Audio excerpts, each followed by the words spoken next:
Good morning. We'll start in a few minutes.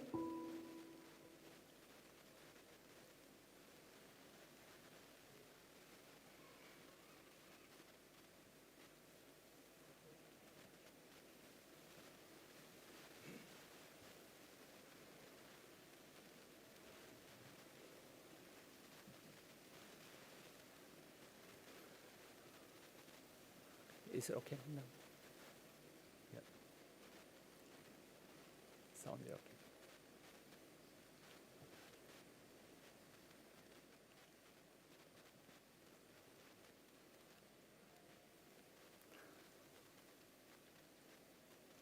So good morning. So let's make a start. Okay. Yeah. So distinguished colleagues, esteemed experts, and valued partners, I am Gino Shin, Medical Officer at the WHO Western Pacific Regional Office. My main role is to support countries in strengthening regulatory systems, including improving local production of medical products. So it is my great pleasure to welcome you to this parallel panel discussion 21 for a dedicated discussion on regional collaboration. So this forum will bring together experts, representatives from member states in the Western Pacific region, private sector, including manufacturers, who play a critical role in strengthening local production of medical products. Dr. Saya Mau Piu-Kalar, Regional Director of WHO Western Pacific Regional Office, wished me to extend his sincere appreciation to the government of United Arab Emirates, the leadership of WHO headquarters, and the core secretariat for enabling us to refocus on regional challenges and opportunities, highlighting successful models and key lessons in expanding local manufacturing capacity. I'd like to express my gratitude to our session chair, distinguished speakers, and the dedicated teams working behind the scenes to make this event possible. So I'm honored to introduce our session chair, who will lead today's discussions, Dr. Muhammad Noor Azman Hassan, the Deputy Secretary General at Malaysia's Ministry of Science, Technology and Innovation, driving national policies in innovation, local vaccine production, and technology development. With a PhD from Carnegie Mellon University, he has extensive experience in research commercialization, technology transfer, and industrial collaboration to enhance local manufacturing capacities. He played a key role in Malaysia's COVID-19 response, focusing on vaccine development, local manufacturing, and regional partnerships to ensure sustainable access to medical products. Let us warmly welcome Dr. Azman.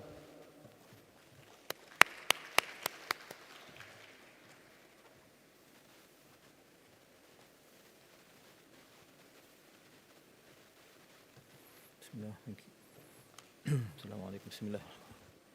Thank you. Good morning, everyone, distinguished participants and delegates, panelists, colleagues, and other participants.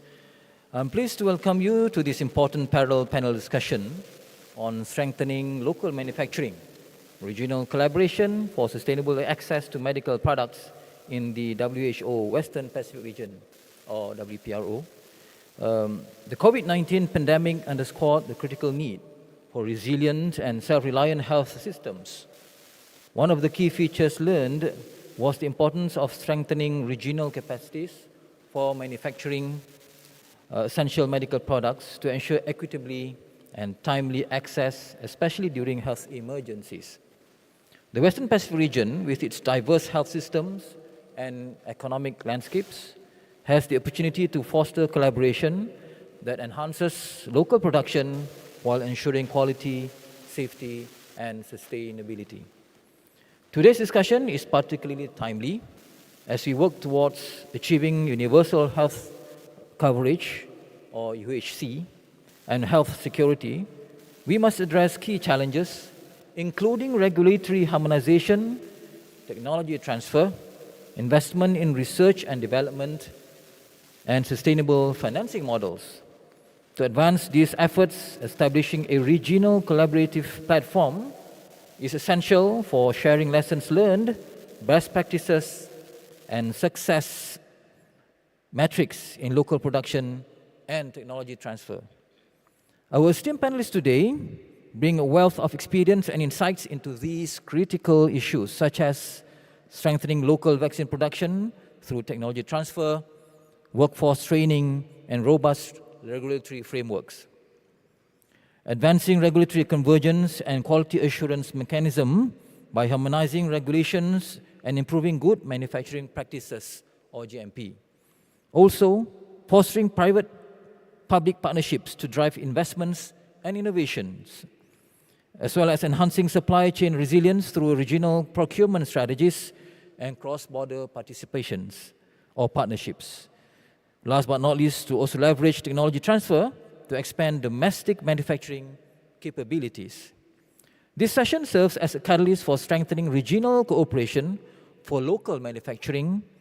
By bringing together diverse perspectives and experiences, we can identify actionable strategies to enhance regional capacity and ensure the sustainable production of medical products. As we engage in this dialogue, I encourage all of you to actively participate and share your perspectives. Collaboration is key, and by working together, we can build a more self-sufficient and resilient Western Pacific region. With that, I'm honored to open this session and invite our distinguished speakers to share their insights. Can I now invite my fellow panelists, Ms. Ana Patricia Tisoye from the Department of Health of the Philippines to the stage. Dr. Shulin Jin, Vice President of External R&D at CanSino Biologics, China. Dr. Jae Kyun Him, Health Specialist at the Asia Development Bank. Dr. Bunshun Kiovang, Director General of Food and Drug Department, Ministry of Health of Laos PDR.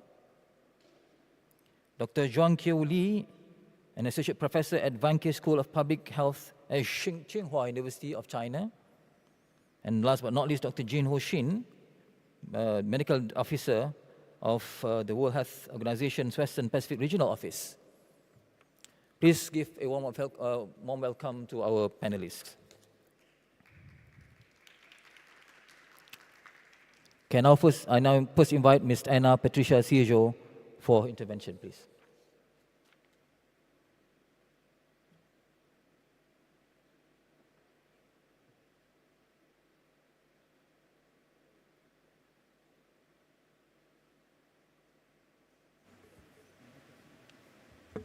Hello. Hi, good morning, everyone. I am Ana Patricia Tisoye from the Philippine Department of Health. It's a great honor to share with you our country's experience in advancing local production. Our journey in the Philippines offers 3 key lessons. First is the importance of governance and stakeholder collaboration. And second is to actively lower the barriers on supply. And third is to reinforce demand through stronger health systems. So for our first lesson, local governance begins with good governance. So it was during the pandemic when we saw the fragility of our supply chains, and it prompted closer collaboration between the DOH and the Department of Trade and Industry. Together, we crafted the Philippine Integrated Roadmap of the Philippine pharmaceutical industry, and this is aligned with our Philippine medicines policy, and both are nested within the broader Philippine Development Plan. So this ensures that efforts to strengthen local pharmaceutical production are not isolated, but are part of the national strategy. Beginning then, we saw partnerships materialize in concrete ways. A good example is the establishment of our local pharmaceutical economic zones, which is a partnership between our Philippine FDA, our Philippine Economic Zone Authority, and also with the help of our Office of the President. The goal there is to streamline regulatory processes and promote investments in pharmaceutical hubs. So what this shows us is that when government agencies share a clear vision and coordinate effectively, we can create an ecosystem that is conducive to local production. Our second lesson is that local production cannot thrive in a high barrier environment, and so we must address regulatory and financial barriers. Through our Corporate Recovery and Tax Incentives for Enterprises Act, which we enacted after the pandemic, we included the pharmaceutical sector as one of the strategic sectors, making it eligible for tax incentives and support. I think the success really lies in reforms and long progressive work. We remove redundant export regulations for drugs and medicines, and we are pushing forward to achieve the WHO maturity level of 3. Also, our Philippine FDA is in the process of revisiting its Green Lane policy to enable expedited licensing in our eco-zones. Third and finally, local production requires a reliable and strategic source of demand from the public sector. One of our main challenges we faced is that our default procurement law relies on lowest bid as a basis for awarding contracts. While this ensures cost efficiency, it often fails to account for broader values such as supply security, local industry support, and innovation. In order to address this, we implemented the Domestic Bidder Certificate of Preference Program, which gave local manufacturers a price advantage of up to 25% when bidding for government contracts. More importantly, we amended our procurement law, which we see that this will allow more strategic and value-based responsive procurement. At the Department of Health, we are also strengthening our health system, particularly on the areas of health financing, supply chain, and procurement. We are enhancing the Philippine National Drug Formulary System to better align with our health technology assessment processes in order for us to develop rational health benefit packages which will help Filipinos. In addition, we are also instituting a price negotiation mechanism for patented and innovative health technologies and is exploring how to implement pooled procurement in our country. Our goal is to ensure that locally produced medicines are not just manufactured, but are actively integrated into the public health system. In closing, our experience in the Philippines highlights 3 core insights. First, there has to be an alignment of governance and mandates across agencies.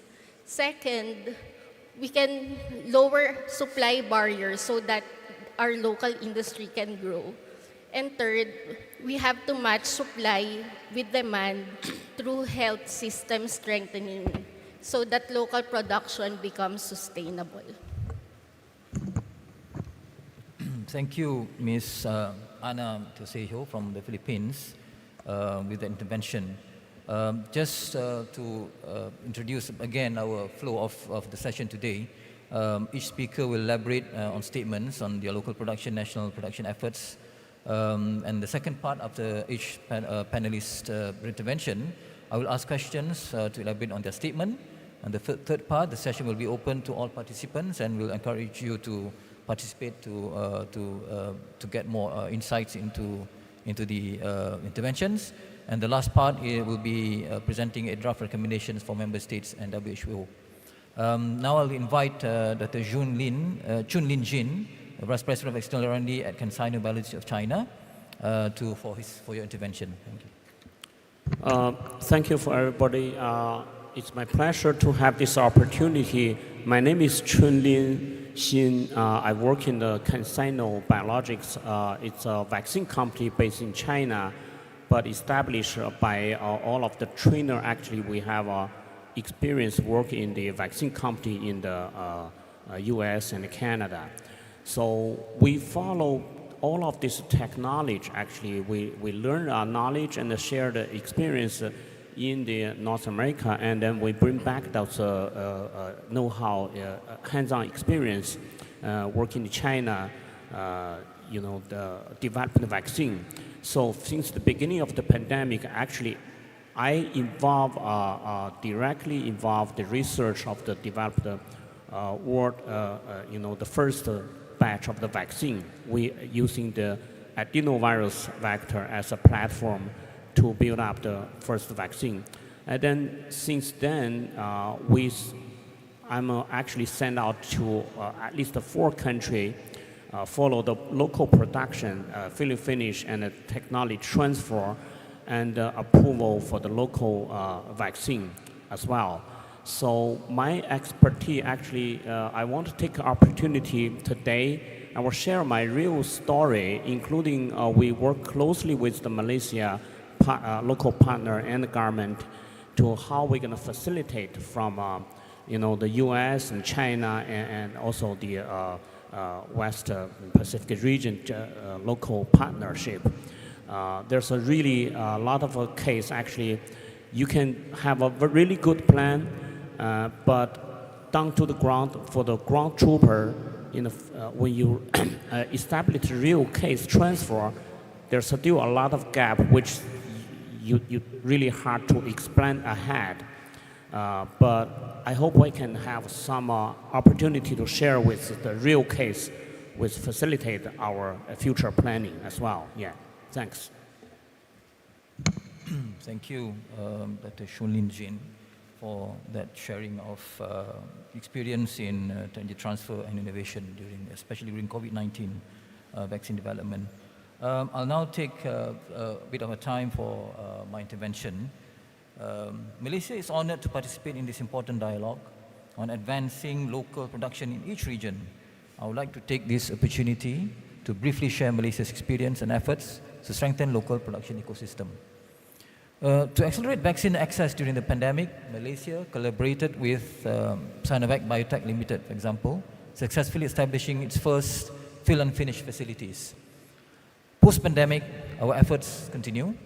Recognizing the urgency of vaccine access during the pandemic, the government saw the need to build self-sufficiency in vaccine manufacturing capacity.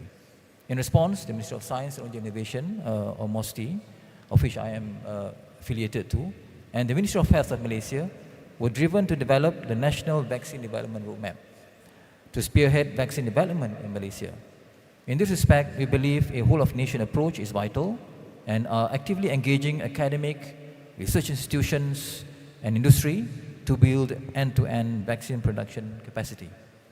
Furthermore, in view of the financial support required for the development of production capacity, the government has provided funding to accelerate vaccine discovery, preclinical, and clinical research, and also talent development. Infrastructure readiness is another key focus.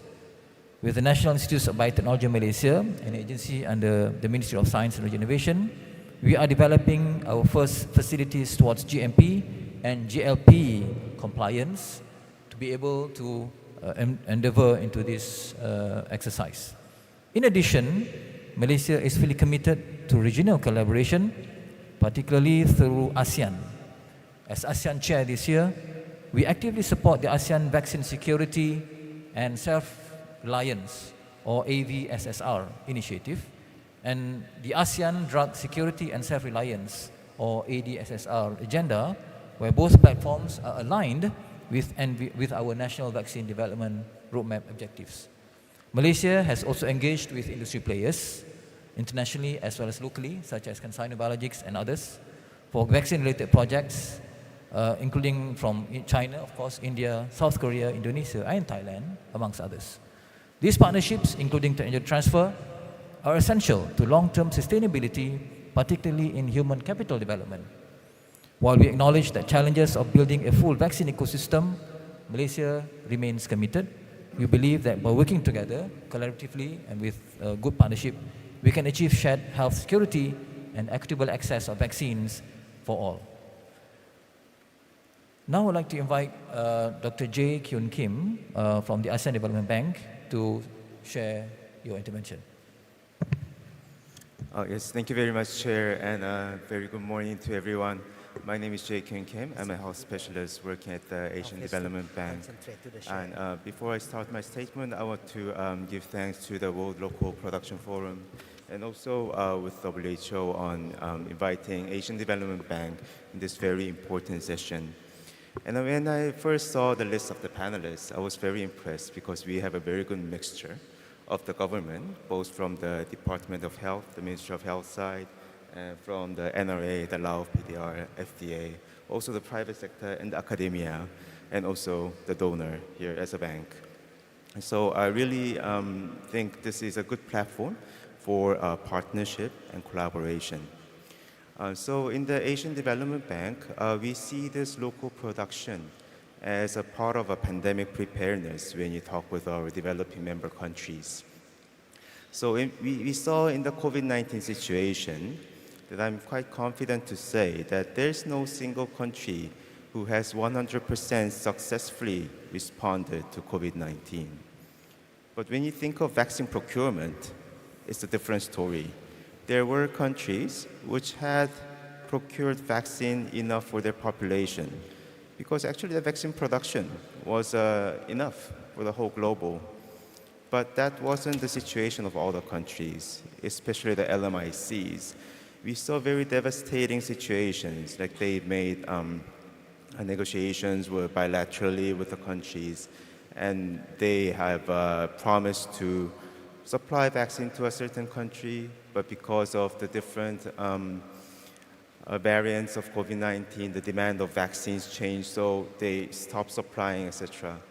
So one of the projects we have in Asian Development Bank is coming from there. So the Prime Minister of the country has expressed his interest on the future pandemic. They don't want to have that happen again.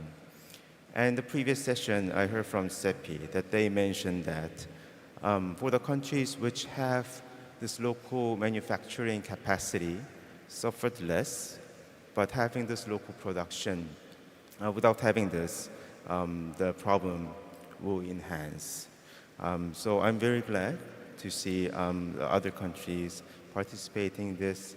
And also, I've seen that in the previous sessions that the presence of the Africa region and Latin America region was very strong, but not much compared in the Asia.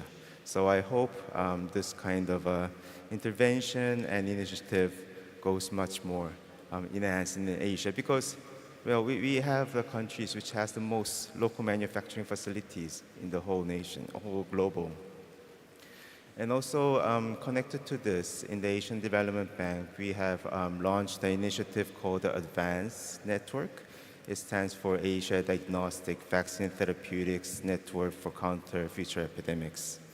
So for the panelists here and the audience who are participating, I hope everyone could join that initiative.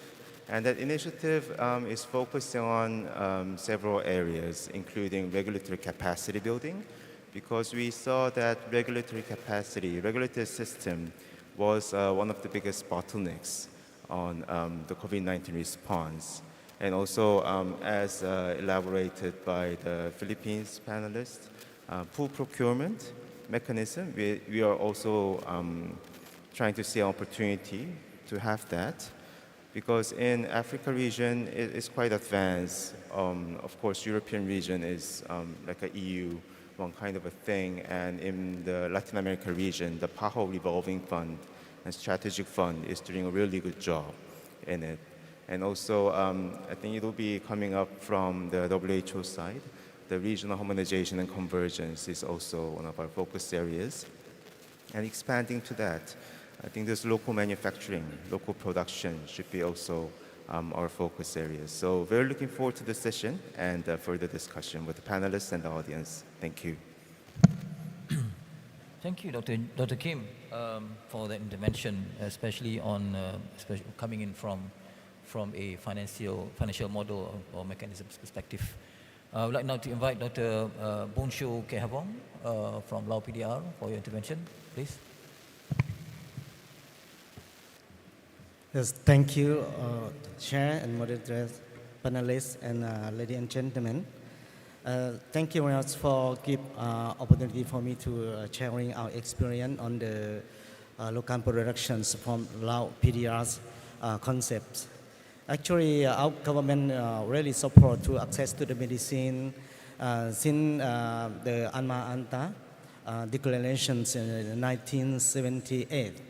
That we also the access for the primary health care. The local manufacturer is very important role play for the provider of the medicines product to the healthcare facilities. And in this regard, we know that the local manufacturers is a very important, closer hand to the health facility.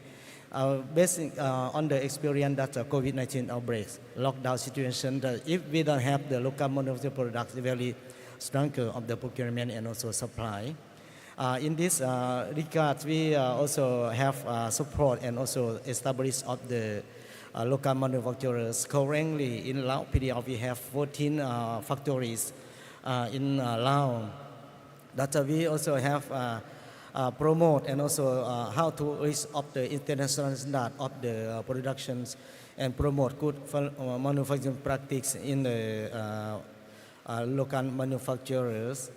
Lao government also support what we would like to have in the future, that setting up of the good manufacturing practice committee who is support of the strengthening and capacity of the requirement that we met for the local manufacturers to ensure the quality and efficacy, and also affordable medicines in the health facility in Laos.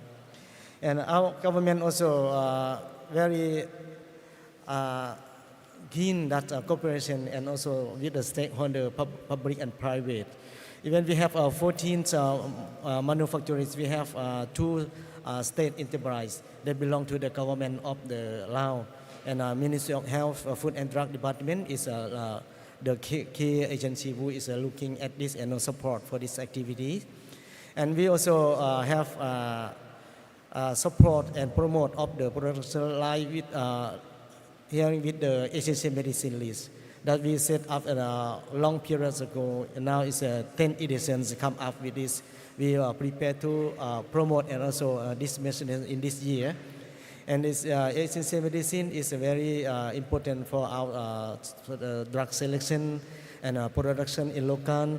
And even though we have local manufacturer, but not enough for supply in our country, because now covers of the market only 40% of the base of the item need in our country. That we how to do in the next step, that we have to promote local and also cooperate with the stakeholder, international expertise, also support for the training of workforce for strengthen and list of the standard requirement. and for the future to export to other countries in the region. Is I would like to share with you that's important of the local manufacturing that we have to work further and strengthen of the system and with the sharing experience with the region. And of course, WHO is the one who is a support and also always promote and also strengthening our program in the country. Thank you very much for let me share some experience and also what we would like to have some idea on the local manufacturing promotion. Thank you. Yeah, thank you, Dr. Bon Shao Kiawong for that statement, also sharing. It shows the importance of technology transfer and knowledge sharing to support local manufacturing and production. Good to know that you have up to 14 facilities right now and coming, I suppose. Now I'd like to invite Dr. Juan Kiao Lee of Tsinghua University for your intervention, please. Yeah, thank you for the invitation and thank you for the opportunity. My name is Guan Qiao Li from Tsinghua University, Vanke School of Public Health in China. Our school was actually founded in 2020 in response to COVID. Yeah, so we are relatively young, but we actually have a very strong sense of responsibility with our mission to act local, think global with our humanity at heart. And I think this is also why we are here and also our mutual mission here, because when we can do better, we are in a better position to help others to do better. Yeah, and given in the previous 2 days, we have already heard a lot about how to promote local productions, including the regulatory harmonizations, the local productions, and talents, and partnership, etc.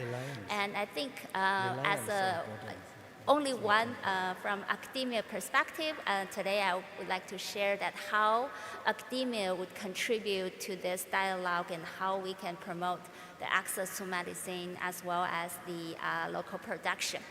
Yeah, I think first is we, academic institute, can actually help to build a platform that we can connect the government, the industry, the researchers, and the international organizations together, and this would make us easier to share the knowledge, share the technologies, as well as the best practice, and that would facilitate the local production. And one of our own experience is that we actually, Tsinghua University worked closely with Indonesia Ministry of Health. We have a joint center of R&D center for vaccines and also for genomics. Tsinghua serves as the Chinese part in implementing authority, working together with our partners like us, Sinovac and Wellvax and other Indonesian partners such as University of Indonesia and ITANA. We actually have our joint research collaboration as well as doing our joint clinical studies and our talent training. Yeah, I think this actually help us or help Indonesia to enhance their capacities for the vaccine technologies and also to enhance their capacity for local production. And secondly is the academic institute. We are actually responsible for education. So we have the responsibility to strengthen the healthcare system, including the regulatory system, by through targeted training programs as well as other programs. So one of the example is we actually work closely with the African regulatory authorities and health system, Ministry of Health, and we have some joint workshop together that we could communicate and share what's going on in China and what's our experience dealing with all the local productions and how we can gonna share and how to tailor our experience to fit for your situations, etc. And another thing is we actually had a program. It's an international master program of public health. It was actually launched in 2013, so it's almost 10 years from now. So we want to recruit the healthcare professionals from all over the world to China, to our university, to study for 1 year, to actually share what's going on, and also to be equipped with the cutting-edge technologies as well as the methodologies in public health. So far, we already have over like around 150 students from 47 countries. So initially, it was designed to recruit the students mainly from developing countries, but as now, it's actually attract the candidates and the students from high-income countries as well. Yeah, so we think this is also a kind of a platform that our universities can actually build to recruit all the experts and the professionals together and to put in the same dialogue to facilitate the access to medicine as well as the local production. Yeah. Thank you, Dr. Lee. Interesting to know that, to note also that the importance of workforce and training and development, closely working together with policymakers and regulators, because it's important for us to prepare future talent and also looking into the future, the need of being ready for new technologies to be adopted. Thank you for sharing, Dr. Lee. Now I'd like to invite, last but not least, Dr. Jin Ho Shin from WHO WPRO for your intervention. Okay. Thank you, Mr. Chair. So good morning, ladies and gentlemen. I'd like to report here that some of the regional collaboration in the past 3 years. The regional office they held 2 workshops, 2022 during pandemic, the bi-regional virtual workshop on vaccine manufacturing. And last year in November, so also we had holistic a training workshop on key enablers of sustainable local production in the Western Pacific region, where 9 countries they participated: China, Cambodia, Fiji, Laos, Malaysia, Mongolia, Papua New Guinea, Philippines, and Vietnam. So I'd like to just reflect and remind those key conclusions in 16 points and 9 recommendations to facilitate our panel discussion. So where do we go from here? And the linking in the past thoughts. The first point actually was challenges, so, particularly resource-limited countries. The first point is like limited access to advanced technology, limited skilled workforce, and barriers to obtaining raw materials, cost of production, access to finance, access to regional global markets, and achieving economies of scale. So we went through all like ecosystem element. The first actually policy. So one particular conclusion reached was the conducive ecosystem and a fully functioning value chains are needed to achieve sustainability and quality local production. So policy coherency is essential, and policy should be combined in a systemic operation. The second point was R&D. R&D is a crucial component within the ecosystem of local production. The key aspects to consider are the following: the principles, systems, structure, economic and financial investment, and science advisory systems, and trust in science. So R&D strategy should be considered early in the development and design phase of health product to ensure specifications for storage requirements, delivery method, other considerations critical to the context of the country are adequately captured. So local institutions can collaborate with international partners to facilitate the transfer of knowledge and technology. So research can focus on improving local production methods, developing new health products, and adapting international technology to local needs. The third point was tech transfer.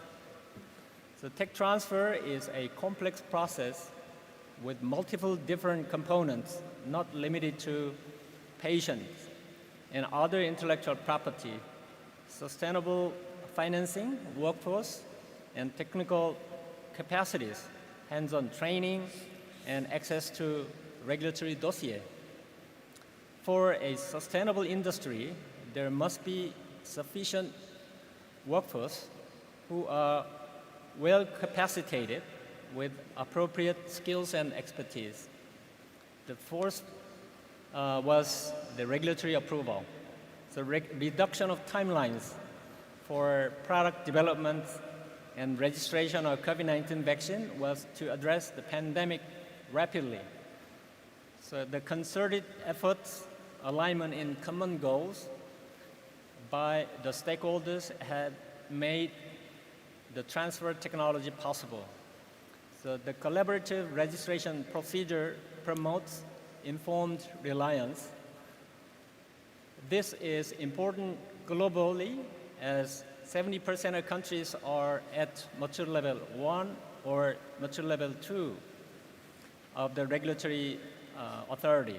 So the CRP facilitates the exchange of information to accelerate national registration in countries through the provision to national regulatory authorities of detailed assessment inspection reports generated by reference NRAs.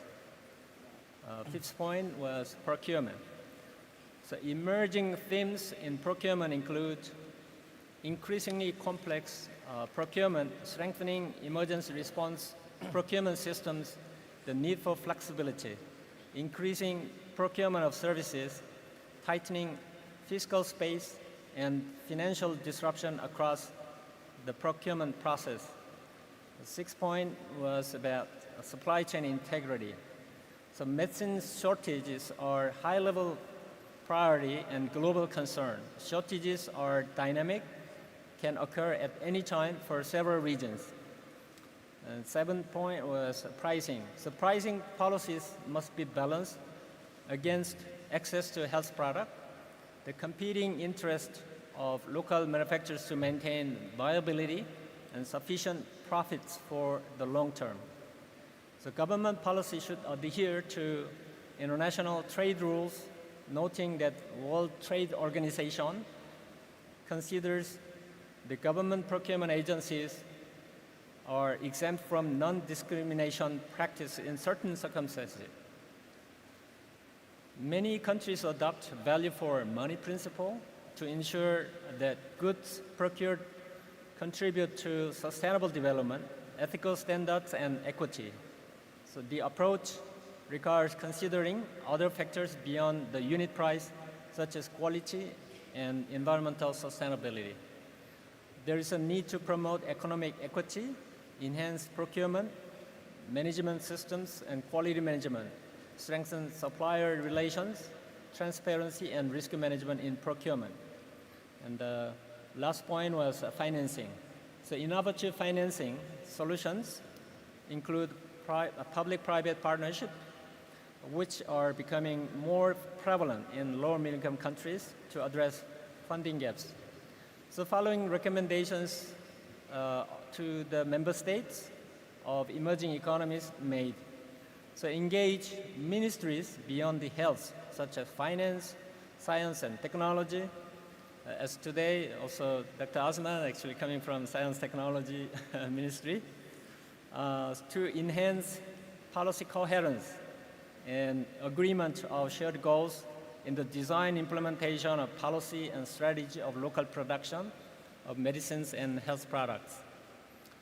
And second recommendations were the establish fair incentives to support local production and consider both financial, non-financial incentives.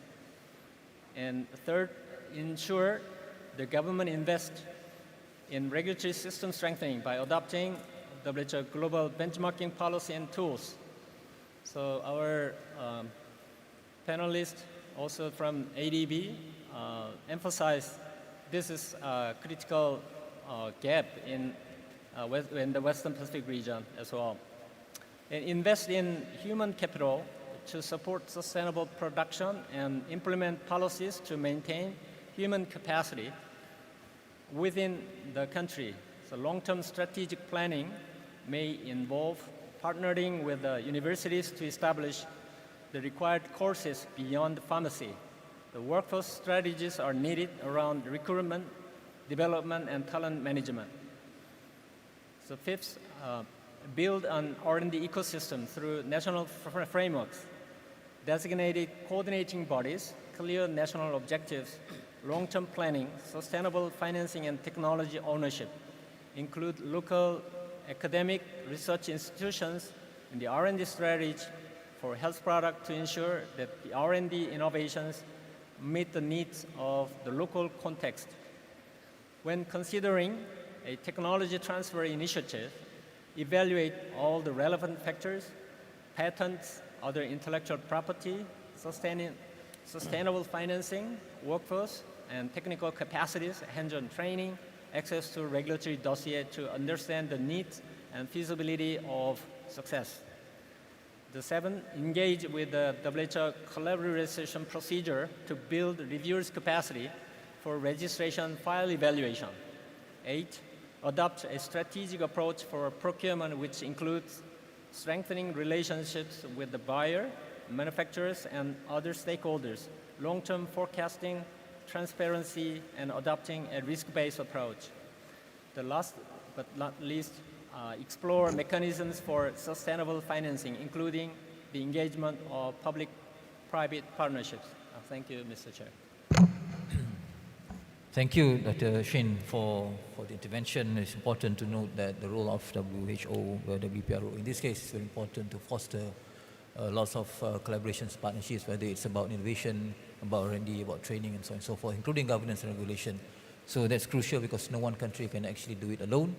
We need to actually participate together in a collaborative manner. Now we'll come into the second part of the session today, which is the first round of questions that we'll be posting to each one of the panelists today. First to Ms. Tiosejo. I mean, we know that to be able to be competitively produce medical products, health products, and so on and so forth, vaccines and drugs, and so on and so forth, we need policies and pricing strategies. And this is to ensure, while ensuring affordability and access, not just during the normal times, but also pandemic. What as if I may ask you, your experience at the national level, what are the kind of national pharmaceutical policies and pricing strategies that can be employed to optimize the situation? So, in the experience from the Philippines, I think the government role is really to push for reforms, set the overall framework for, on how to proceed with our local production, ensure that our local production policies are well integrated into our national development agenda as well as our Philippine medicines policy in order to ensure that policy coherence needed in order to move stakeholders in the same direction moving forward. Also, I think that the government, it's their role to actually drive for regulatory reforms as well as procurement reforms so that we will ensure the stability of supply and demand. In the Philippines, we are a 100 million market, but we are heavily import-oriented and our medicines are heavily we have a heavy out-of-pocket expense on medicines. About 90% are paid by Filipinos. And the prices in our country of medicines are very high compared to other countries, which compared to our other Asian countries. And so it is really the role of the government to make these medicines affordable and accessible to its people. And we have this tool, drug price regulation, which is really not good for local production because it disrupts the market. And so but we still find it necessary to implement it. And so we implemented it judiciously in the Philippines. We implemented it through using a variety of costing methodologies, as well as these are properly consulted with the industry, as well as we are continuously monitoring it so that we will ensure that there is a fair price and the access will continue for these medicines for our fellow men. And during the pandemic, we also, aside from monitoring supply and demand, we also monitor the price because there's a tendency that prices will increase. And so we regularly issue suggested retail prices for our consumers. So we improve price transparency, especially during the pandemic, to inform our fellow men that this should be the price and they should not be buying these medicines for prices that are not really the fair ones. Yeah, thank you. Well, that is something very difficult to do, balancing between developing local players as well as ensuring that the people will get fair pricing, and this reform that this should be pushed either through regulations to control market pricing may disrupt the market, but in a way we need to also be mindful of how a country is able to absorb, especially protect the consumers in that regard. So on that note, I think when you talk about manufacturing, Dr. Jin, CanSino as a big manufacturer in the world right now, looking at how we in the world trying to balance between profit and also protecting the interest, or rather ensuring that the world population is going to be accessible to the good pricing, for example.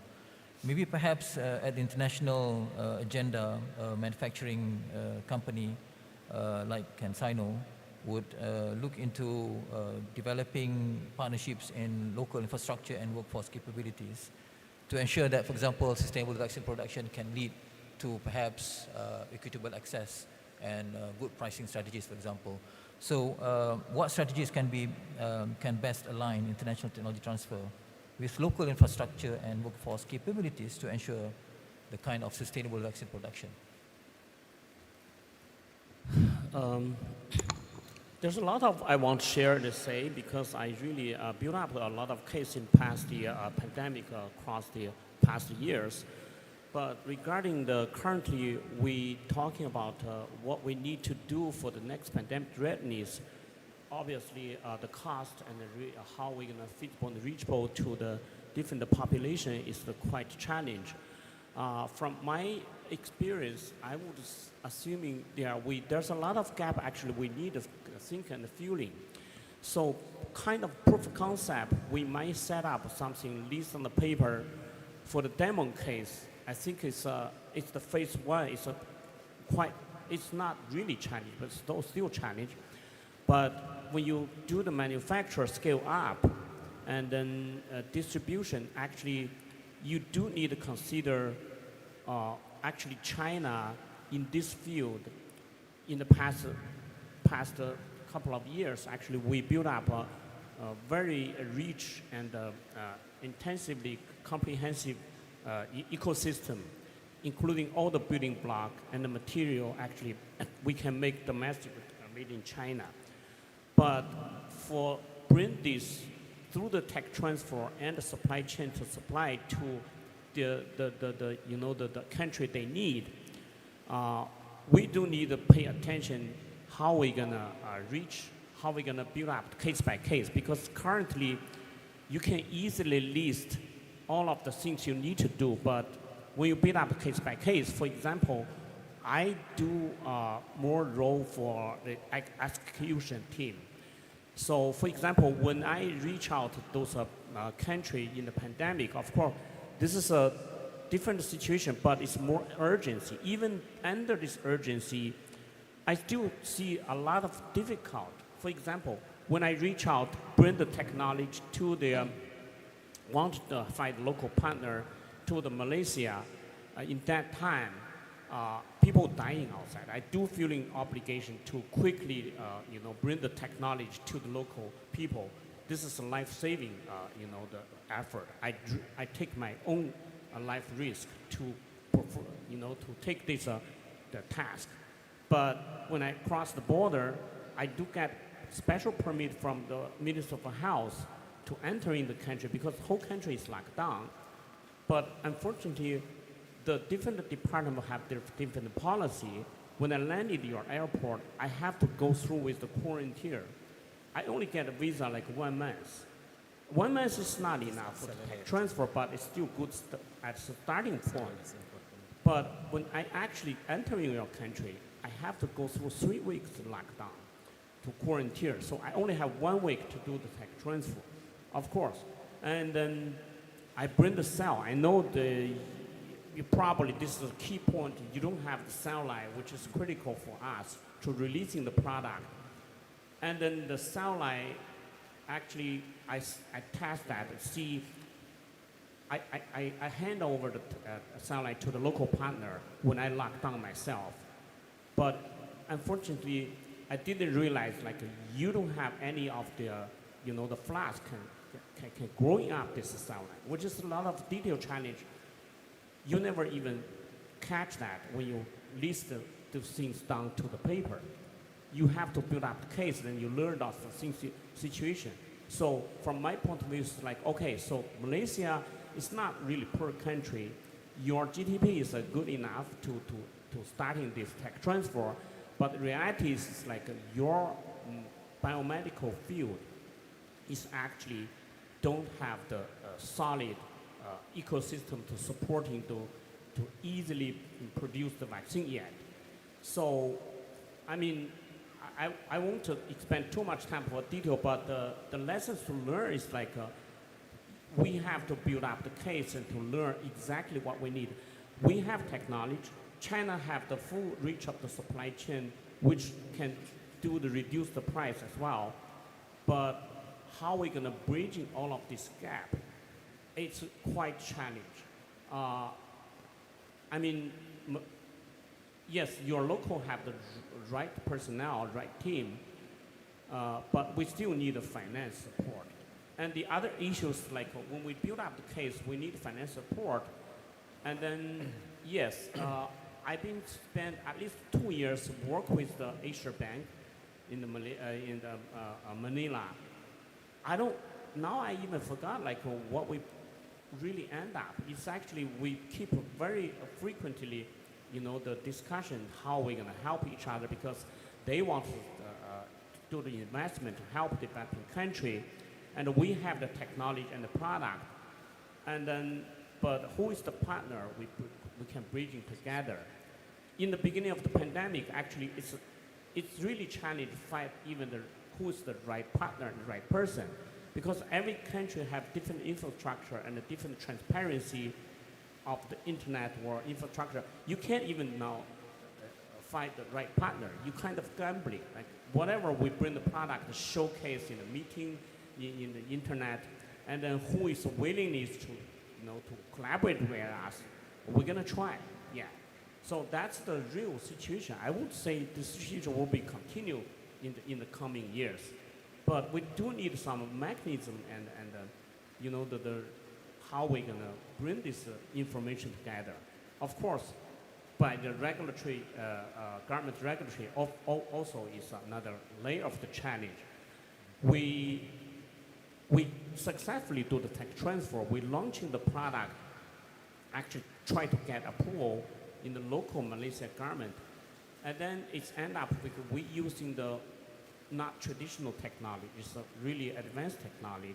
We use the adenovirus vector, which has never been used before the pandemic in the vaccine field. And we also later on, we're launching the human history first ever inhalation vaccine, which is quite user-friendly for the Muslim country as well. So I bring that device and try to demo. Everybody love it. But just like a regulatory approval is quite challenging. And Malaysia actually, they have to get help from the TGA from Australia. Yes, we are in the same region, WHO Western Pacific region, but obviously we never have the mechanism aligned with the regulatory approval. How we're going to effectively across, the reference, the current system of the approval, how we're going to dealing if the emergency case really happen, could be the shortcut we can collaborate. Yes, we bring the product successfully. We do the tech transfer. We training the local people. We build up the first ever case, the fill and finish, local releasing. It's kind of, breaking the history of the Malaysia for the vaccine field. But unfortunately, the final approval is take much longer than we expect. There's a lot of lessons to learn, and then, if you think about that's a delay of a process actually risks a lot of people's life. Yeah. So it's kind of also disencouraging for our technical transfer as well. So all of this, I emphasize again, China is a big country. We do have a very comprehensive, everything you need there. And we have a lot of people actually training from US and European.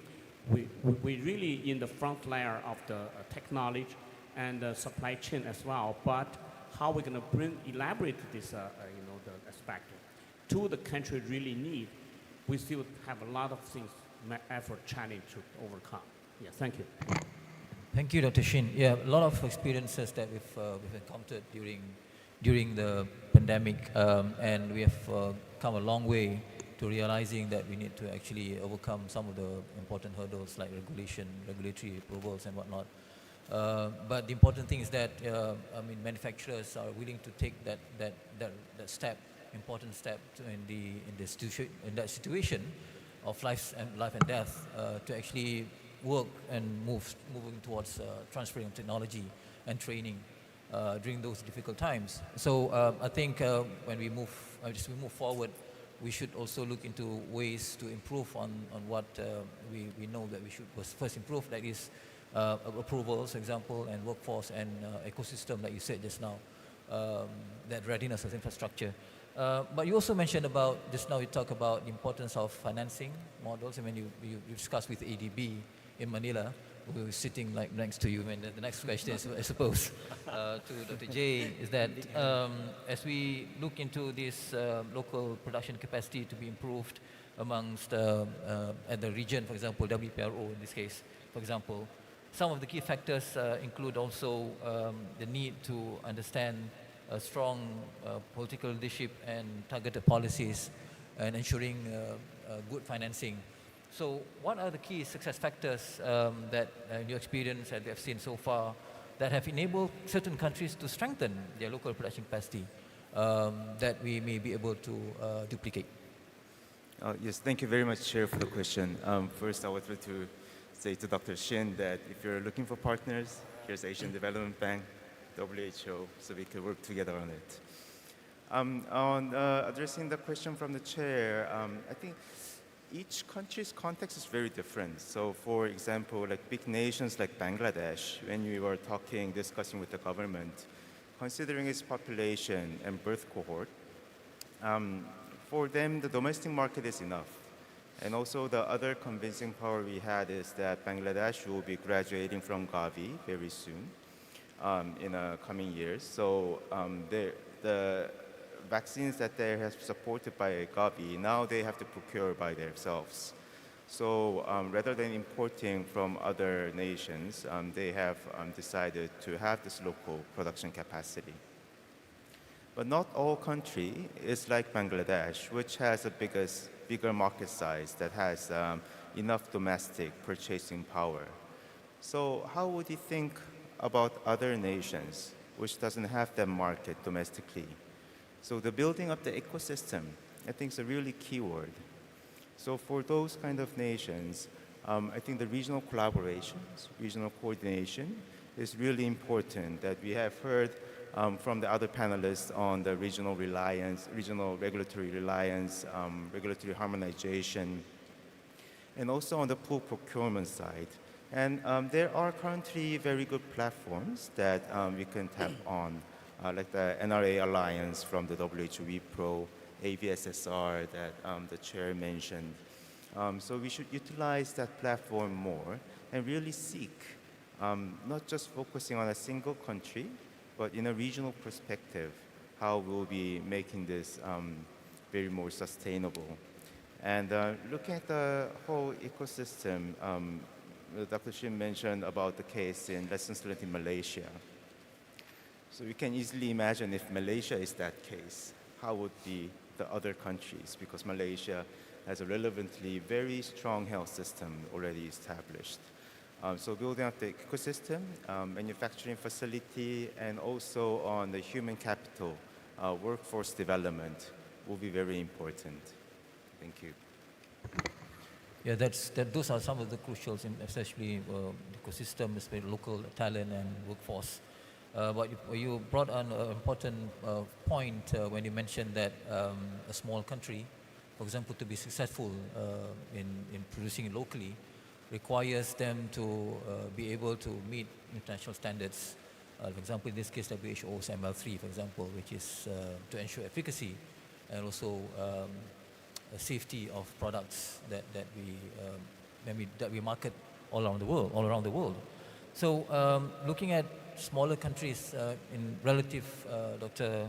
Kehavong, Laos PDR, what in your case as a country in that region, in that category, for example, some of the key success factors that have enabled your country to strengthen so far? You mentioned just now 14 facilities right now. So what are some of the key factors that could be learned to strengthen local production capacity in your case?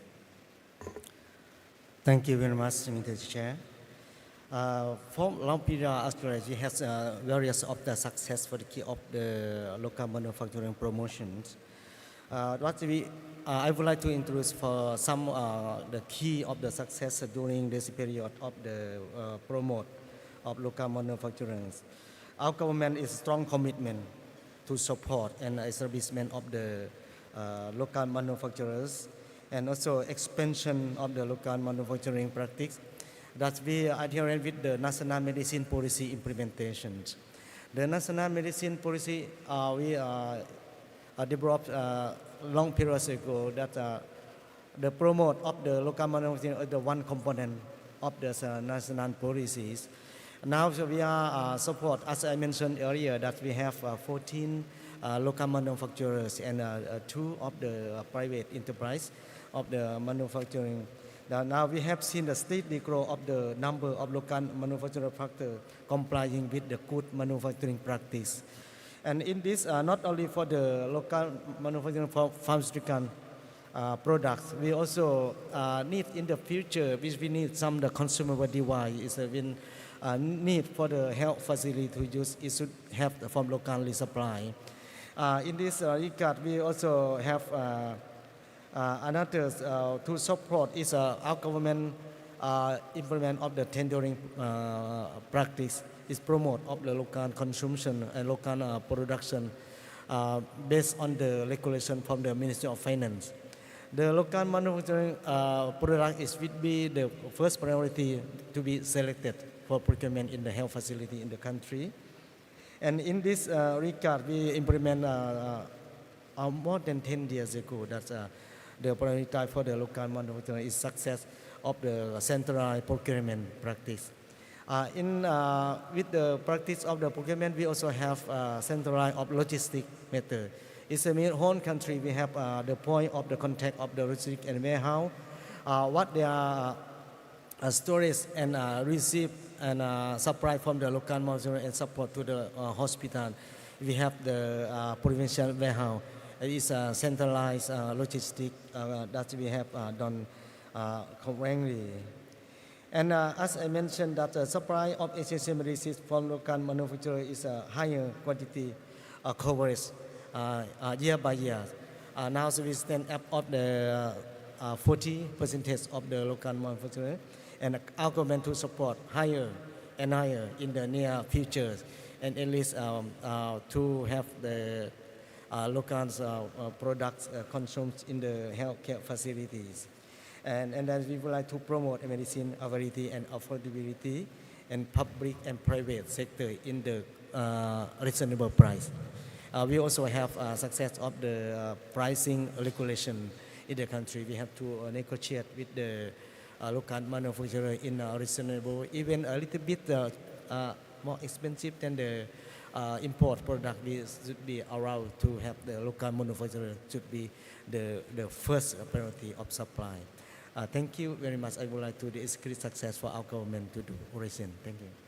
Yeah. Well, that shows, thank you, Dr. Kevon, that shows the importance of the role of the government in controlling the price of essential goods, in this case medical products, where through integration of local products production with national procurement can actually do strengthening the capacity for local manufacturers to operate. But it's also crucial, I mean, when you talk about reducing the cost of producing products, at the same time we have to also meet stringent international standards. And meeting standards is not easy in relatively, also requiring investment, right? I mean, you have to invest in infrastructure, for example, for you to meet certain requirement of the WHO, for example. So Dr. Lee, I mean, what are the best strategies that you have studied so far for ensuring that local pharmaceutical production in countries that may have no market size, for example, to meet these international standards while also remaining cost effective? It's a difficult balancing act, isn't it? So what is your take in these strategies? Yeah, thank you for the question. Yeah, I totally agree that to ensure the high quality as well as to maintain the cost effective, it seems like a balancing act. But yeah, if we look at in the long run, they actually like reinforce and complement with each other. So on one hand, we actually really, so each national regulatory agencies needs to align with the international benchmark, such as you guys mentioned that the WHO, GMP, the PICS, as well as the ICH, etc. Because if every country join and use the same language, so we are on the same page, and we can actually promote the reciprocal approvals and also streamline all the approvals across countries, and this is actually really a benefit across all over the world. Yes, and on the other hand, to maintain or to have a cost-effective local production, we really need the things we already discussed, like the efficient financing and investment, and also to make sure that we have a shared quality control infrastructures, as well as we have very talented and skilled for workforce. Yeah, and all this make together that we have to make sure that the quality is actually a baseline, and then we wanna to have all these elements in place, and that may not yield immediate benefits, but in the long run we can really tell that this is the key for skill up, for efficiency, and as well as for all the capacities increasing. Thank you. So it's not so much difficult in doing this balancing act, although we have to understand the use of technology, of like AI, and understanding supply chain management is crucial because it's important to achieve these international standards.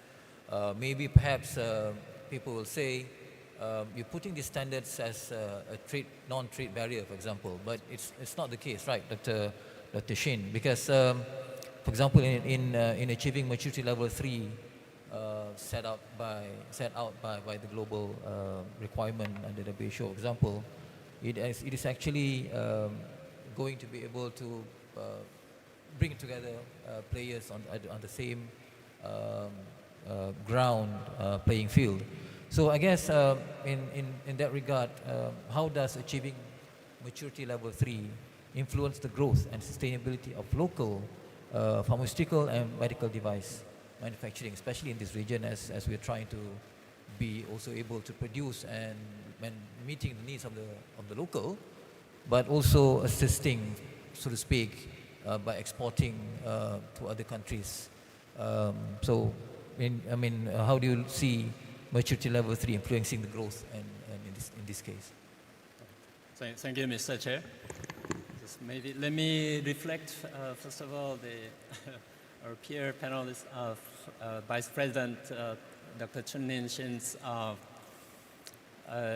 the sharing stories about the regulatory approval, like the China authority and the Australia authority. So both are actually in our region. So in terms of global supply dynamics, the regulatory authority really play a really critical role. And there are frameworks like one is benchmarking, actually defining material level of regulatory authority. And the other framework, actually, it has been started from actually Global Fund for procurement of the medicines, HIV, TB, malaria product. They call stringent regulatory authority. Now, the term will be transitioned to the WHO list authority. So currently, like Australia Therapeutic Goods Administration is classified as stringent regulatory authority, and the China National Medical Product Administration they achieved mature level 3 for vaccine regulation. And there's, in order to have like a shortcut for approval, there's some sort of like a mutual recognition agreement between national regulatory authorities. So one authority approves, then the other authority can actually recognize. But unfortunately, at this moment, we are not that far there. But eventually, I think we will proceed in that kind of direction. So I think that's hopefully, in the future. So regional collaboration and among those, the regulatory authorities will improve those, the product registration process much faster. And in terms of mature level 3 national regulatory authority, this is more relevant for those emerging economies. So poor resources, actually now it's lots of African countries. During this forum, I heard like already 8 to 10 national regulatory authorities in Africa already achieved like a mature level 3. This is really fascinating news. And also the ASEAN, in our region, that the resource-constrained countries, I think this is going to be very important. So particularly the Malaysia, Philippine regulatory authority went through formal benchmarking, the target to achieve mature level 3. So, so what does it mean that achieving mature level 3 national regulatory authority? This is probably one technical milestone, but also this is going to be a strategic enabler for local production, and it builds trust among investors and development partners and manufacturers. Actually, this will provide strong foundation for expanding local production. And so what does it mean, the mature level 3 organization, the regulatory authority? So that means stable, transparent, functioning effectively in line with international standards. So like a product registration or inspection or laboratory testing or pharmacovigilance. So actually all bits and pieces are meeting international standards. So this will reduce time to uncertainty, time to market and uncertainty. So which is a really key factor influencing the company investment in local manufacturing.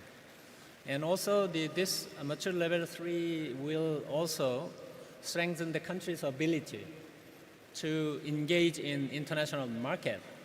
So access to global procurement opportunities and enable exports. So this is another advantage.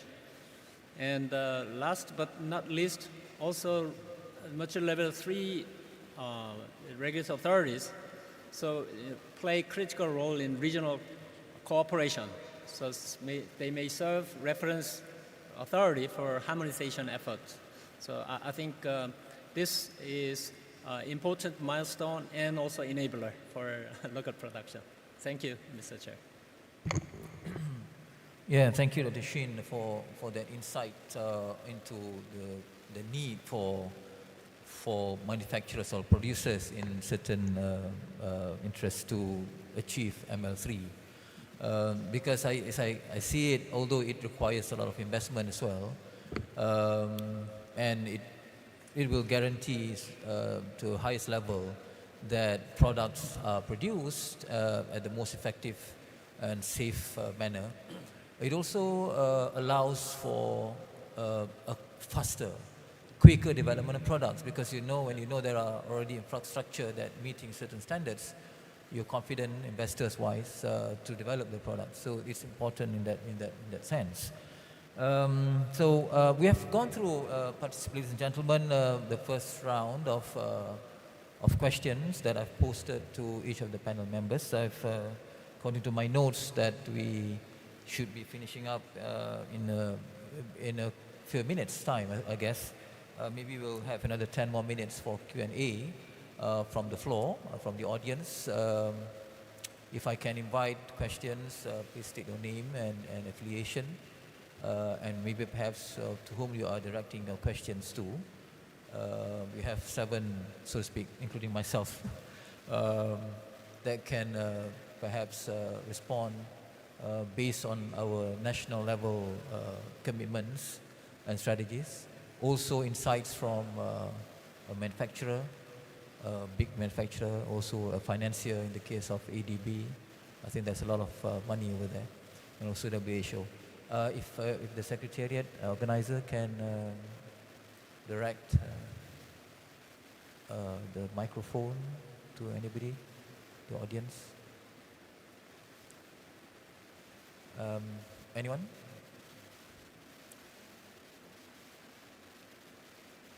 Well, the region of West Pacific is actually a very interesting dynamics happening.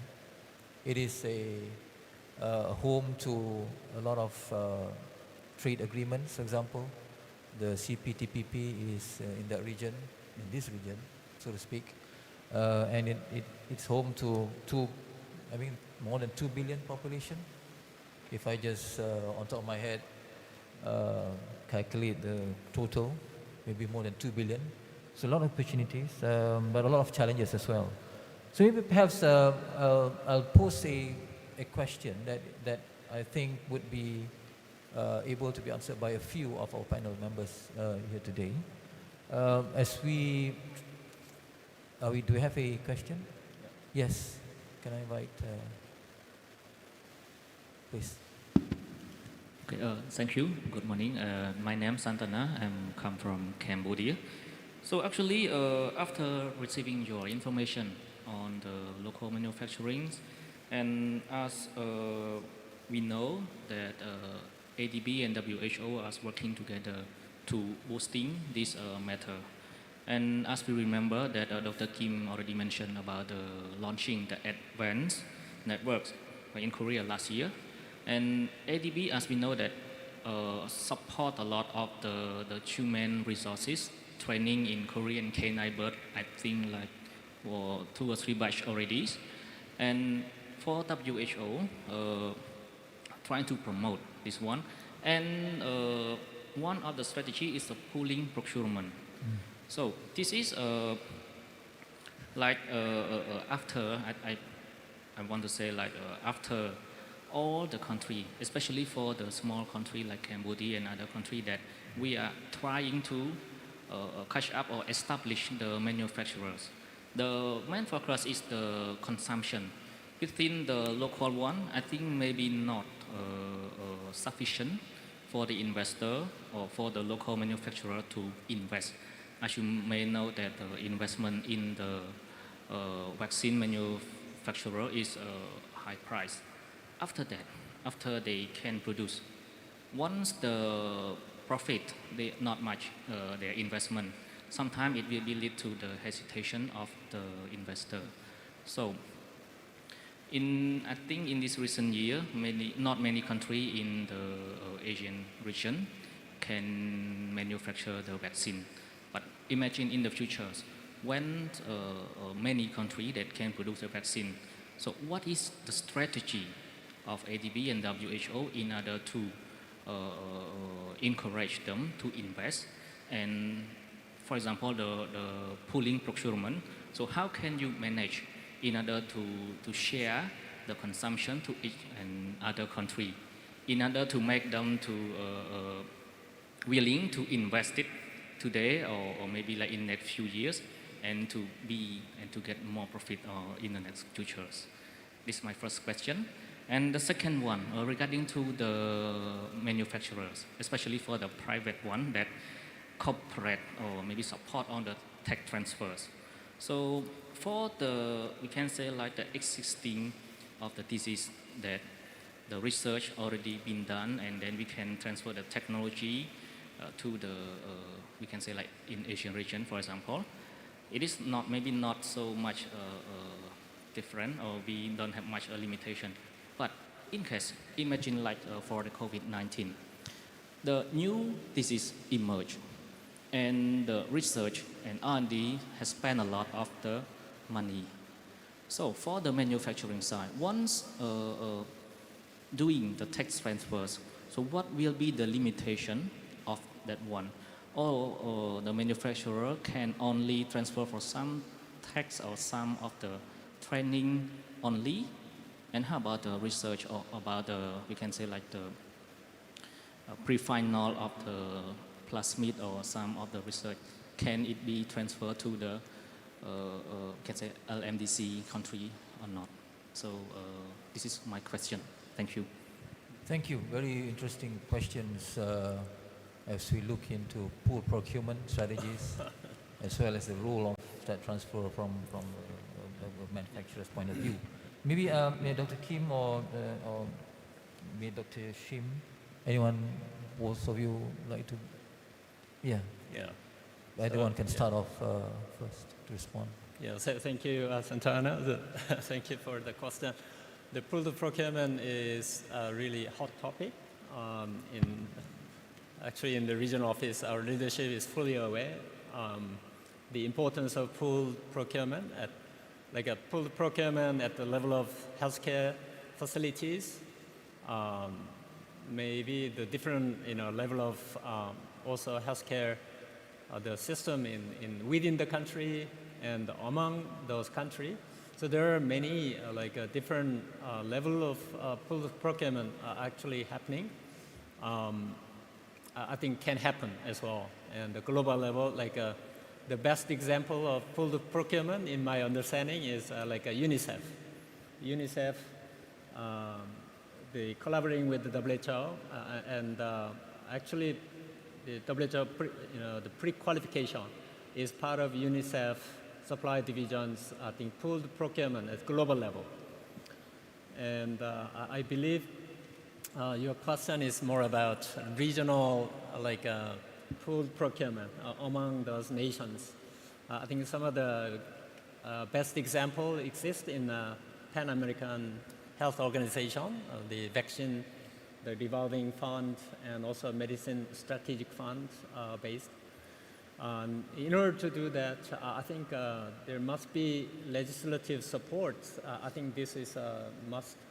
So in that context, I think some of the interest country, in pooled procurement, in order to lower the price of purchasing. So maybe the ASEAN network is, I think, very strong kind of mechanism to discuss among those countries, for sharing. And another pooled procurement, the discussion recently also began in Pacific Island countries because they also share some of the common aspects because all Pacific Island countries are importing. But we cannot recommend, put up local production in those because it's lots of other factors influencing those, local production, because local production in Pacific Island mostly happening at the health facility level with a very much minimum, also essential, like medical oxygen production at the health facility level, but not commercial scale. So this is a different dimension. So I think this is probably one particular agenda to continue discuss how we can actually materialize and support each other to address affordability of the medical products. So thank you, Mr. Chair. Yeah, Dr. Kim. Yeah, your part. I guess I can answer the second question, maybe the part of the first question. I think this is a really good question. So, for if we think about the whole West Pacific area, actually we including a lot of country. I mean, I didn't really pay attention before. We have Japan, we have China, we have Korea, we have Singapore, we have Australia, we have New Zealand. So we have a lot of actually, developed country as well.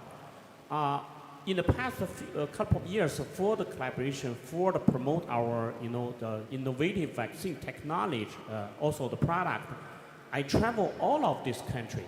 And then it's surprisingly, before my journey is only focused on maybe US, European, and China. I never been on purposely travel in the other country as well. But now, I do realize, okay, so the big area, we have everything. So for the short-term run, I was assuming we do not have to, maybe WHO can coordinate for that. So for the comprehensive solution, for the collaboration will be ultimate goal to dealing the emergency case. We don't have to do every country, regardless rich or poor, regardless the small or big, regardless their own infrastructure, they have to target on they can deliver or produce or research everything. It's collaboration is really the key point. We be using the elaborate your own resource advantage. But of course, by long-term run, eventually your national own policy will be leading you more longer and sustainability. But I would say middle and the low short-term collaboration is maybe one of the key. So the second part is regarding the tech transfer. It's actually related this situation. You see, from the big lessons to learn this time, and in the middle of the pandemic, WHO already make a big effort to set up the Africa mRNA tech transfer hub because they see the mRNA technology is the most, the advanced and easy transfer as well.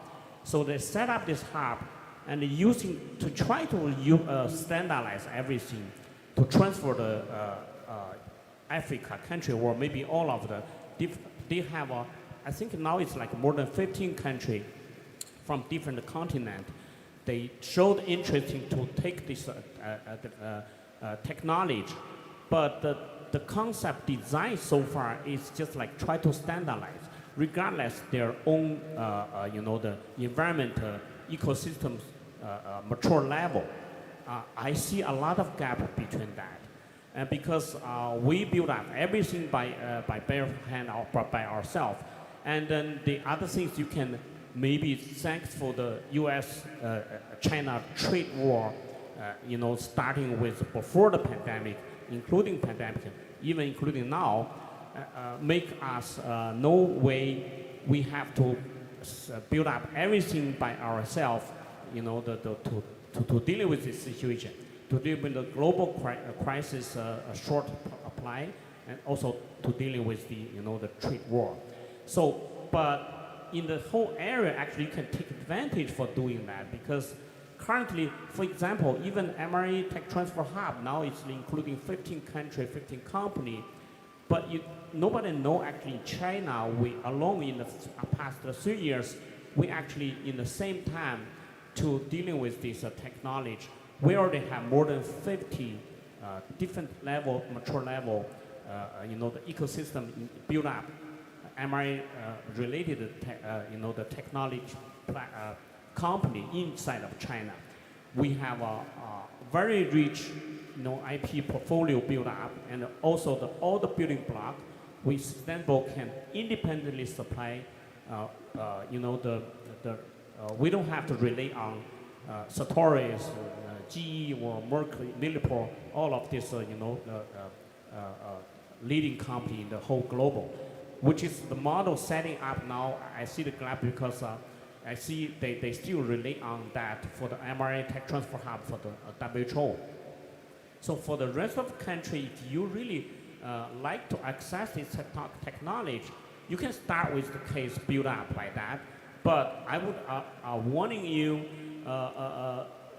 in the middle of the long-term run, you're gonna have to still rely on your own ecosystem supporting to extending the one case of the technology beyond this product for the research for the new disease, the suitable for your own country's interesting. For all of this is really long-term run. So it's not because we don't want to transfer you. We have everything we can transfer you, but adapt to your country's own situation, ecosystem supporting, there will be the limitation. Yeah. So that's my point. Yeah. Thank you. Yeah, thank you. Maybe we should take advantage of the MRA transfer hub. Anyway, can I go back to Dr. Kim's to respond to the pool procurement? Maybe ADB has this pool of revolving fund that they can offer. Don't know. Not really, Chair. But thank you very much for the question, and thank you for mentioning the advanced workshop we had last year. We are delighted we can discuss this continuously in this new World Local Production Forum. Your question was really on point. It's the commercial viability that we have to really think about it.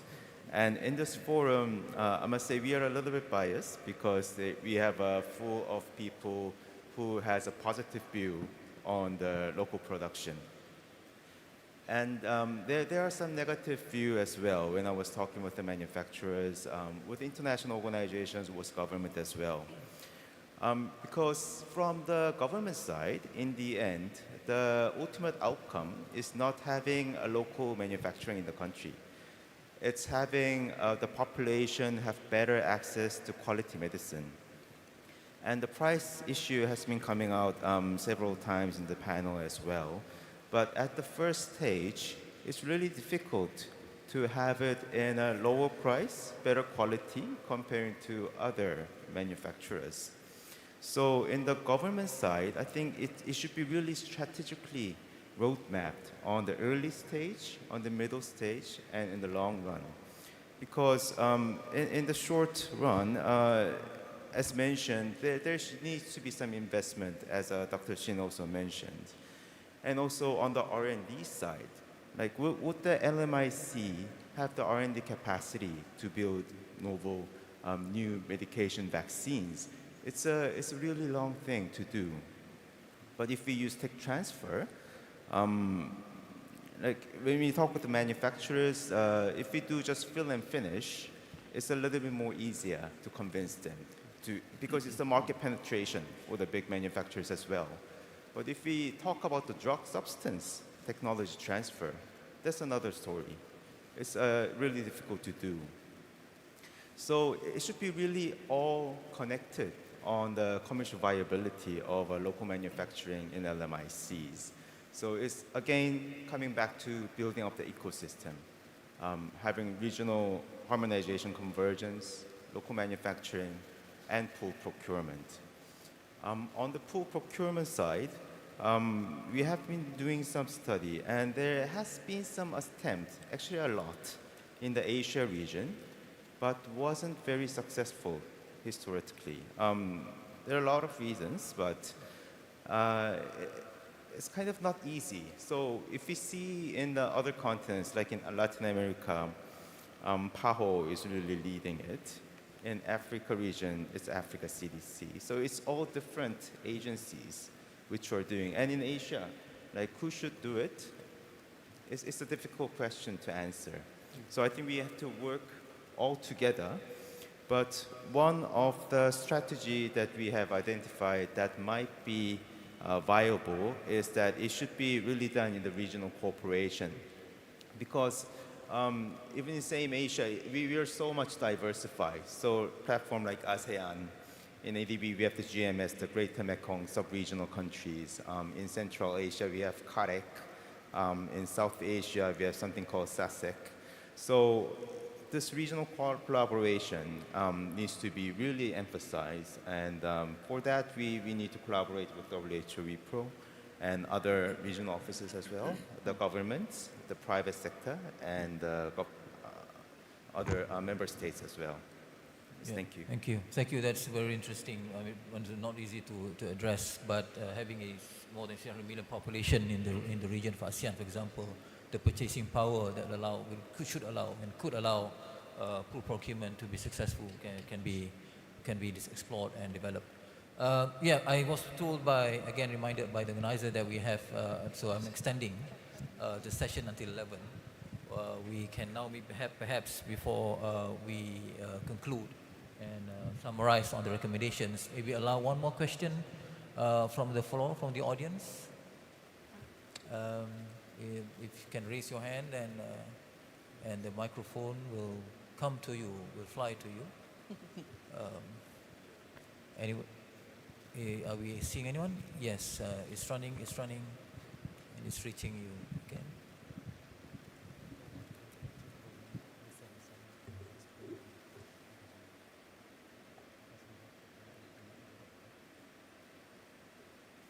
Yes, please, if you can state your name and affiliation.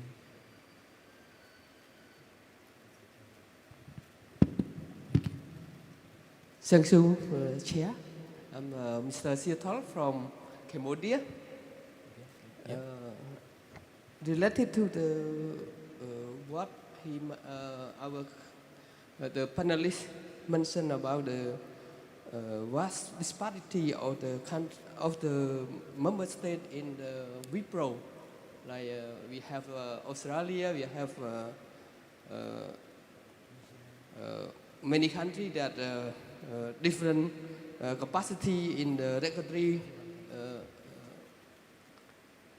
and capacity among the member states that different create obstacle in achieving equitable access to medicine, vaccine, and health technology. So how could WIPRO could intervene to overcome these challenges? And this one question. And another, I just propose as the recommendation that I thought one of the main challenges to the local to strengthen the local manufacturing in the WIPRO is a lack of the political commitment. So could we propose the topic on strengthening of local production of medical product as agenda item for the World Health Assembly, especially for the Western Pacific region. Thank you very much. Thank you. I guess, Dr. Shim, I'll pass this question to you, and maybe perhaps also. I can start with your first question. So, because you echo my previous answer, yes, I did realize that we have everything actually across our West Pacific country area, including a lot of actually developed countries as well. So I don't have an answer, but I do encourage you to reach out to find all of the possibility to reach out of this country. But from my point of view, really like Australia and New Zealand, of course, they are really have a very tightly traditional or currently connection with the European and the US. So they have a first tier of the research facility and funding as well. And of course, the Korea, they have the very strong research, vaccine research history and current facility as well. So China, it is different. China have everything. I'm telling you, China has everything, including procurement, supply, and research as well. But it's just like a harmonize of different countries' regulatory approval is another challenge, which is maybe have to be coordinated for different countries and also WHO's effort. In the parallel, technical speaking, whatever you need actually is out there in some country. You don't have to build up from ground by yourself. But just like a mechanism is to make everybody's, very serious effort.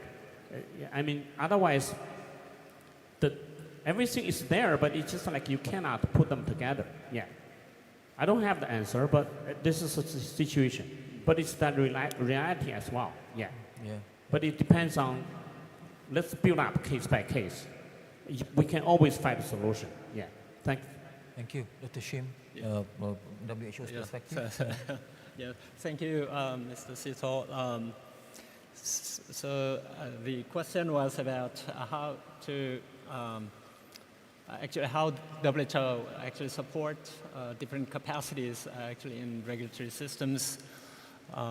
So in Western Pacific region, there are like 27 member states so far, and among four of them are like a WHO listed authority or stringent regulatory authority. So until March 2027, all stringent regulatory authorities need to transit to WHO listed authority. So far, Japan and Australia is transitioning to achieve WHO listed authority. Then Singapore, Republic of Korea already achieved WHO listed authority, and two or three national regulatory authority already achieved mature level 3, the China and the Vietnam. And New Zealand regulatory authority is not assessed, but under the category of mature level 3.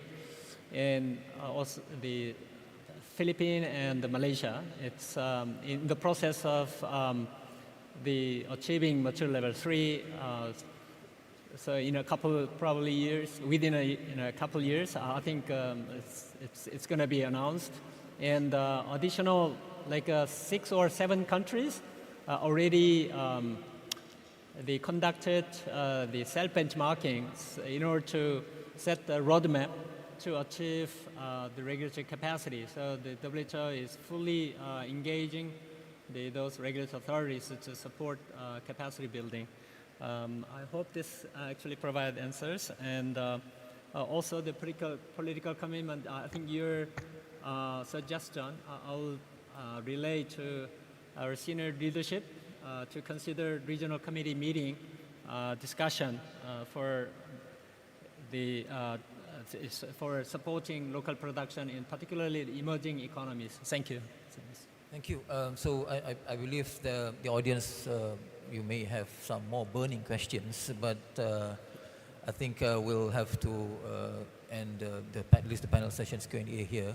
And I would like to maybe perhaps sum up some of the conclusions and recommendations as the fourth part of of the session today. So we have discussed about, for example, trainings, workforce development.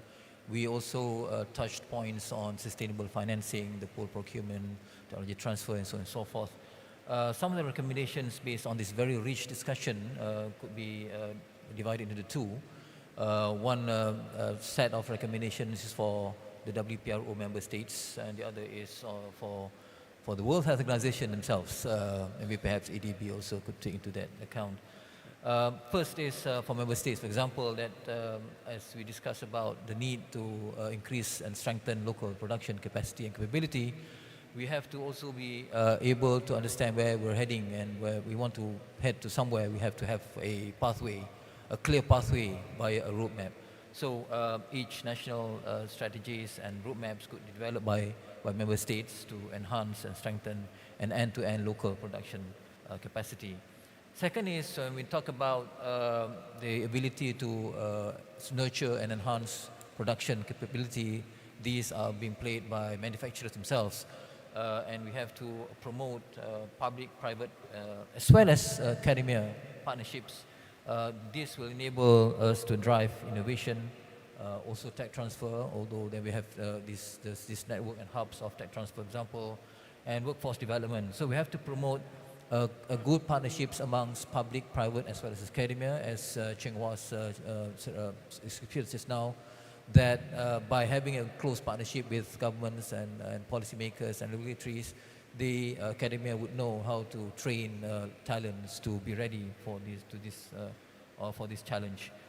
Third is to strengthen regulatory reforms.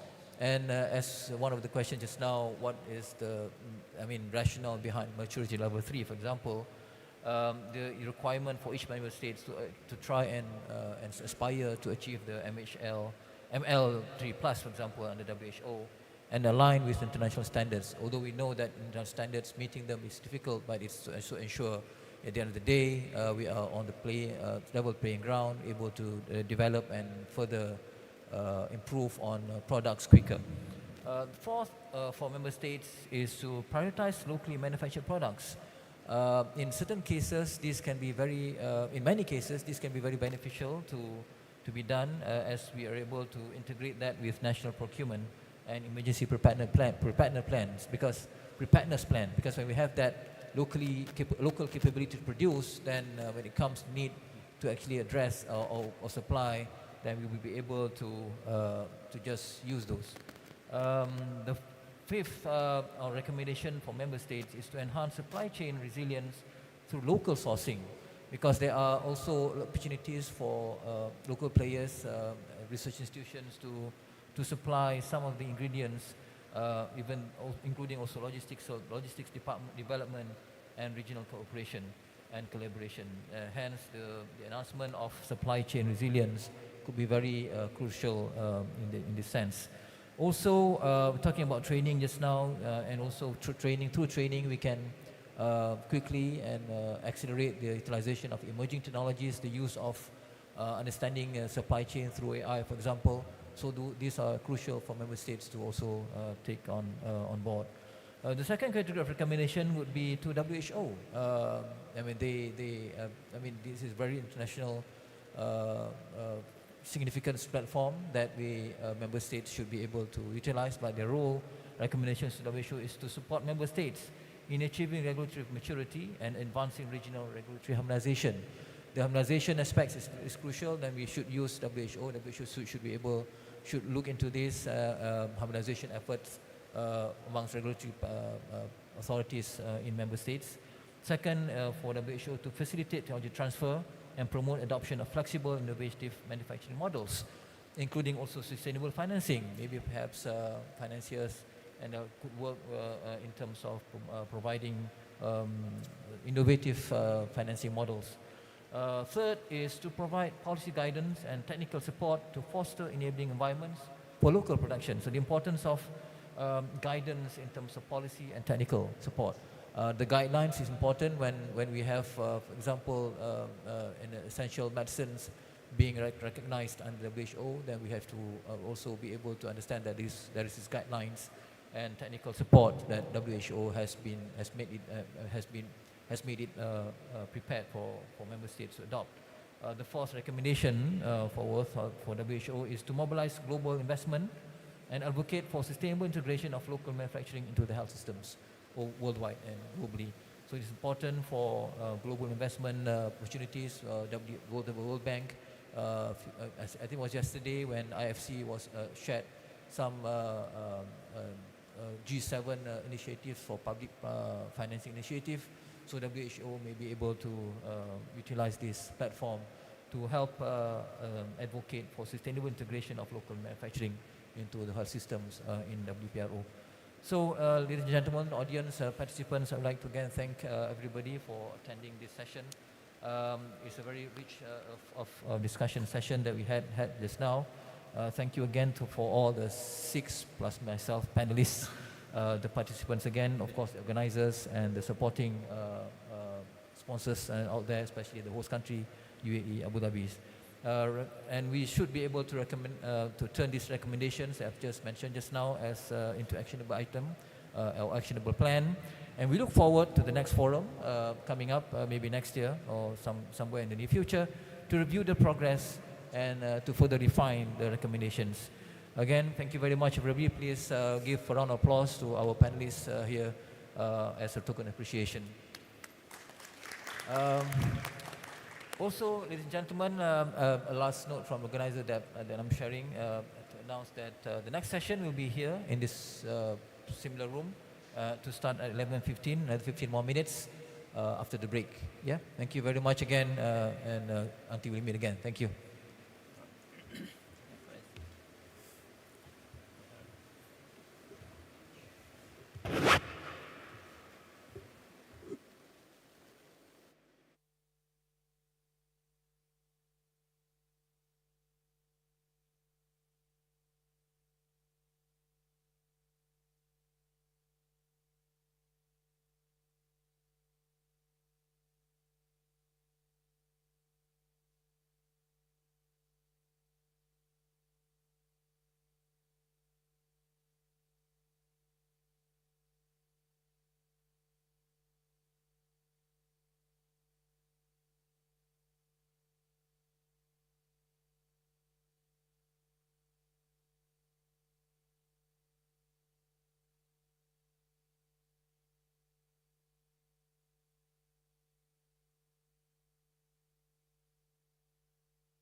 I cannot make the announcement. Good morning, everyone. Oh, you can hear me. Good morning, everyone. Welcome to our plenary session 6. Wait. Sorry. Before we begin, I just want to confirm that all our WHO regional representatives are here. If you are, please come forward.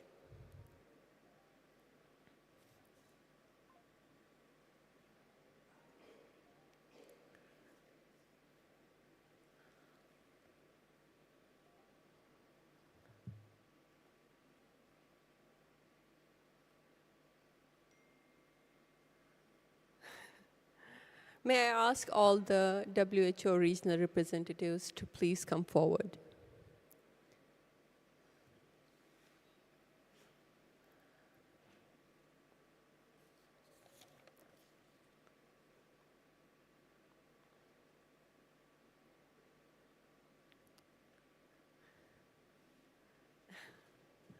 Thank you so much. We have.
Taylor Duncan.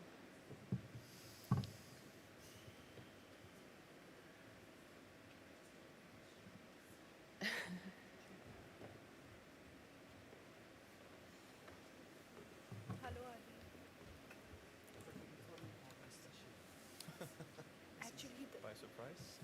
The rapporteurs were put in the plenary just like that. We were the rapporteurs for the. Good morning again. Welcome to plenary session B. And before we begin, I'd like to welcome our WHO regional officers who have joined us from across the world. Thank you so much for joining us. We'll be hearing reports from each of the 6 regional offices, which each presenters for having 5 to 6 minutes. I would now like to call upon the Regional Office of Africa, WHO Regional Office Africa, to present his insights and key takeaways. Thank you for giving me the opportunity, and good morning, everybody. We've just had a session from the African region, and I will be summarizing what was recommended or what was discussed within that session. I think from an African regional perspective, we do recognize the challenges that we have from a local production perspective, whether somebody is establishing or scaling up local production. And amongst those, some of the policies that are currently in existence, issues of access to finance, scarcity of human resources or health workforce that is skilled in order to supply to support the supply chain, issues around security of demand from a commodity perspective, which will, in turn, if addressed, will ensure that at least those that invest are comfortable in investing in Africa with a view that it will be sustainable. So I'll quickly go through some of the recommendations that were then gathered from the discussions that went on today. Principally is that as opposed to looking at strategies that are national, it is now time to look at strategies for local production or establishing local production from a regional and even continental perspective. That will give and ensure that whatever is established from a manufacturing perspective will be sustainable, because it takes into account and does not duplicate efforts, products, etc. within the region or within the continent. Whilst it is also recommended that policies that are cohesive and comprehensive be established, it is also recognized that those should be encompassed in the same manner at regional level, and they should be accompanied by formation of either national governance structures that will ensure monitoring and evaluation of whatever strategy is developed from those comprehensive policies, including the legal frameworks thereof. The other part is that it is critical, and to some extent it has been demonstrated from a political perspective, to have that political commitment from governments. I think the African leadership has shown commitment to establishing and scaling up local production, particularly from the lessons learned during the COVID pandemic. The commitment from government should also be looking at facilitating the creation of that conducive environment for local production.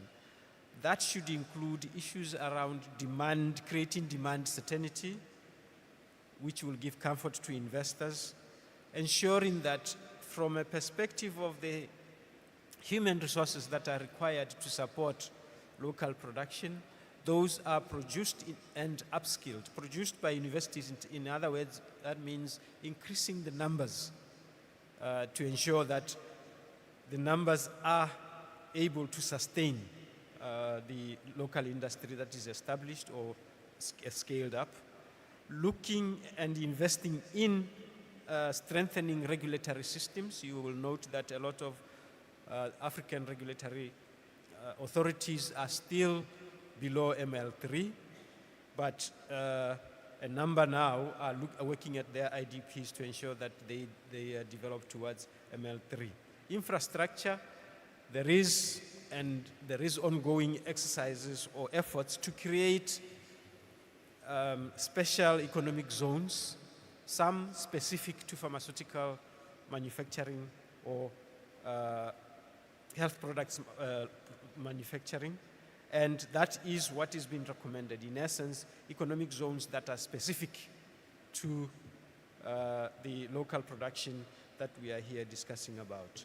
And lastly, I think emphasis on regional strategies as opposed to local, and cooperation that is more impactful amongst partners, organizations, and structures within the national setup.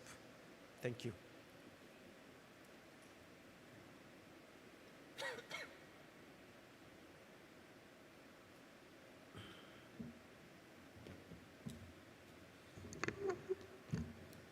Thank you so much for the report. Next, we'll hear from the WHO Regional Office for Americas. Please go ahead. Hi, hello, good morning.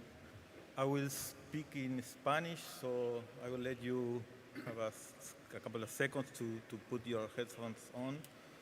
But meanwhile, I can start mentioning that we have an excellent discussion in our regional panel, which allowed us to gather information from different perspectives or different stakeholders from Latin America and the Caribbean, including governments, public and private manufacturers, universities, and regional international organizations. I will switch to Spanish now. El panel, la verdad, fue muy enriquecido en su discusión. Como mencionaba, tuvimos participación de un panel muy diverso, incluyendo representantes de gobiernos de estados insulares con mercados pequeños, como Barbados, que enfrentan una realidad y una estrategia para encarar esta agenda muy diferente que otros estados, como por ejemplo Brasil, que es un estado de tamaño continental, bien. Pero al mismo tiempo que tienen diferencias, también tienen muchos puntos en comunes que los unen, tanto para la integración y la colaboración a nivel regional, pero también de cómo estos países se involucran con colaboraciones y alianzas con otras regiones del mundo, en países tanto sur-sur como en colaboraciones con países desarrollados. Experiencias que se mencionaron, repito, desde que tuvimos en la región. Básicamente la región de las Américas es una región muy diversa en términos del desarrollo de capacidades industriales, pero también de tipo de países que la componen, bien, y la estructura y las estrategias de desarrollo que los países han adoptado para el desarrollo de su industria de medicamentos, vacunas y otros dispositivos médicos. Por ejemplo, en el caso de Cuba, es una industria en el cual se caracteriza por la coordinación entre el sector productivo y el gobierno, los ministerios de salud, en el cual la política productiva está orientada y dirigida hacia el abastecimiento y cubrir las necesidades de salud pública del país, y no tanto por otras reglas de mercado. Si me tengo que conducir, realmente es un desafío poder resumir o sintetizar los diferentes casos, las experiencias que se compartieron durante la sesión, pero si tengo que centrarme en una síntesis seguramente injusta con muchos de los participantes, creo que es importante mencionar que América Latina es una región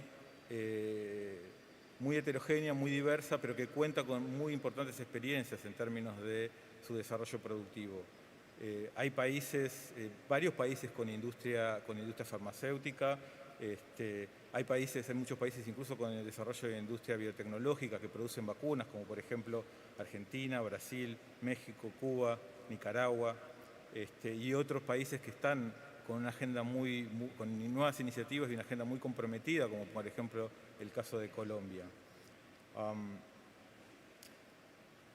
La región cuenta con 6 autoridades regulatorias que son reconocidas por la OPS como de referencia regional, de la región de Latinoamérica y el Caribe, 8 en la región de las Américas, 6 en América Latina y el Caribe, las cuales también son y proveen una fuente y un eje para la cooperación entre los países, entre las autoridades regulatorias, en pro de la convergencia y la armonización farmacéutica, lo cual es base también para tener sistemas productivos que sean confiables y que sus productos también puedan ser adquiridos en otros países.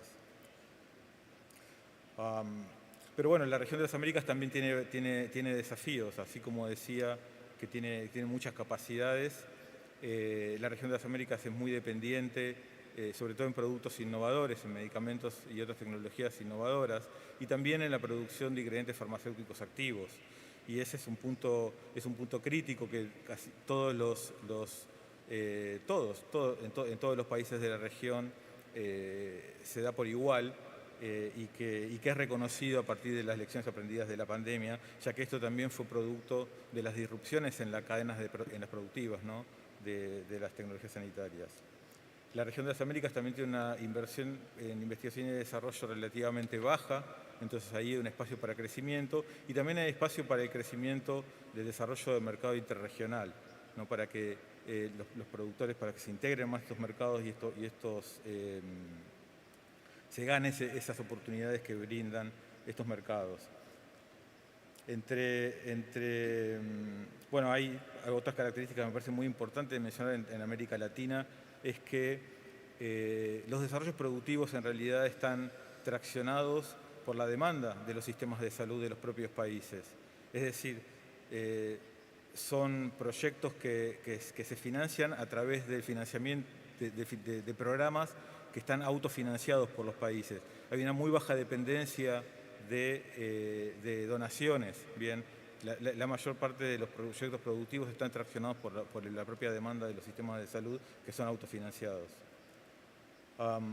En términos otro de los desafíos que encuentro en la región es que si bien hay muchas asociaciones y muchas colaboraciones en términos de transferencia tecnológica, muchas de ellas se quedan en las estancias finales del ciclo productivo, en las etapas de formulación, de llenado en el caso de las vacunas, en los casos de formulación en el caso de los medicamentos, pero no avanzan hacia atrás en el desarrollo de la sustancia activa, ingredientes activos, excipientes y otras, y la tecnología en completo, ¿no?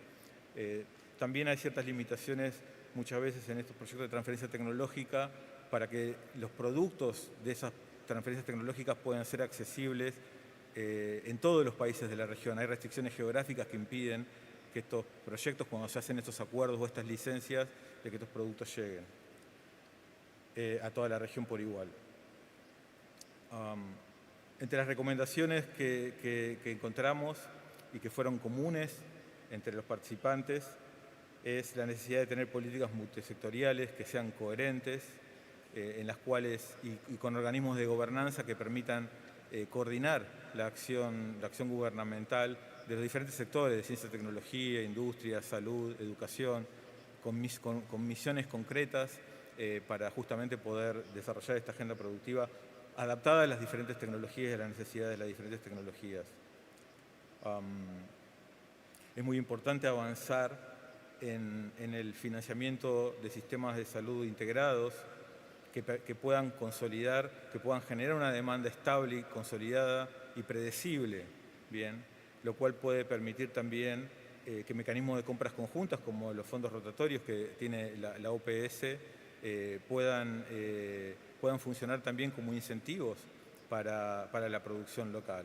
Estos mecanismos de compra conjunta, como les digo, permiten que no solamente mecanismos de compra, sino también de acceso, colaboran con los Estados miembros en consolidar esa demanda, en el aseguramiento de calidad de los productos que adquieren, y eso facilita tanto el acceso, pero también tiene potencial para fortalecer y promover la industria regional, generando el volumen necesario para poder sostener proyectos productivos que requieren grandes economías de escala.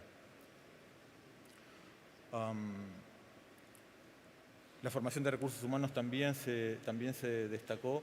Es muy importante tener estas capacidades tanto para poder recibir y ser de transferencias tecnológicas, pero también para crear, ¿no? para desarrollar nuevos productos, lo cual también incluye capacidades técnicas, ¿no? Para poder discutir licencias, negociar, no solamente de producir, sino son varias diferentes habilidades que requieren ser entrenadas. Y finalmente creo que la región también merece tener un poco más de visibilidad en términos de las capacidades y potencialidades que tiene para movilizar inversiones hacia la región, movilizar más proyectos de transferencia tecnológicos completos, bien, y también cooperación técnica hacia América Latina. Tanto desde los proyectos y las estrategias que están adoptando los países más pequeños como Barbados, o países más grandes como Brasil, en todos los casos involucran y es clave la cooperación, la colaboración, la conformación de alianzas para el desarrollo de la industria. Entonces es muy importante también tener en cuenta estas capacidades de América Latina para justamente poder avanzar en esa agenda, acompañando también el desarrollo a nivel global. Muchas gracias.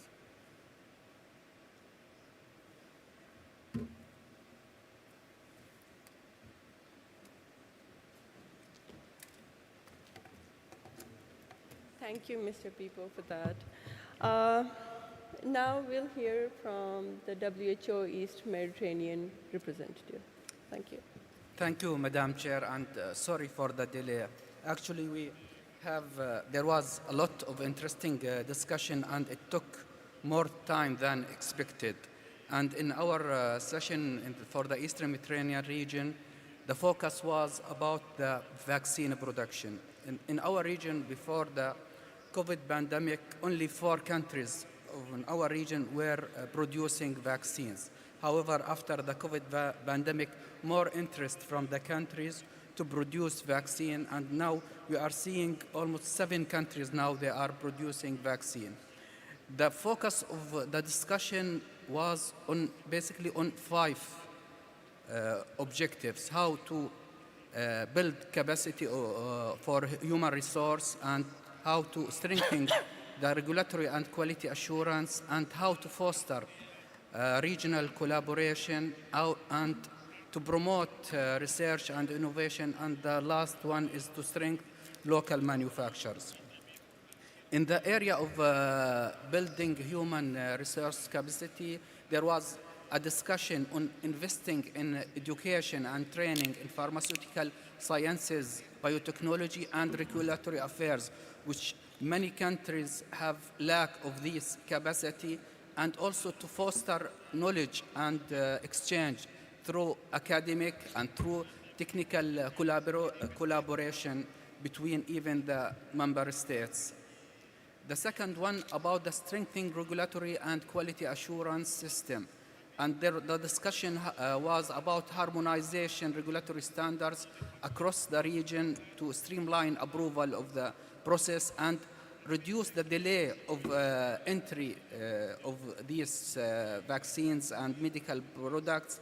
And also there was how to build capacity of national regulatory authorities in the area of quality assurance, in the area of GMP and other guidelines to ensure the quality and safety of vaccines and medical products. And in this area also there was some discussion about how to promote WHO pre-qualification of locally produced vaccines and medical products in our region.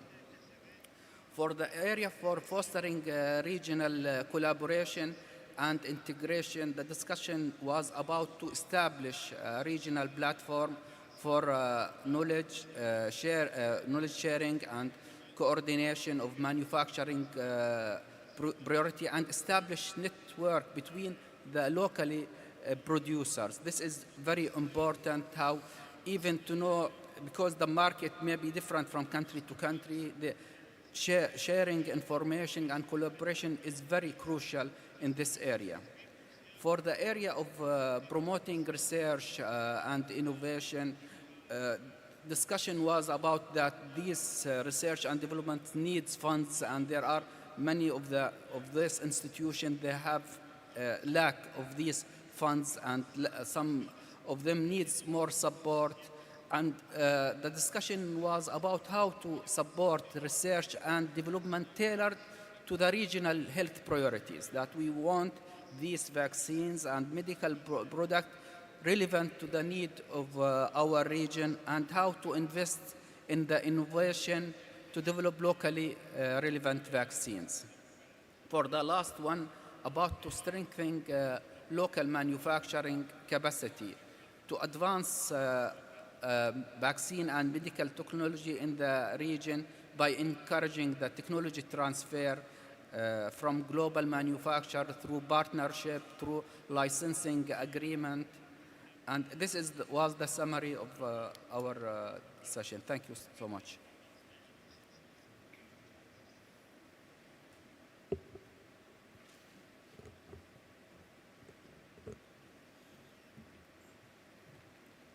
Thank you so much.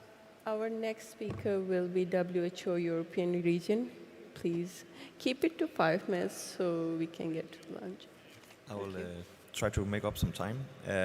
We had really good discussions, and I'd like to initially thank the panelists, but also the audience, which was a really good experience. We were a very active audience, so we had really, really good discussions in our group.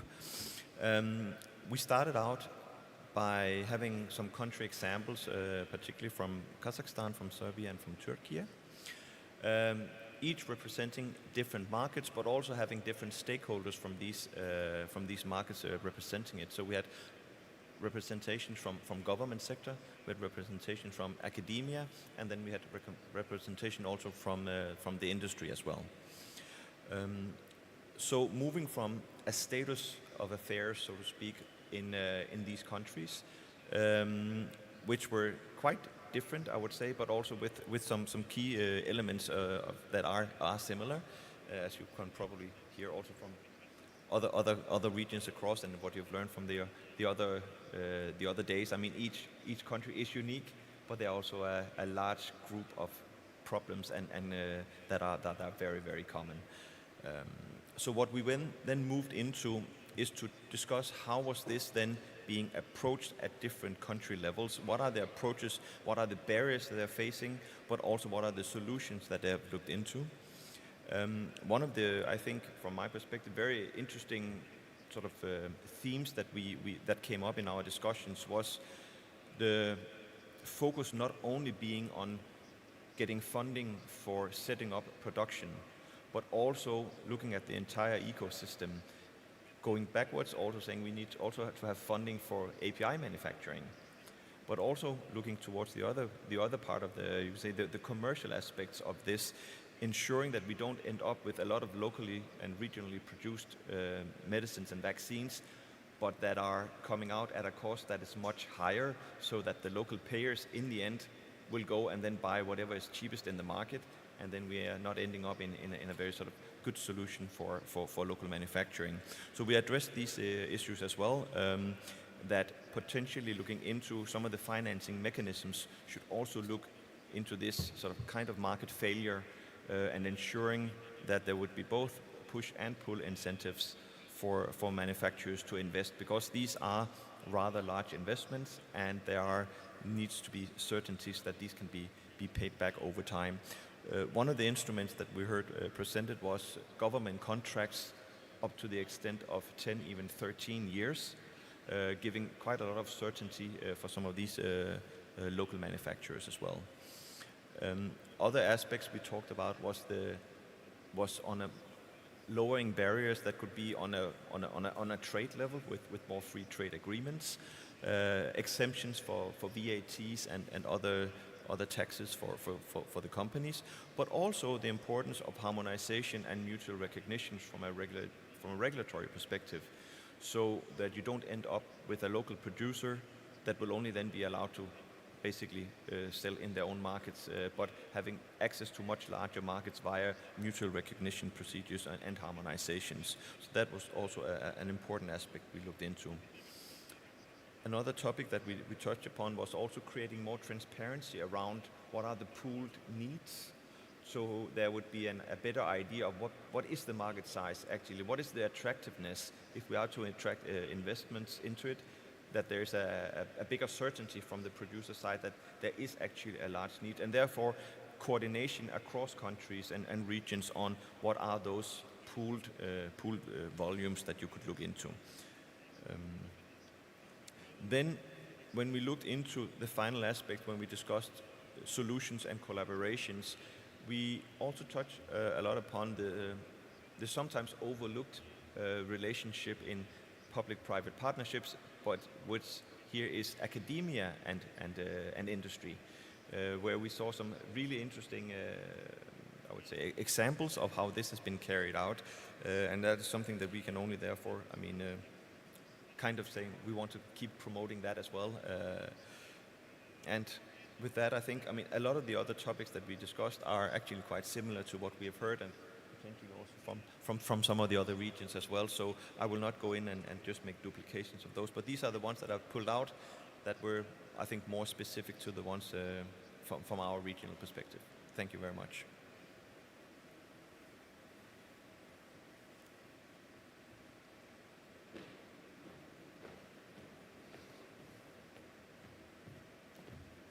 Thank you so much for the insightful report.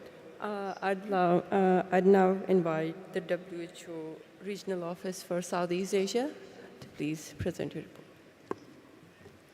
Thank you. We had a very rich discussion in the panel, and we had rich representation across the ministries of health, the regulatory authorities, the Innovation Foundation, and also the manufacturing experience in the panel. And the Southeast Asia region is a manufacturing powerhouse in the globe, as you all are aware, for generic medicines and vaccines. And many countries in the region are actually supplying in a major way to the WHO pre-qualification program that is exporting medicines and vaccines through UNICEF and other the procurement mechanisms to both developed and developing countries. With that context, we had rich discussions, of how countries are stimulating their innovation system, their manufacturing infrastructures, the skill sets and the talents, capacity building of manufacturers and the regulators, and also looking at strengthening the regulatory ecosystem in the countries. Those were some of the common threads that ran through the discussions through the panel. But I would like to highlight some key takeaways, which towards the end of the panel, in the questions that ran, what could be the key suggestions or recommendations of the Third World Local Production Forum from the Southeast Asia region that we would like to highlight. And some of the suggestions are as follows. The suggestion of looking at reliance and looking at the existing strengths in the region, in the Southeast Asia region, and tapping into those strengths, highlighting the point that not everybody and not every country needs to do everything. The situation or the arrangement has to be a win-win for the innovator company as well as the manufacturing company, which is, for example, receiving the technology transfer. The whole arrangement for the government funding to be pooled into the system for fostering local production has to be a win-win for the government and for the manufacturers both. So the areas of prioritization for the countries, which areas they would like to invest in, whether it would be the generic medicines industry or the diagnostics industry, that is a critical one that the countries need to take. And reliance was again and again highlighted as the key running theme that in the Southeast Asia region we have manufacturing powerhouses as countries. So let us also rely on them. Building capacities, building partnerships, product development cooperations and partnerships was again highlighted, and we had some very rich case studies for vaccines, biologics, and diagnostics. The impact story from India, which was covered in the DG WHO's end of biennium report, was also covered as a case story, success story, as well in the discussions. Apart from that, the strong innovation system, having the manufacturing ecosystem, and looking at the support for end-to-end and translational research, setting that up, was also highlighted among the discussions. The idea was to look at the startups, the innovators, the regulators, the manufacturers, and the high-end innovators, which are the big top 25 companies, in vaccines or in medicines doing innovation. And where do we build the bridges? Building bridges and looking at how a nuanced context of understanding of regulatory landscape nationally, regionally, and globally, specifically for manufacturers who want to, say, supply to the European region or to the United States. Understanding the regulatory context, the understanding of the regulations and building their capacities was also highlighted in the discussions. The efficiencies in innovation, where we are putting the money and where the governments are putting the money, how much of that money is going actually in innovation and not in administrative procedures was one fact, which was highlighted in the discussions. And one figure was given, which I would like to share with you, that in the recent analysis of the National Institutes of Health in the United States of America, it was seen that about 50 to 60% of the grants were actually being spent on administrative procedures. So those are the efficiencies which need to be built in the research and innovation ecosystems, which all the countries are trying to either set up or strengthen in their countries. So the idea was to have a win-win, but there is a place for everyone, and the role which WHO is playing through the WHO Health Technology Access Pool, the mRNA program, and the local production program, and how we can stitch the ecosystem and provide nuanced capacity building and tailor-made support for countries as per their needs was highlighted in the session. So those were the big takeaways of the Southeast Asia region session. Thank you.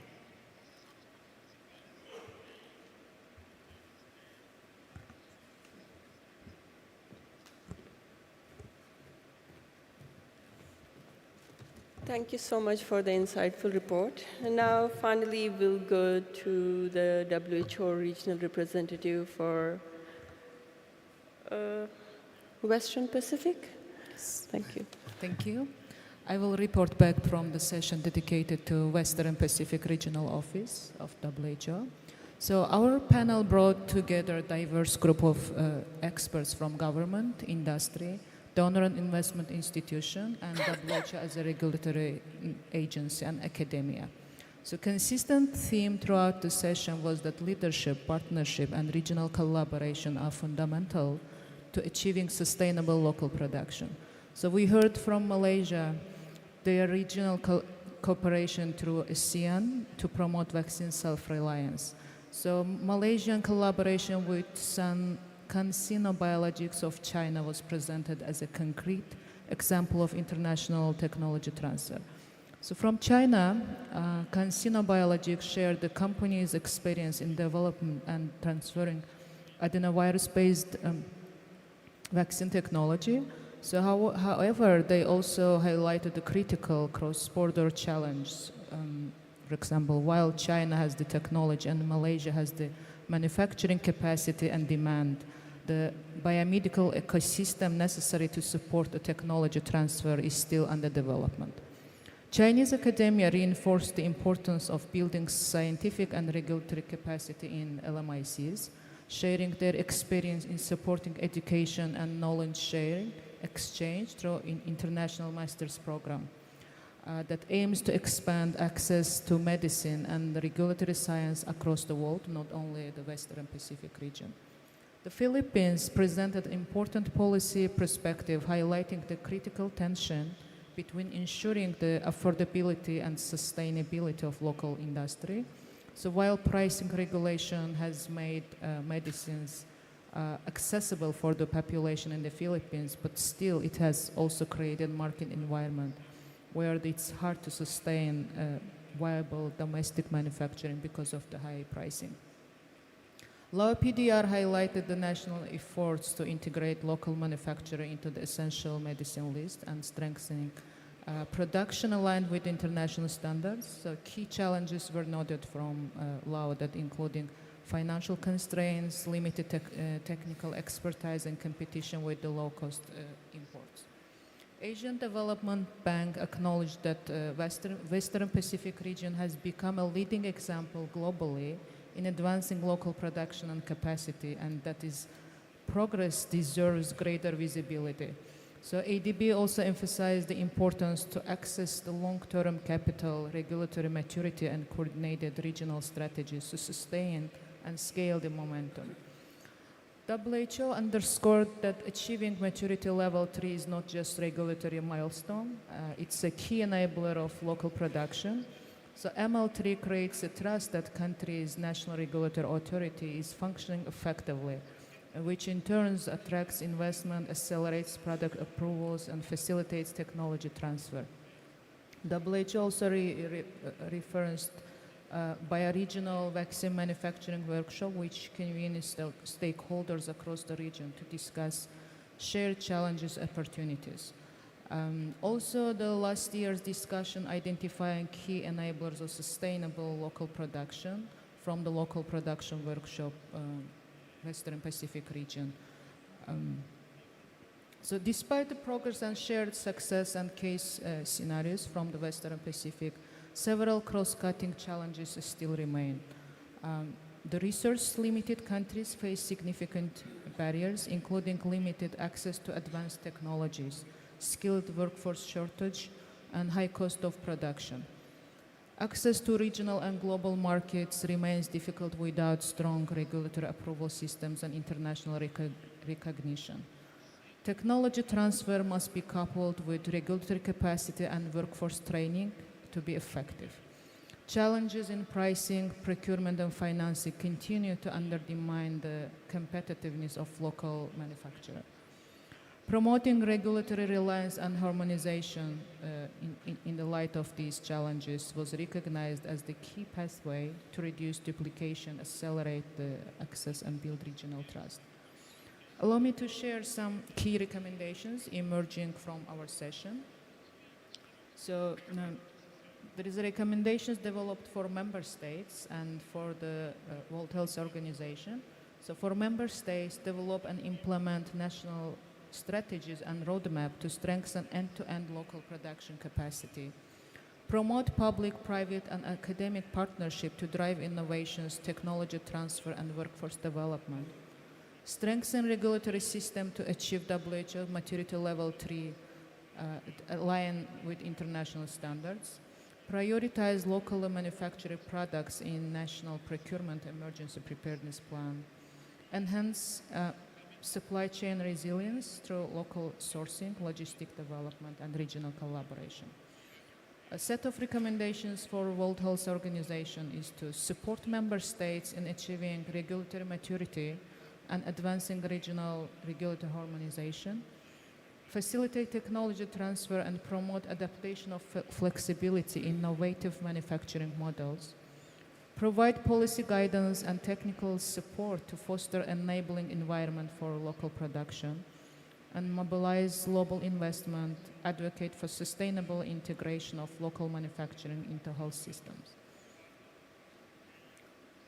To conclude our session, reaffirm that sustainable manufacturing is already happening across the Western Pacific region, and what's needed, it's continued investment and shared vision across the regional countries. Thank you.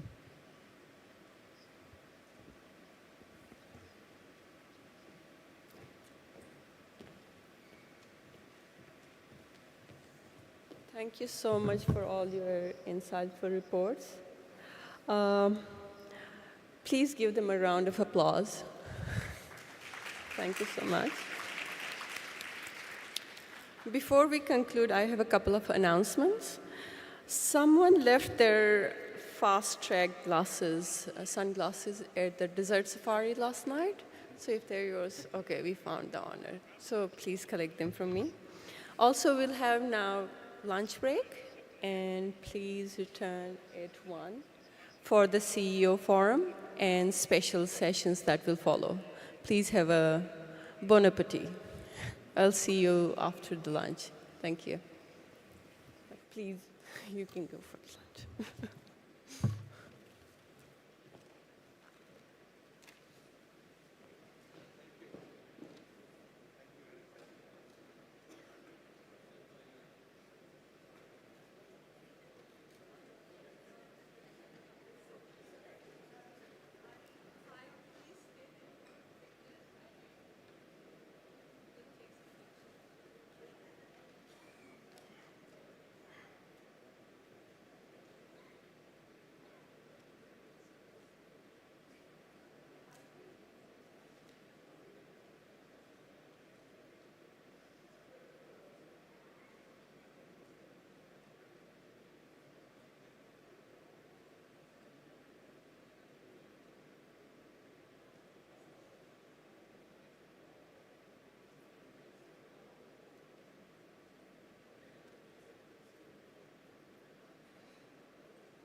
unapiga tu.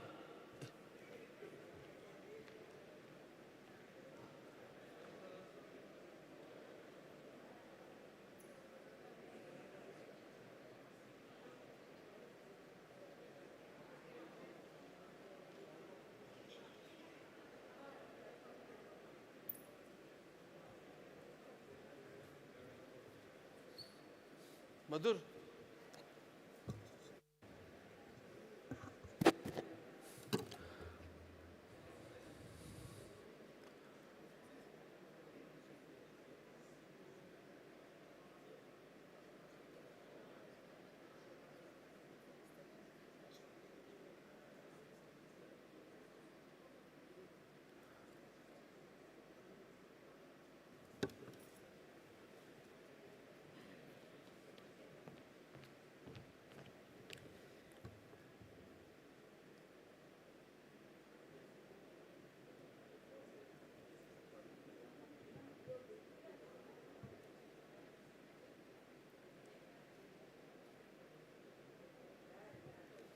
Naika puzza.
Hello.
Hi. Nice.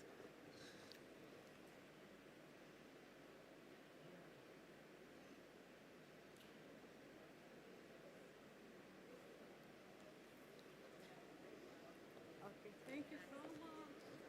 Thank you. You can see it's okay.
God. As we move on to our final day together, we have a packed schedule with several important sessions still ahead. You're packed. Indeed, Laura.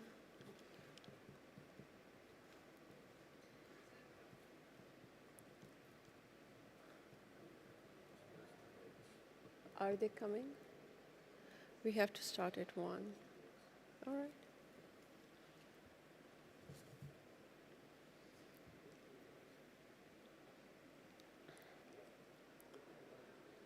What?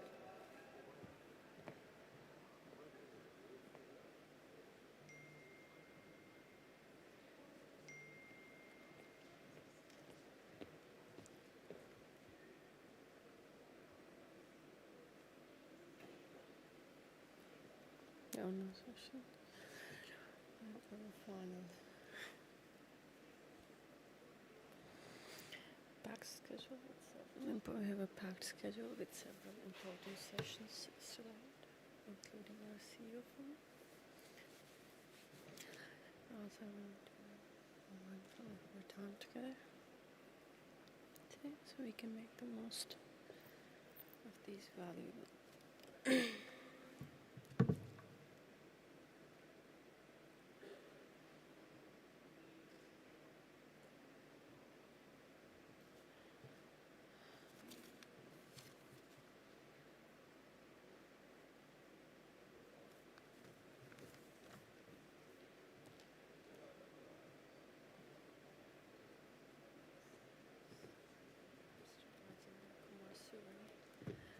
To please lead the session, shaping the future of local production for sustainable growth.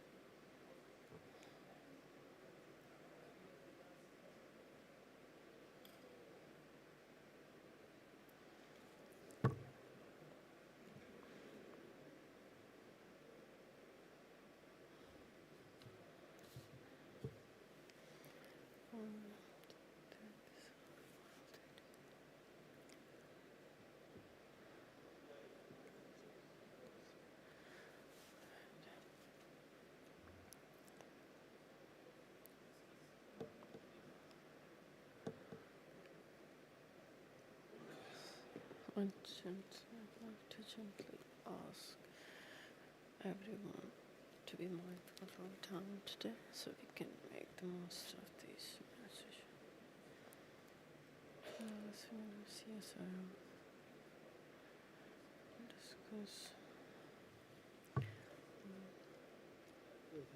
The lady comes with a wheelchair, okay? She's the panelist. Okay. Okay. Which So one is she? Okay. She's still. So you're going to call Rajinder Suri. Kumar Suri, yeah. And Kumar Suri, that you're good. Yeah.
No, I'm so sorry.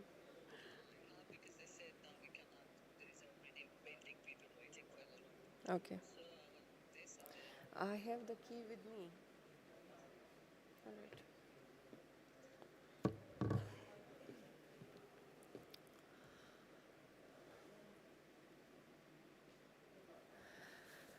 Welcome back, everyone.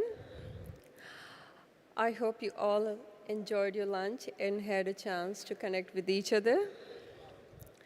As we move on to our afternoon sessions, just a friendly reminder that it's our final day together.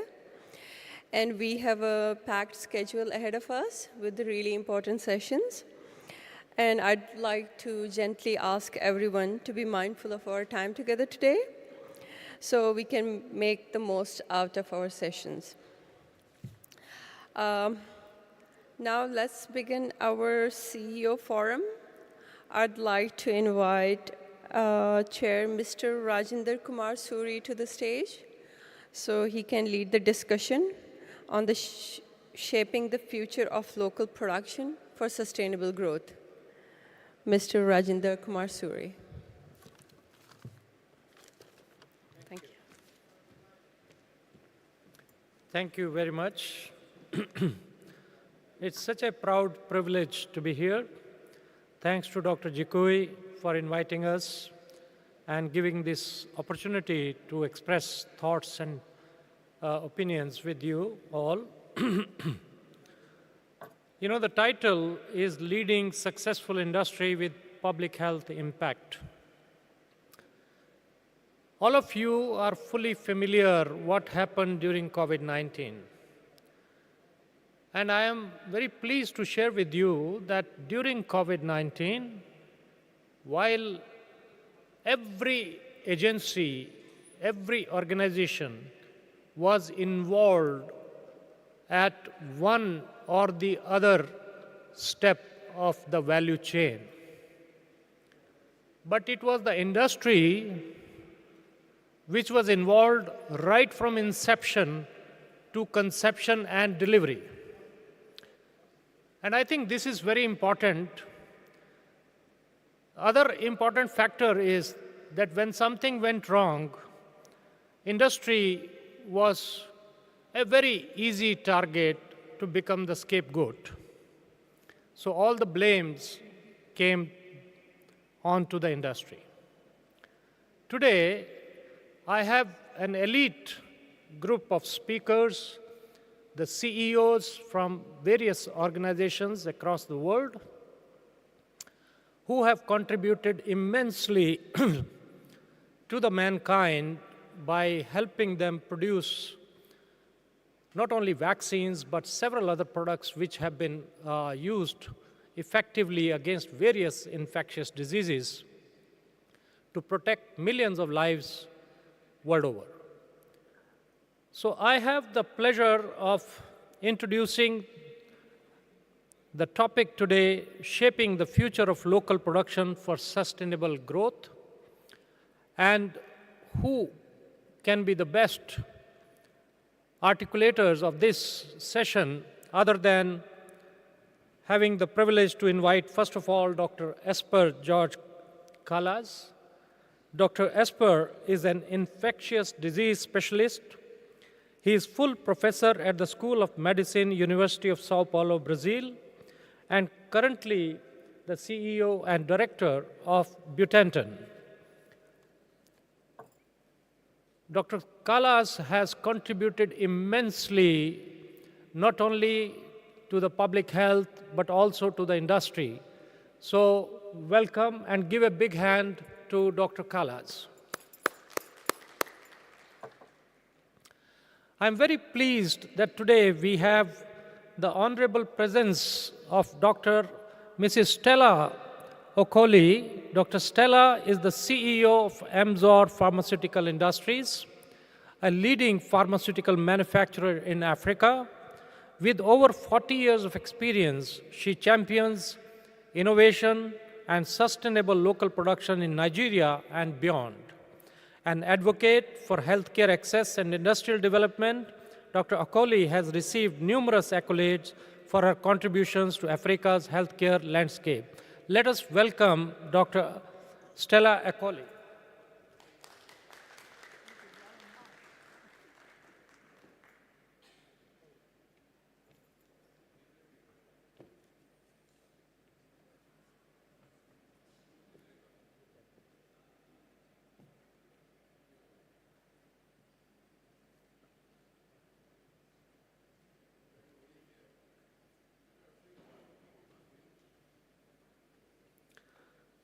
And now I have the privilege of inviting and introducing Dr. Sriram Natarajan. Dr. Natarajan has, again, more than 40 years of experience in developing, manufacturing, and marketing of diagnostic devices and kits, catering to worldwide markets in both private and public sectors. He currently serves as Director and CEO of Mol Biodiagnostics, a company focused in decentralizing access to healthcare through innovative solutions. Welcome, Dr. Sriram. And now, let me have the privilege of once again inviting Dr. Zhufeng Yu, PhD, Chairman and CEO of CanSino Biologics Incorporation. A big hand to Dr. Yu. He has immense experience in vaccines, right from designing to delivery, and is leading now CanSino. He has been my colleague at Sanofi Pasteur, so it's a pleasure to have you, Dr. Zhu, here. So, with this introduction and keeping the time constraint in mind, I think we will start moving into the program. And what I would request each panelist is to kindly share an opening statement with the great audience that we have here. The opening statement I would request to kindly restrict less than 3 minutes. Less than 3 minutes means less than 3 minutes. And then, of course, we will have some Q&A and an opportunity to ask the audience to raise questions if we have time. So I would request Dr. Esper to kindly start and with his opening intervention, a short statement.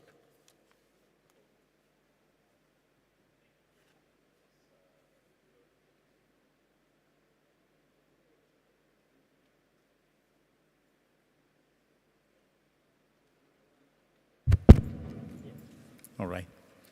So thank you very much, Dr. Suri, for this kind invitation. It's a pleasure for me to be here. Perhaps the first thing that I would like to say is this is a great opportunity for us to readdress the needs to make what we do sustainable. But besides that, we need to do an even more difficult task, which is to discuss this in the turmoil we are going through in the past few weeks. I mean, we are facing what's building up to be a commercial shakeup with the taxes being imposed by different countries, and that's going to be a big challenge for all of us. I think we need to find creative solutions, despite the politicians are disputing one against the other. We who work in the field of public health need to embrace one another. We need to find solutions to overcome these difficult times that we're going to go through, and maintain the cohesion between our countries do to protect public health. I think the only way to do this is having these kind of fora where we can discuss amongst ourselves, be closer together, trying to find collaborative environments to bring all the products that we try to make and produce to all of us. And I think this is a challenge that we need to overcome. It's going to be difficult. I hope what we're going through is going to vanish shortly with agreements and commercial solutions for products and supply chain in the field of vaccines, immunobiologicals, and drugs to treat and prevent diseases. So with that, I'll pass back to you, Dr. Suri. I'll be happy to engage in those discussions together. Thank you. Thank you very much. I think very, very important statement and very worthy words of coming together in a cohesive way to find solutions to the supply chain. And manufacturing challenges in the world. So I will now request Dr. Stella to kindly make a statement. Let us say good afternoon to everyone. And what a pleasure and joy for me to be here. You can see that they put that I was going to be online, virtual. But you can see how things can work out and, you know, how important it is for me to witness this wonderful gathering that WHO called. We have a lot of respect for WHO. We are happy for what they are doing, and we want them to do more. So, EMSO Pharmaceutical Industries, based in Nigeria, Lagos, Nigeria, have been in production for over 4 decades. And we enjoy what we do. We know that what we do is very important. And we have a lot of our staff, Nigeria as a whole, that encourages us to do well. We must make sure that what we do is quality. Quality that can pass the test any part of the world. Because in Nigeria, there are many things you can do. So if you choose to be a manufacturer of pharmaceuticals that are going to be taken by people, you must make sure that it is of highest quality. And we pride ourselves that we are doing that, and we haven't relented. Everyone knows the issues that Africa is having. Africa is having issues of manpower, issues of, they call it Japa. Japa means immediately they get their degree, someone else in another country takes them away. Might be your staff. So Japa means they've gone to work with another company abroad. You understand? We have the most intelligent people in Nigeria.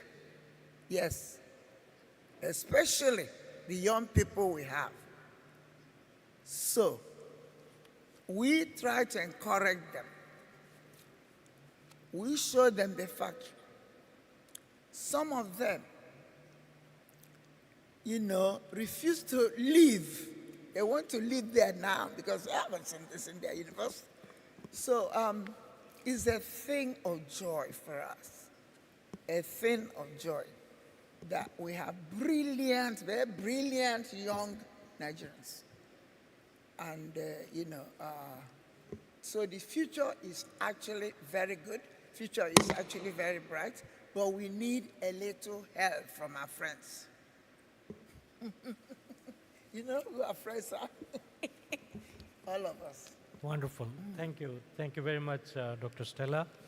And may I now request Dr. Shriram for his opening statement. Very good afternoon.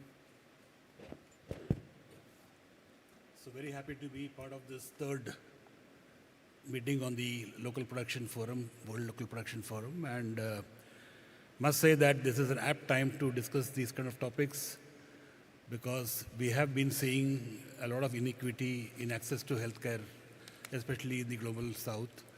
And COVID clearly showed that there was a big gap in the overall access from a availability of healthcare point of view. And the over-dependence on the global north was a very big major problem because in those times, they were just not available. And the global south had to contend itself with whatever they could manage. And they were struggling quite a bit.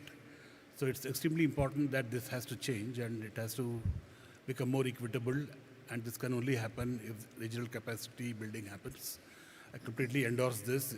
Being a manufacturer from India, We have seen this happening in India. We see it all over LMIC.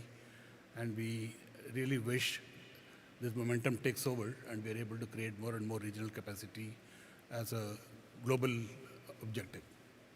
Thank you. Thank you. Excellent. I think it's a great contribution. Let me now request Dr. Zhufeng for his opening statement. Good afternoon, everyone. Let me introduce my company, Consigno Biologics. This company is funded at 2009 in China. Our goal is to develop, manufacture high-quality vaccines at affordable cost to meet unmet medical needs. So since the company established, we have developed 5 technology platforms and 5 licensed products. Especially during the pandemic, we have licensed at least 2 products in the multiple countries. And we also transferred our COVID-19 vaccine to multiple countries and make that vaccine accessible to the local market. And we're build up our experience and continue working with the local manufacturers. Currently, we have at least 2-3 products working with multiple companies in the different regions globally, and then to try to bring the high-quality vaccines to the local market. That's what our goal is, really try to make those vaccines available. We're also working with international organizations such like Gates Foundation and others, try to develop new vaccines that eventually address the public health needs. And so that's, we're here, try to share our experience with all of you. Thank you. Wonderful. Thank you very much. I think this is very encouraging to hear, the number of tech transfers that you have been involved in. So we will definitely come back to you for your valuable experience sharing. So let me now go to Dr. Esper with first question. Brazil has been unique to foster local production, which is combining investments from the public sector, local demand, and capacity building. So would you like to comment on how was this built over several years? So this is a vision that the Brazilian government brought many years ago. In fact, when the first products in vaccines took place in the market, the country has contributed by participating in several developments. Just go back to the 1940s when Brazil was the country who first implemented the yellow fever vaccination, bringing vaccines from the Walter Reed Institute.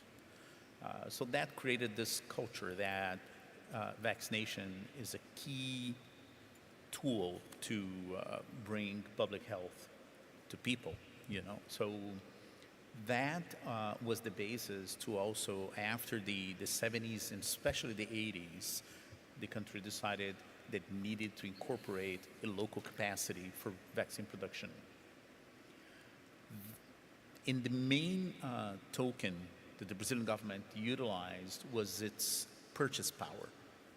With a population that's large enough, today is 210 million people, they saw an opportunity to exchange that purchase power by bringing demands to incorporate products in full production capacity in the country. So there were several efforts. Many of them resulted in success. Many of them failed. But in essence, there are 2 main producers of vaccines in Brazil. First is the Fiocruz Foundation, Fundação Oswaldo Cruz, which is linked directly to the Ministry of Health, which is a federal foundation, and they produce several tens and millions of doses of vaccines within the country, plus several products to bring to the pharmaceutical sector. The second one was an initiative by the state of Sao Paulo, Brazil, that invested in the Butantan Institute. And that institution is now, our institute produces over 140 million doses of vaccines per year, an increase in the portfolio. Those two institutions have 124 years old, and that was also a very strong basis to create the necessary critical mass to bring these products within. Now, we still need to rethink the system, and not only looking into Brazil, but also the entire Latin America, our region, and see what other regions did that made this kind of investment and strategy successful and perennial in bringing the necessary forces to maintain over the years this kind of result. So I think we should think more broadly involving the countries around Brazil, countries in Latin America, and look into other regions that succeeded, such as China, India, and now what's happening in Africa. Understand what are the engines put together to make it sustainable. Thank you. Thank you. I think this is a great perspective. Not only, I mean, you have been looking at the past, but the future strategy is very clearly defined. So thank you very much. I think this is very, very critical to understand a great work that has been done by Butantan and Fiocruz Foundation. Thank you. Dr. Stella, let me come back to you with my first question. What are the biggest challenges local manufacturers face in scaling up production, and how do you think they can be mitigated or addressed? Thank you very much. There are major challenges in, Africa. Not because they are not able to do that. Like in our own case, okay, you're not hearing. You're hearing now. Sorry about that. I have to start again. Okay. Thank you very much for asking that question. There are challenges, especially, I believe, in Africa more than elsewhere. In Nigeria, there are challenges, but challenges of not having the materials, challenges of getting the raw materials, in, challenges of government allowing and understanding, challenges of getting people to manufacture. We started Emzo Pharmaceutical Industries 40 years ago, after I came back from England, and it's been going very well. I think I did say that to produce world-class pharmaceuticals. Because we have friends, we have people who care. From England, where we studied, some are from other countries, and they make sure that we don't lack. And we also have a lot of NGOs that heard about us and run to help us, give us order to supply and test it in international lab, and they find out abroad, outside Nigeria, that is very, very good.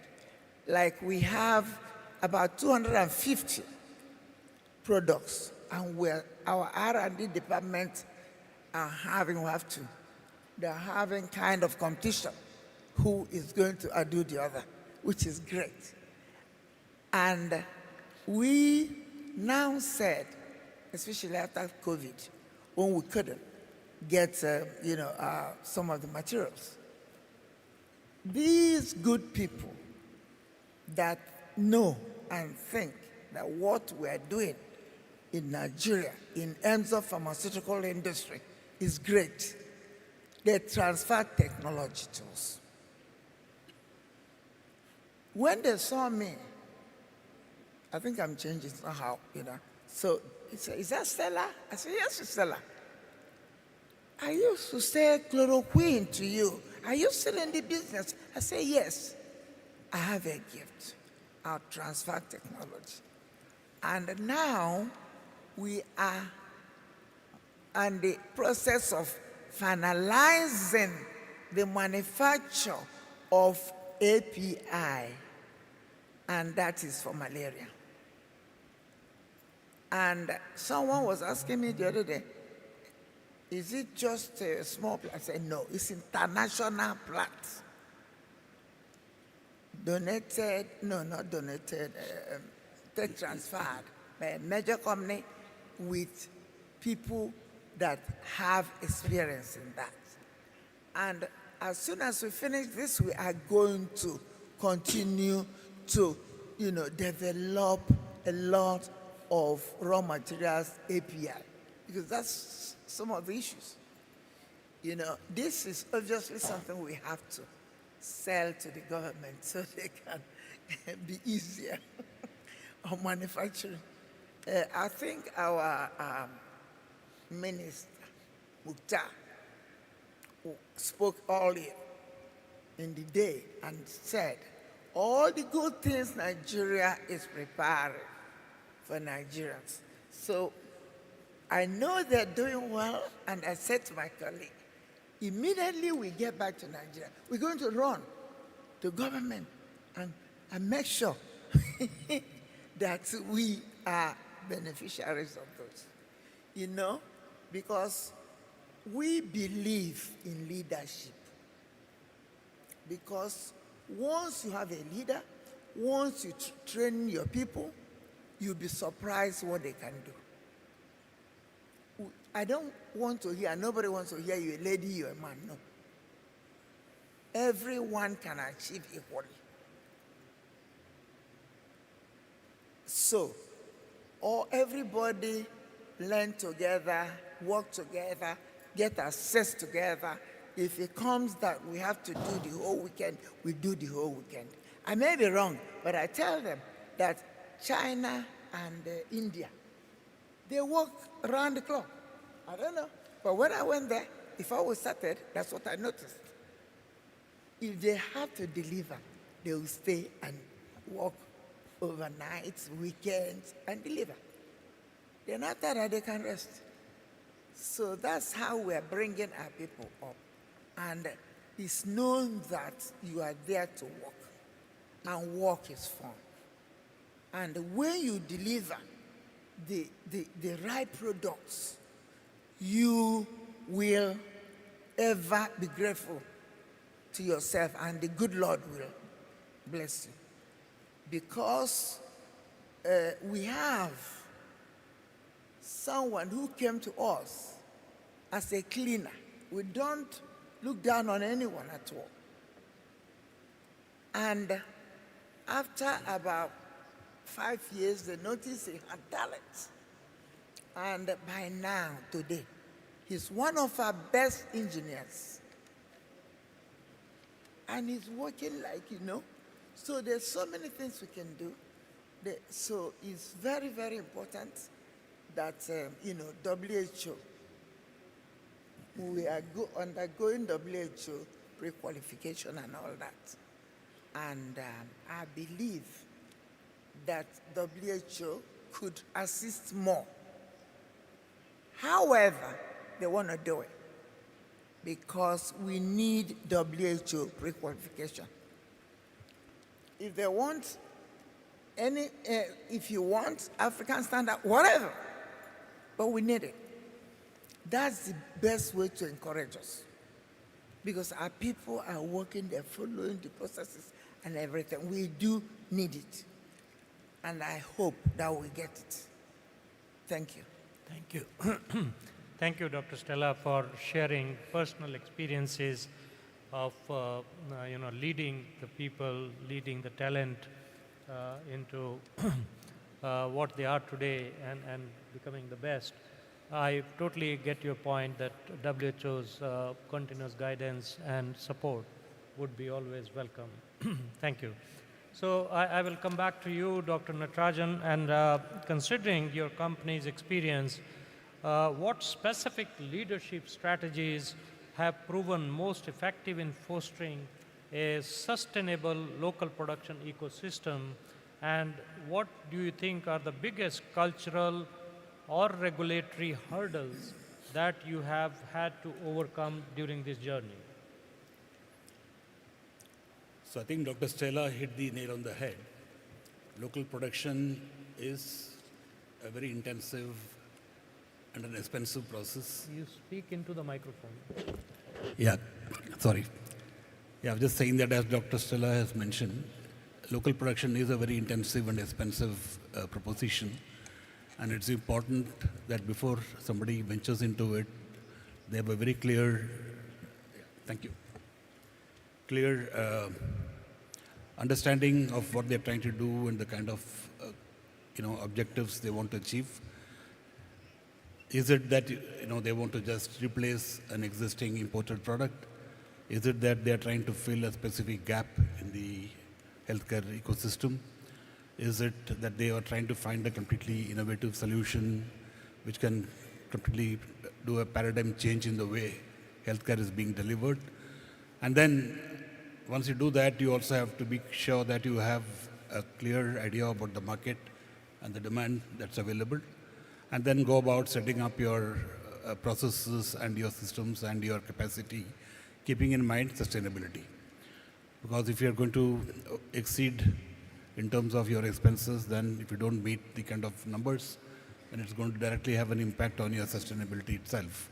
So as a leadership role, it's very important to be able to identify what you're really wanting to do and how you're enabling yourself to do that, the kind of infrastructure you want to create, the capacity you want to create, and also in terms of funding mechanisms, and do you really have adequate funding for this, and the cost benefit of doing all this has to be seen. Brazil, for example, has done this very clearly through a public sector initiative, and so here most of the costs are actually underwritten by the government, so it becomes a very clean, easier path. But in all the other countries, I have not seen any other country where a public sector has actually come in to do something like this, so that the private sector is completely on their own. And when they are working in a situation where there is absolutely no ready-made ecosystem or infrastructure available, they have to bring and create everything new, and then fight in a market where they are competing with already established brands. So it's a daunting task. So our experience is it's always good to start with a clear, filling of a gap, so that you know that there's a gap, and if you're finding a solution for the gap, then you're actually able to create a niche for yourself, and you're not getting into a bitter competition. And then you can scale up your technology for your own country, plus the region, and probably even the global markets. That's something that we have done in Malbio, and we found that it's been very effective. And that sort of makes it much more easier to get into market and get a market access. But the difficulties are that, first of all, when you get into a local production, you're always compared with an imported product. And to that extent, you need to spend a lot more energy, time, and resources in trying to prove yourself and prove your product. For example, in our case, we had a technology for our molecular test for TB, and it took us about 3.5 years of studies before everybody accepted that, yes, it's a good product and it works.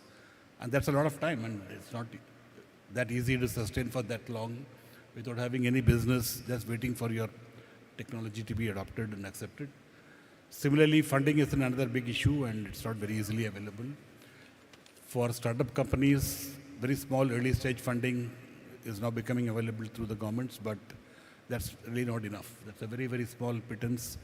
And then companies get into venture capital investments and looking for private equity, and it becomes quite messy and very difficult for most of them.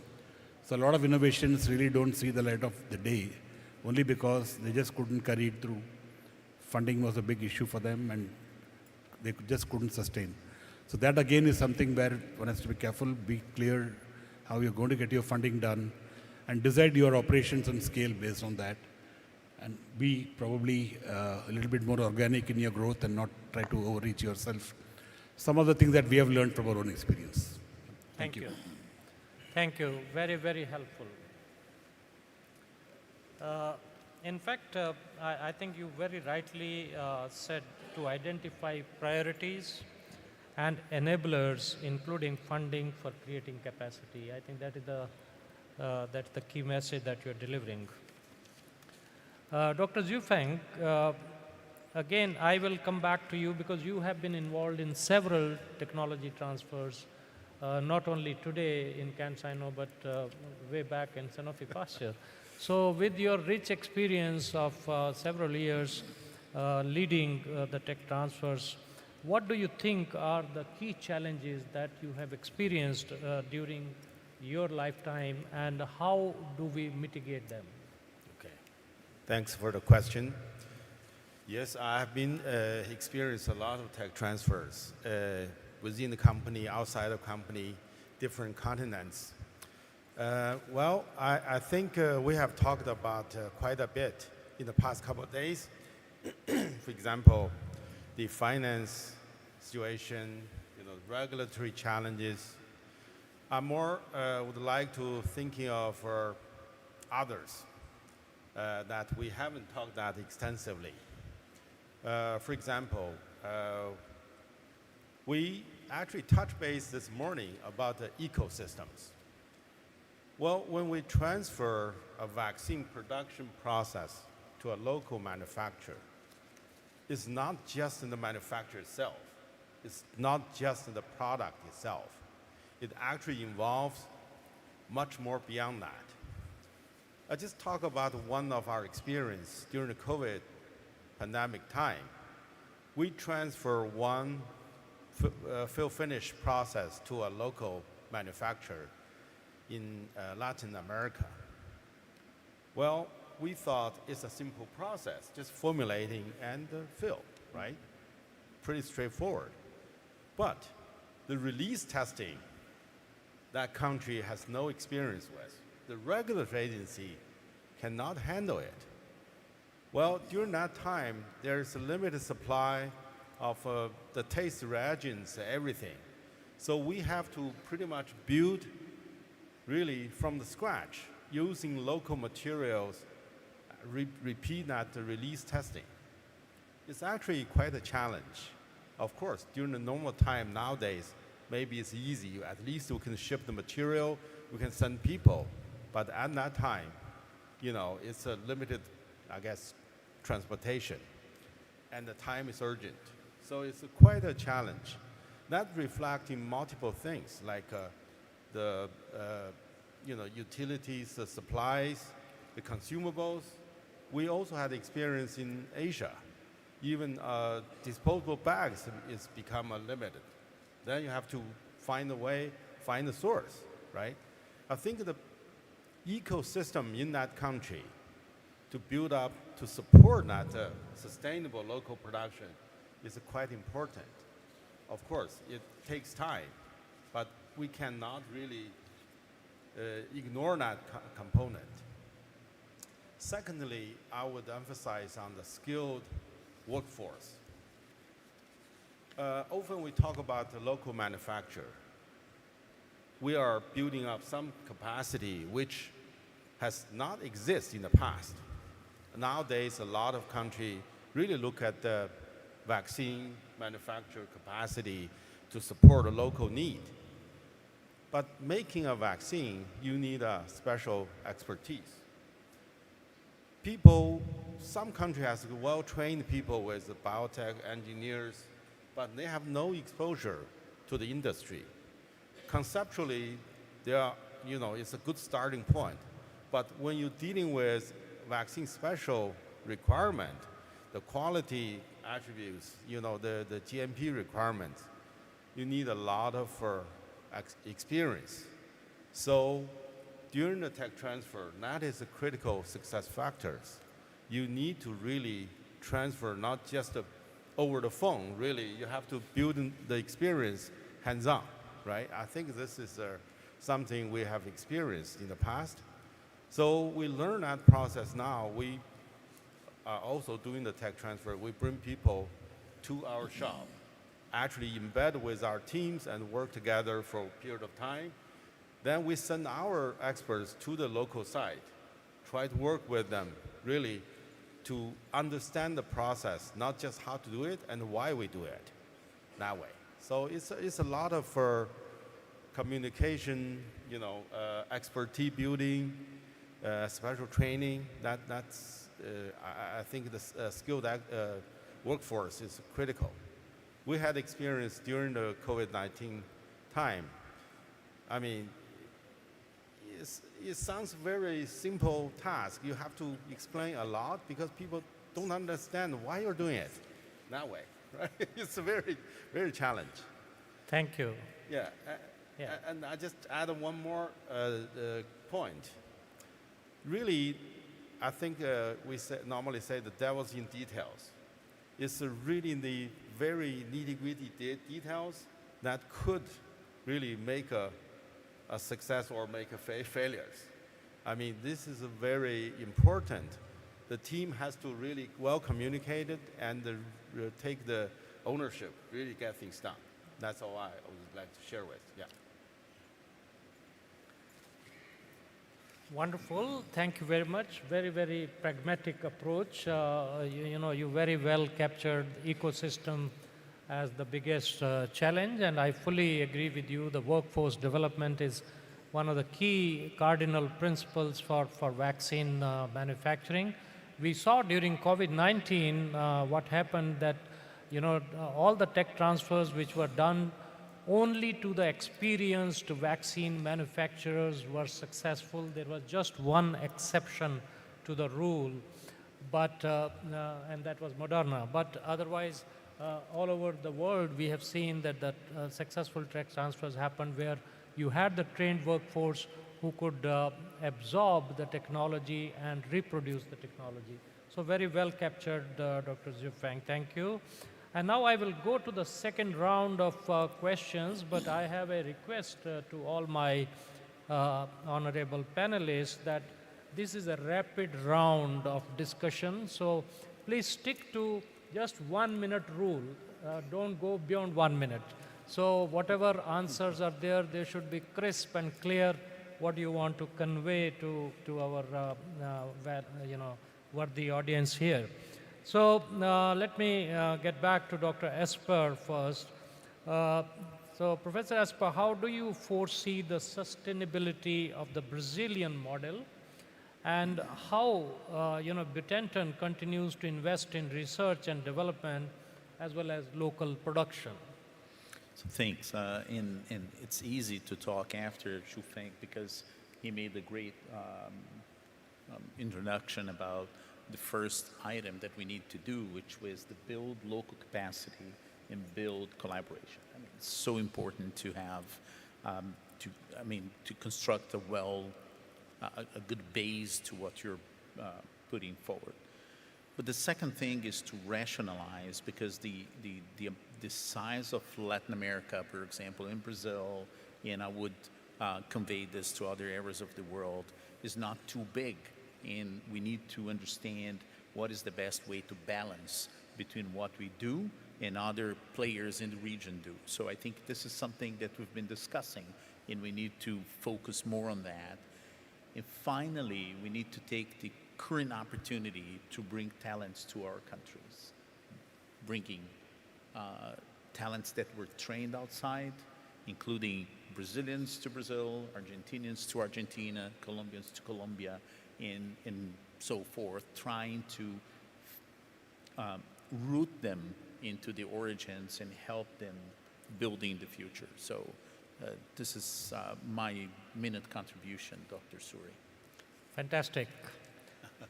In Hindi, I don't know anybody will understand, but they say Gagar mein Sagar. So this is called bringing ocean into the tumbler, and that's what exactly you've done. So fantastic. Thank you, Professor Esper. So let me now go to Madam Stella. how can African pharmaceutical companies build resilient supply chains to reduce dependency on imports? Because you know that only 1% of vaccine manufacturing, less than 1%, is happening in Africa today. And there has been a lot of efforts, thanks to Africa CDC, and AU, who have done immense work in the last 4 years. But what do you think? What are the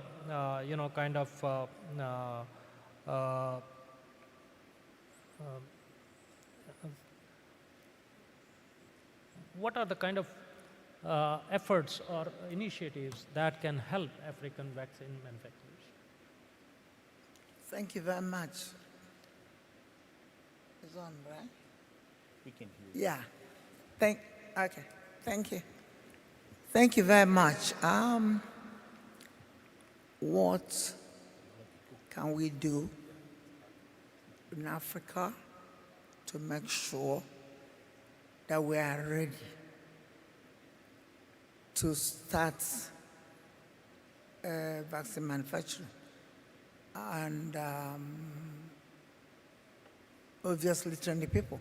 I believe that's the question, right? So we are training a lot. As I said, Nigerians are very, okay, sorry, Africa. Well, I start with Nigeria. And obviously, very, very brilliant. And the universities have been,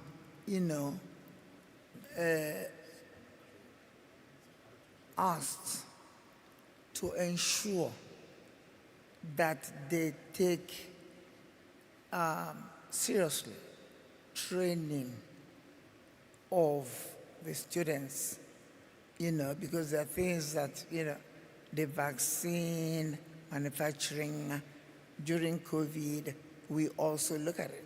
One or two people want to transfer, but we weren't ready. We're not ready. So, we need to build more capacity to learn. And luckily, as I said, the European communities, Brazil, I didn't know much, and also, which country? Dr. Zufang. Are you From China. China, yes. China. Yes. So we are going to obviously make sure that we get you to show us, those people that go and help other countries, from your teams, if you can oblige us that, so that we are very willing to learn. And I'm sure the rest of the African countries will learn. But I think that the speed with which Nigerians take growth, learning, is very, very impressive. So we will learn, we are willing. And until we learn, we cannot do. And during COVID, there was a bit of conversation, for vaccine manufacturing, but we were not ready, but we are still working on it. And I think there's one vaccine manufacturer now in Nigeria. I think one has been set up, whether in the capital. So these are wonderful things, and the idea is to get to the peak. Get to the peak. And we must get to the peak, the vaccine manufacturing and all these illnesses that are difficult. Thank you. Thank you. Thank you, Dr. Stella. But other than workforce development, do you think there is any other element, particularly in supply chain, end-to-end supply chain, right from R&D to the delivery of the product, that requires focus in Africa? Yes, R&D requires focusing, especially if we're talking about, serious, products like vaccine is very, very important, and it has to be, focused, and we need the experts to assist us. And I am happy to say that the world is a good place, because a lot of experts, they come seminars, and and there is hope that it will be done. It will be done. Wonderful. Thank We you. at DCVMN are building up to such initiatives. One is QBD, Quality by Design, and one is Manufacturing Science Group. So I think we will be able to definitely provide that required expertise and support, other than all international organizations who are already expert in these areas. So certainly I think that that's a good comment. So Dr. Natarajan, how are you driving innovation in local production, and what challenges have you faced in tech transfer? What models for transferring technology, for example, licensing, JVs, or any other that you have tried, have proven most successful in your own experience? So first of all, we have our own R&D. So we do a lot of innovation from our own R&D. And currently, that's been our major source of technology. But having said that, we're also looking at various other options. So there are different mechanisms that can be used. So you can have a technology transfer done through either a licensing agreement or through a joint venture agreement or just through a profit sharing arrangement. So we are working with many innovators now to see that we're able to work on all these kind of possibilities to make the technology transfer happen. You can also go through an acquisition process where you can acquire companies, but that of course means that you need to have a lot of money to do that. But from my experience and from our experience, we've seen that apart from our own R&D, the best way to look at technology transfer is to go through a licensing agreement model, where you are taking over the technology for a license fee, which could be a one-time fee or it could be a royalty-based arrangement. And it can be for a limited geography or for a global purpose. It depends on the kind of reach and the kind of objectives that you have. But that works the best. The second one would be a joint venture. Joint venture means that you create a new entity, and that has its own complexities because you have to go through all the regulatory processes, approval processes all over again for a new company. But in some cases, that may be the only way it will work. So the decision has to be based on what kind of technology you're licensing, who is your partner, and what everybody is comfortable with. Right? But the licensing model has worked for us very well so far. Wonderful. Thank you. I think this is very helpful to understand that one size fits all may not work, and different situations, different partners, different products, different technologies would require different kind of treatments. So they say different strokes for different folks. And I think that is what is you're conveying in short. So thank you so much, very helpful. And now I will go back to Dr. Zhu Feng. You narrated very nicely, the challenges that the world is facing in terms of tech transfers, and starting with the ecosystem and workforce and other key challenges.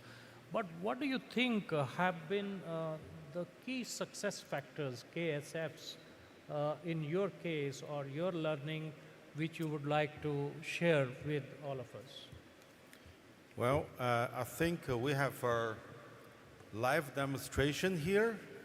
Actually, what Dr. Stella just showed us, the willingness and the commitment from top down. Really, I think we look at the success transfer of technology or product. From the top level, we have to be really thinking out of the box, have the commitment, have the work plan, all work hard from both sides, and we all face challenges. Even during the COVID pandemic time, the regulatory strategy, there's a financial support. If there's no commitment from the top, that will not be done at all. Then we have the workforce truly willing to work together. And sometimes people hold back because we have a technology. I, just feel like this is my baby. I may not want to easily give up, right? But understand the big scope, what we are doing here. It's important, really have the people embedded with the, together from both sides, work closely, have the true willingness. One side will actually teach other side to get things done. I think this is very important. We can figure out together all the problems that we can solve, right? Yeah. Thank you. Thank you very much. Very, very, I think very clear and very helpful. So now we will open the floor for Q&A. And what I would request all the participants is that when you please get up for the question, I hope there is a microphone around who, it can be circulated. If not, organizers, please wake up. It's coming over there. We have more cameras than microphones. But somebody is there, I think, with the microphone. Okay, good. I can see that. There's too much of light. Okay, so we will open the floor for questions. And what I would request is that please introduce yourself in less than 20 seconds. Means give your name and give the name of the organization that you are affiliated to. That's all. And when you are raising the question or making a comment, kindly make sure you are not making a statement. It is just a comment.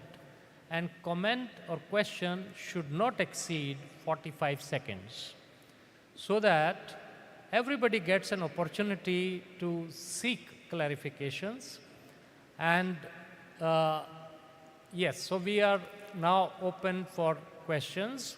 Please raise your hands. I can't see you from here, so you will have to please take the microphone in hand and introduce yourself.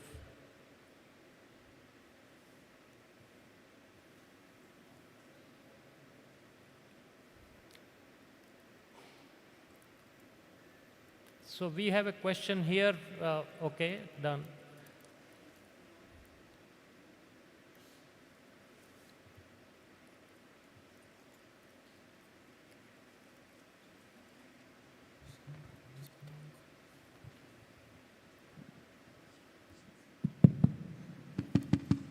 My name is Anju. One minute. She is first. Sorry. Hi, everyone. My name is Elizaveta, and I make in a company Metrica Health.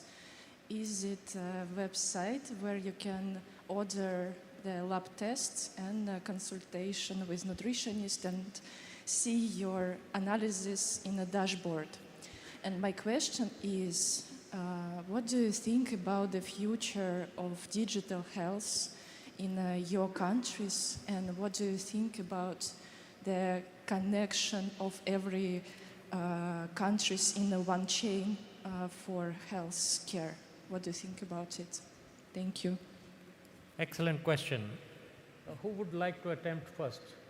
Dr. Natarajan? Sure, I think digital health is a new area and everybody is getting used to it. So in India, for example, the Indian government has a digital health program in place, and they are trying to build an ecosystem where all the patient information can be pulled into a central server with the government, and they're able to monitor situations. But it's still early stages, and I think this is something which will happen in the future. But most of the other countries that I know of, at least all of them are in early stages. So the concept is being talked about. Many people are working around it, but we don't have a complete solution yet. Yeah, Professor. Sure. in our country, digital health is advancing very fast. And the other thing that's advancing very fast is point-of-care testing. So I think this will decentralize medicine in prevention of diseases, as we were seeing in other areas of the world, and it's a no-return movement. Thank you. Dr. Andrew?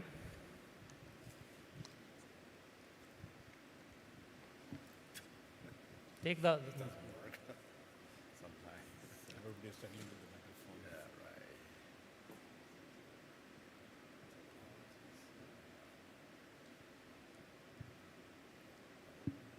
Hello.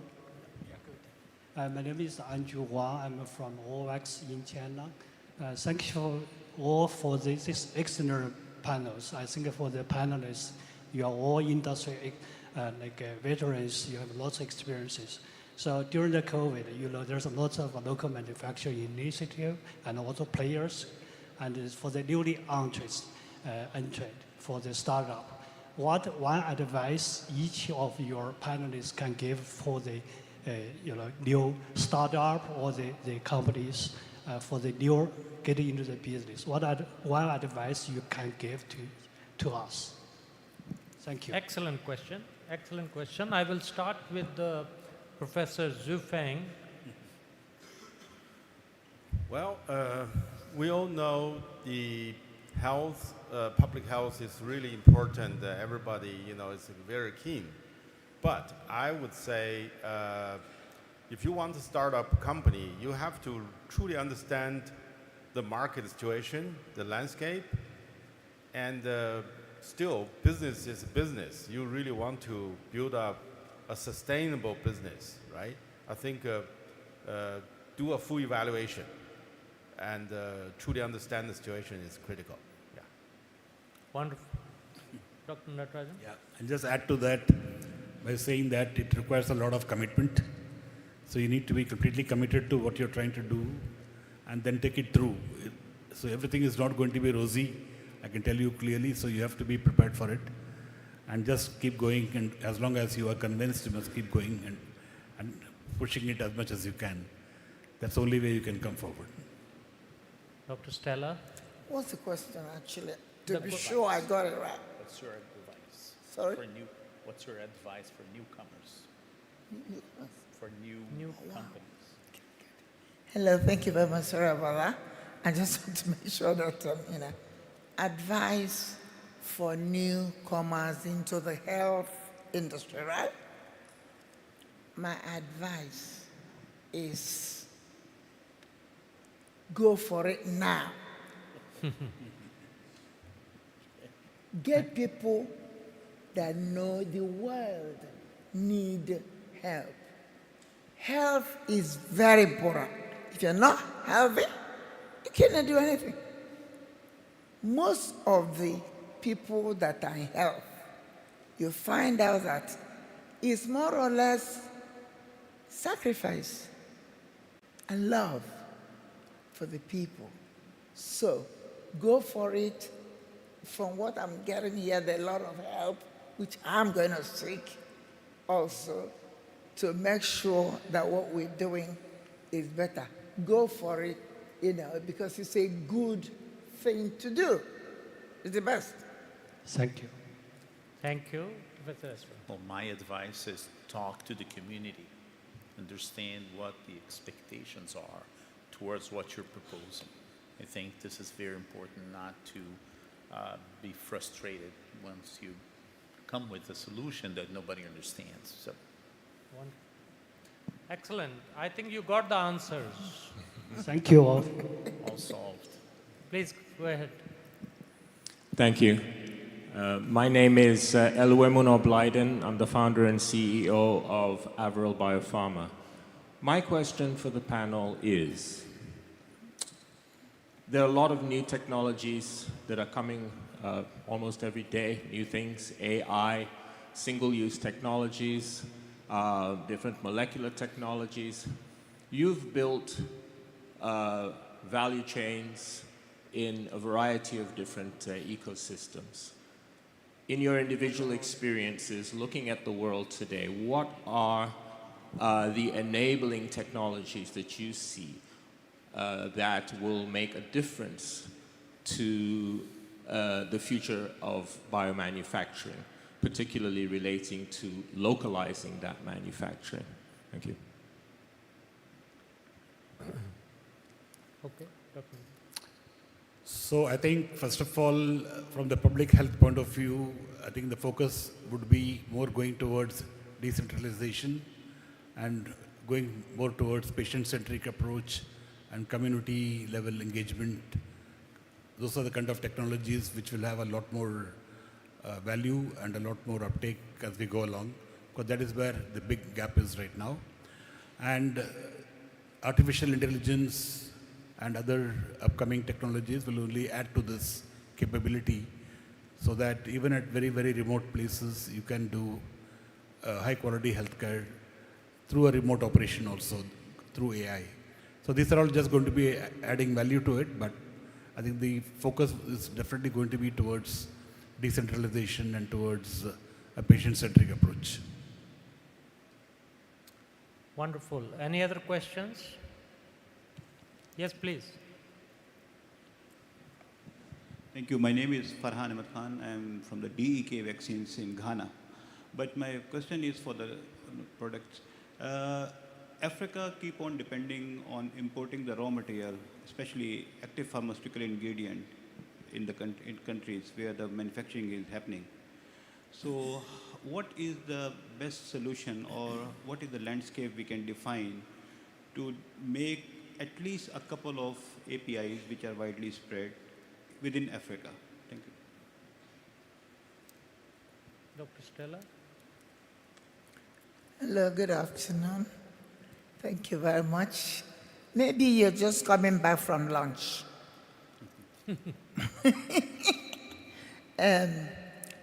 When I was sharing Emzo's story,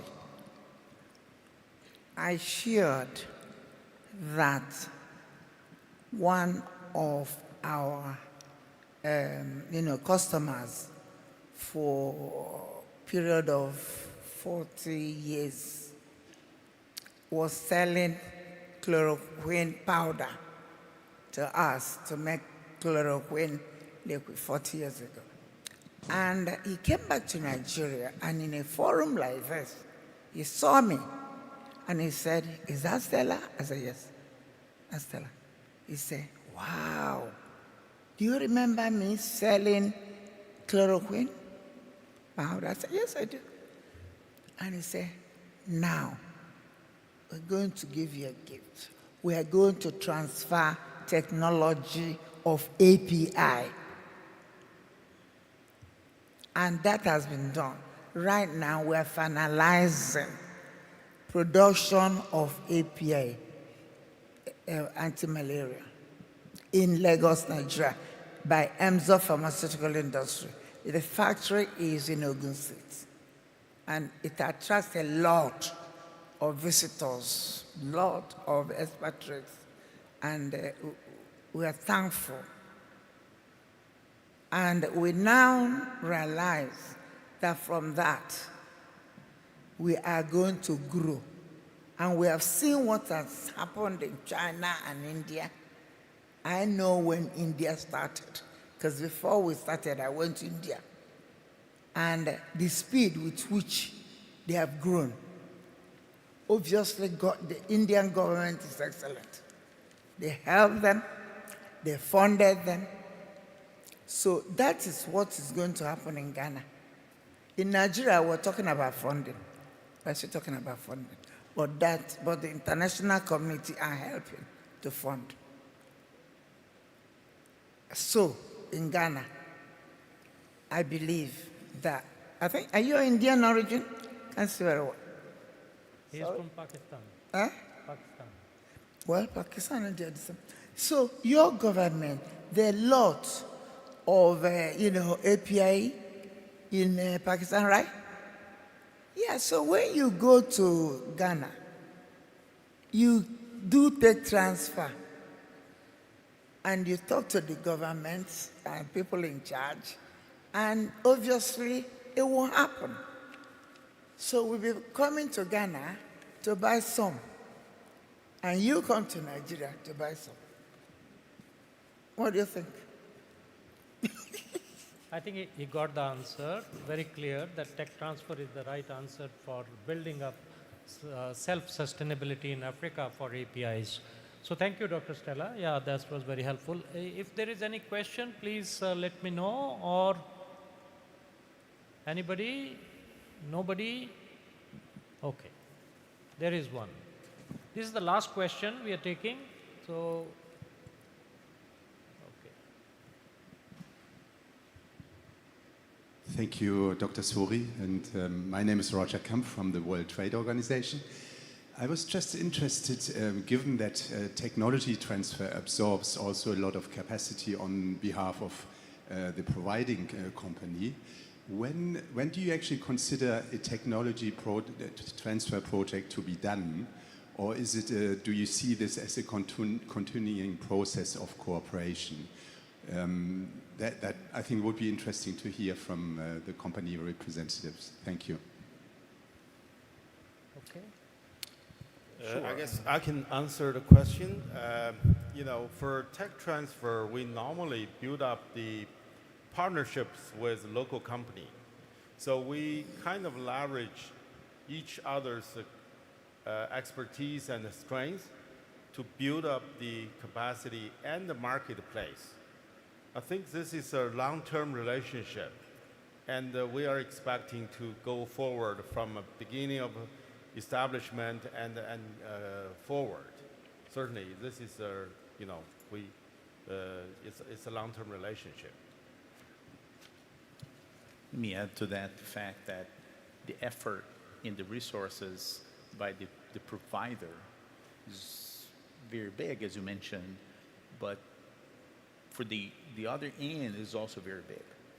I mean, to receive a technology requires a lot of investment, a lot of time, and a lot of expertise to build the capacity to receive any technology. And I'm saying this because on our side, we received quite a few technology transfers.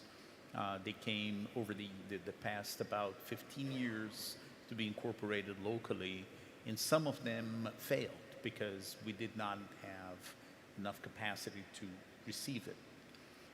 So I think this is a very key component to be projected in a technology transfer to be successful. And the other thing is the negotiation moment. It's the point in time that it's very challenging to bring all the ingredients that need to put in line to project what you're planning to do. Otherwise, sometimes you unfortunately don't anticipate challenges, and then you put the process at risk. So I think it's a complex mechanism, requires both sides to be willing to do that, invest on doing that, and in many instances, you need external support for it to be successful. So I think this is something that it needs to take into account every time you start one. Thank you. Can I say something? Sure. If you want to. In, he said I can 30 seconds. Okay, 1 sec. Okay. In our own case, the tech transfer is exactly what they built.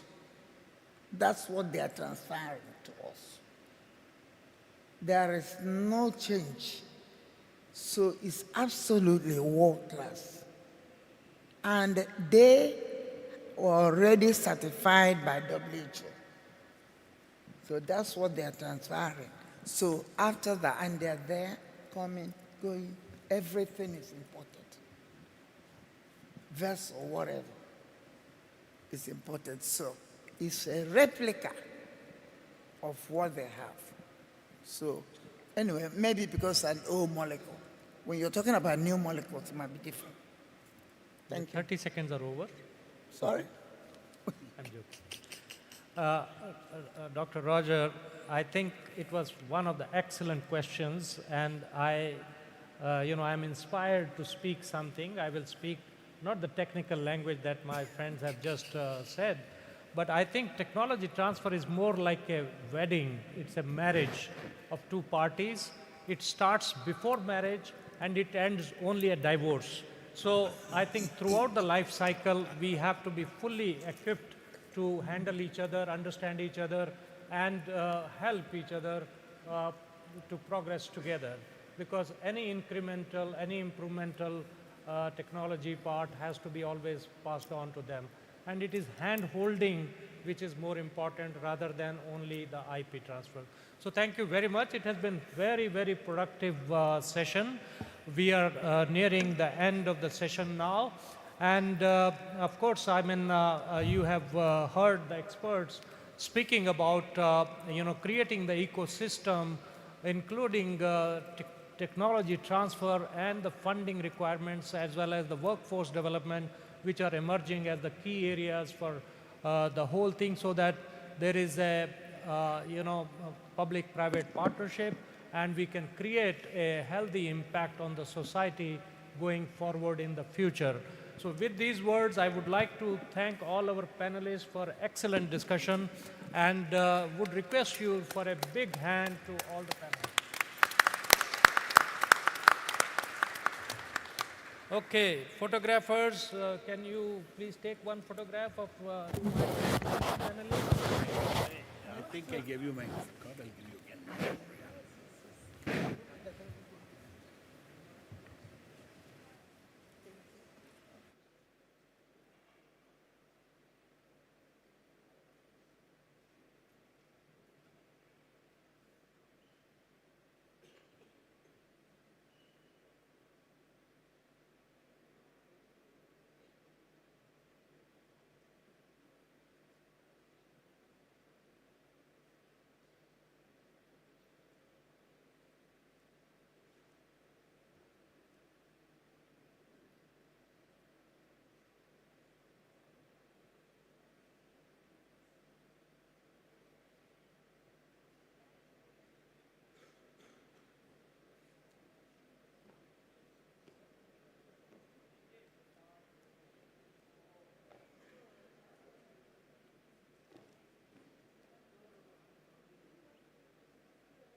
اتكلم تحبوا اتكلم كمان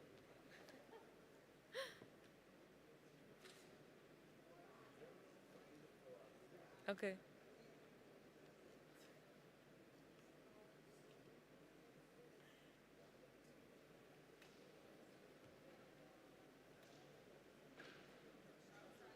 تعالي يا حلا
introduce our chair, Dr. Ubaidullah Malik, Chief Executive Officer, Drug Regulatory Authority, Pakistan, to the stage to lead the discussion.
Hello.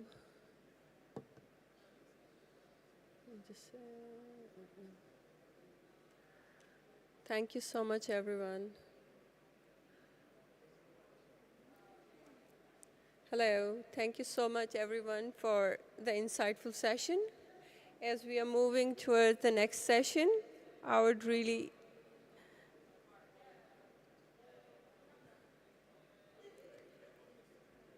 please take your pictures in 1 minute. So our session starts in 1 minute, please.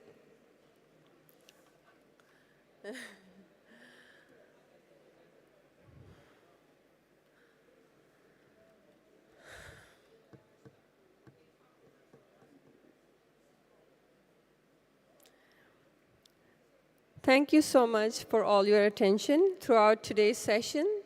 And thank you for Mr. Rajinder Kumar Suri and the distinguished guests, panelists, for the insightful discussion. I would now like to invite you all to a very special session today. Today's session, which is chaired by Dr. Ubaidullah Malik, Chief Executive Officer, Drug Regulatory Authority of Pakistan. The theme is Women Leading the Charge, Empowering Women in Local Production. I'm pleased to welcome Dr. Ubaidullah Malik to the stage, who would be chairing this panel discussion. Please, Dr. Ubaidullah Malik.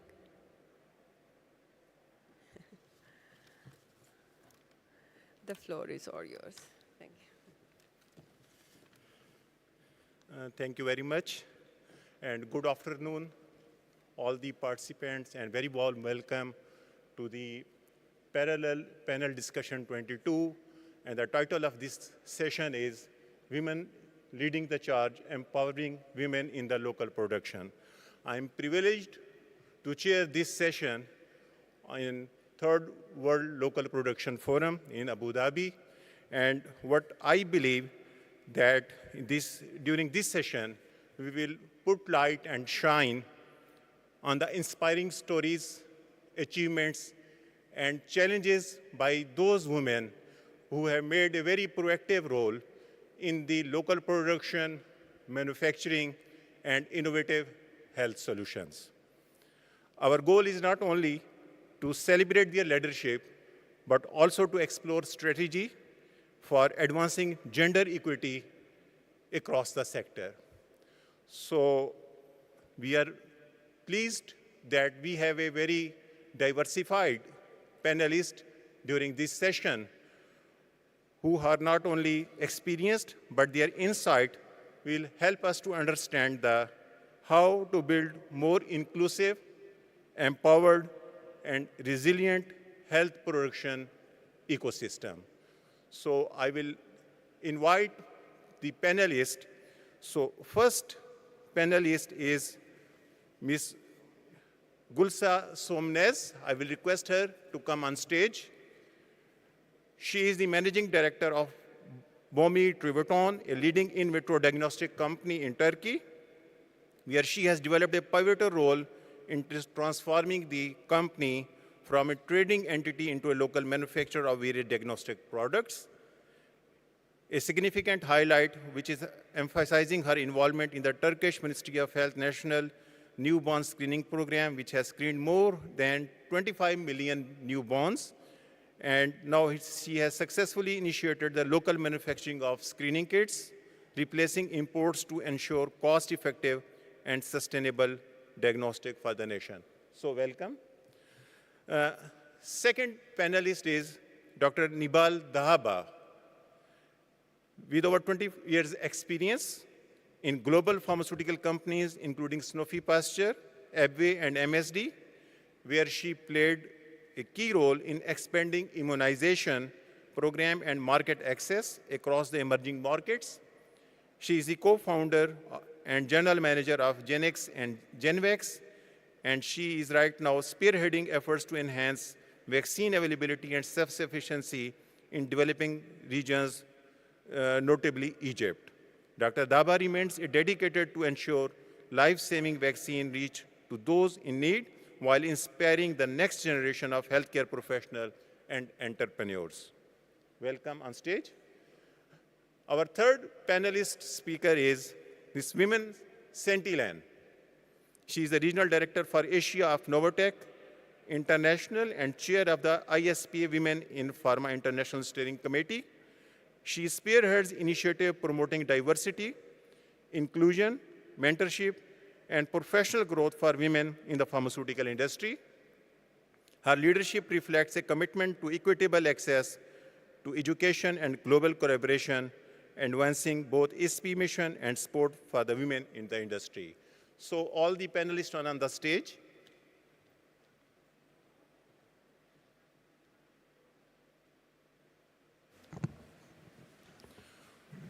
So as the session title is the women. So I am the only male right now in this panel, but I am pleased to chair and interact with you. So my first question to the Gulsa Somnas to you is, can you tell about your experience with the gender representation in healthcare industry and what brings you to this forum? Hello everyone, and thank you, Chair, for the kind introduction. At our company, Bometri Vitron, we are dedicated to newborn screening for many years through both local manufacturing and also service delivery at a national level.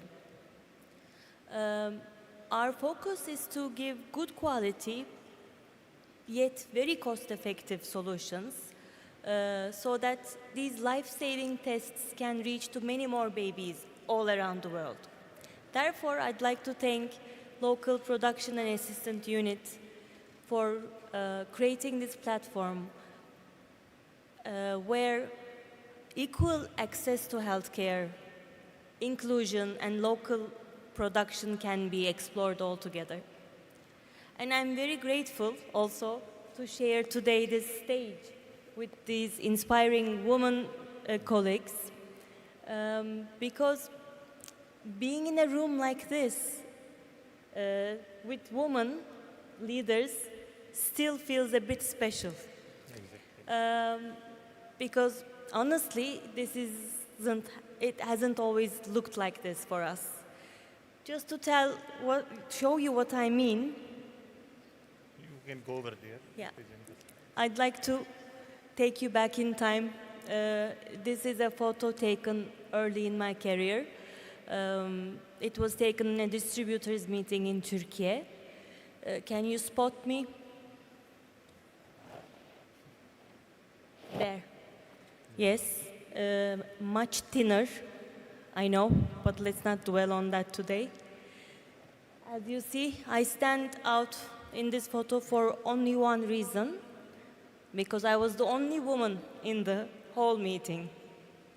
And it wasn't a one-off experience for me. It was how this is, every time mostly, it looked the same. In many rooms I've entered into, I was the only or one of the few women in the room.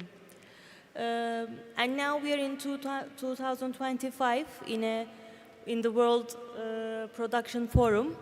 And when I look at the speaking slots of this forum, I see 187 slots, and 72 of them are taken by women.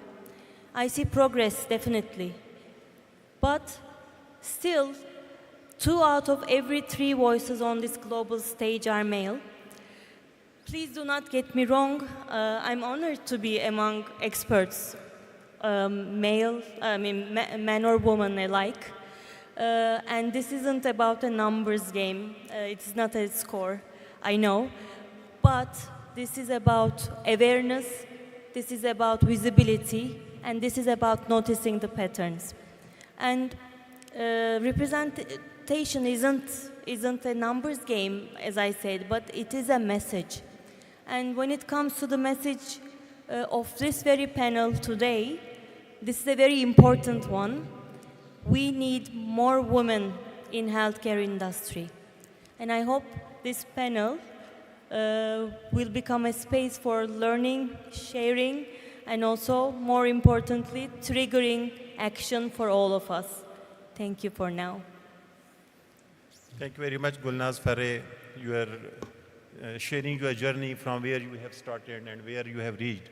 And that definitely is an inspiring for all of us, especially the women who wants to have their career in healthcare ecosystem. So my next question is from the Dr. Nibal. Definitely, like Gulnaz, you have a very progressive career as well from where you have started, and right now you are working here.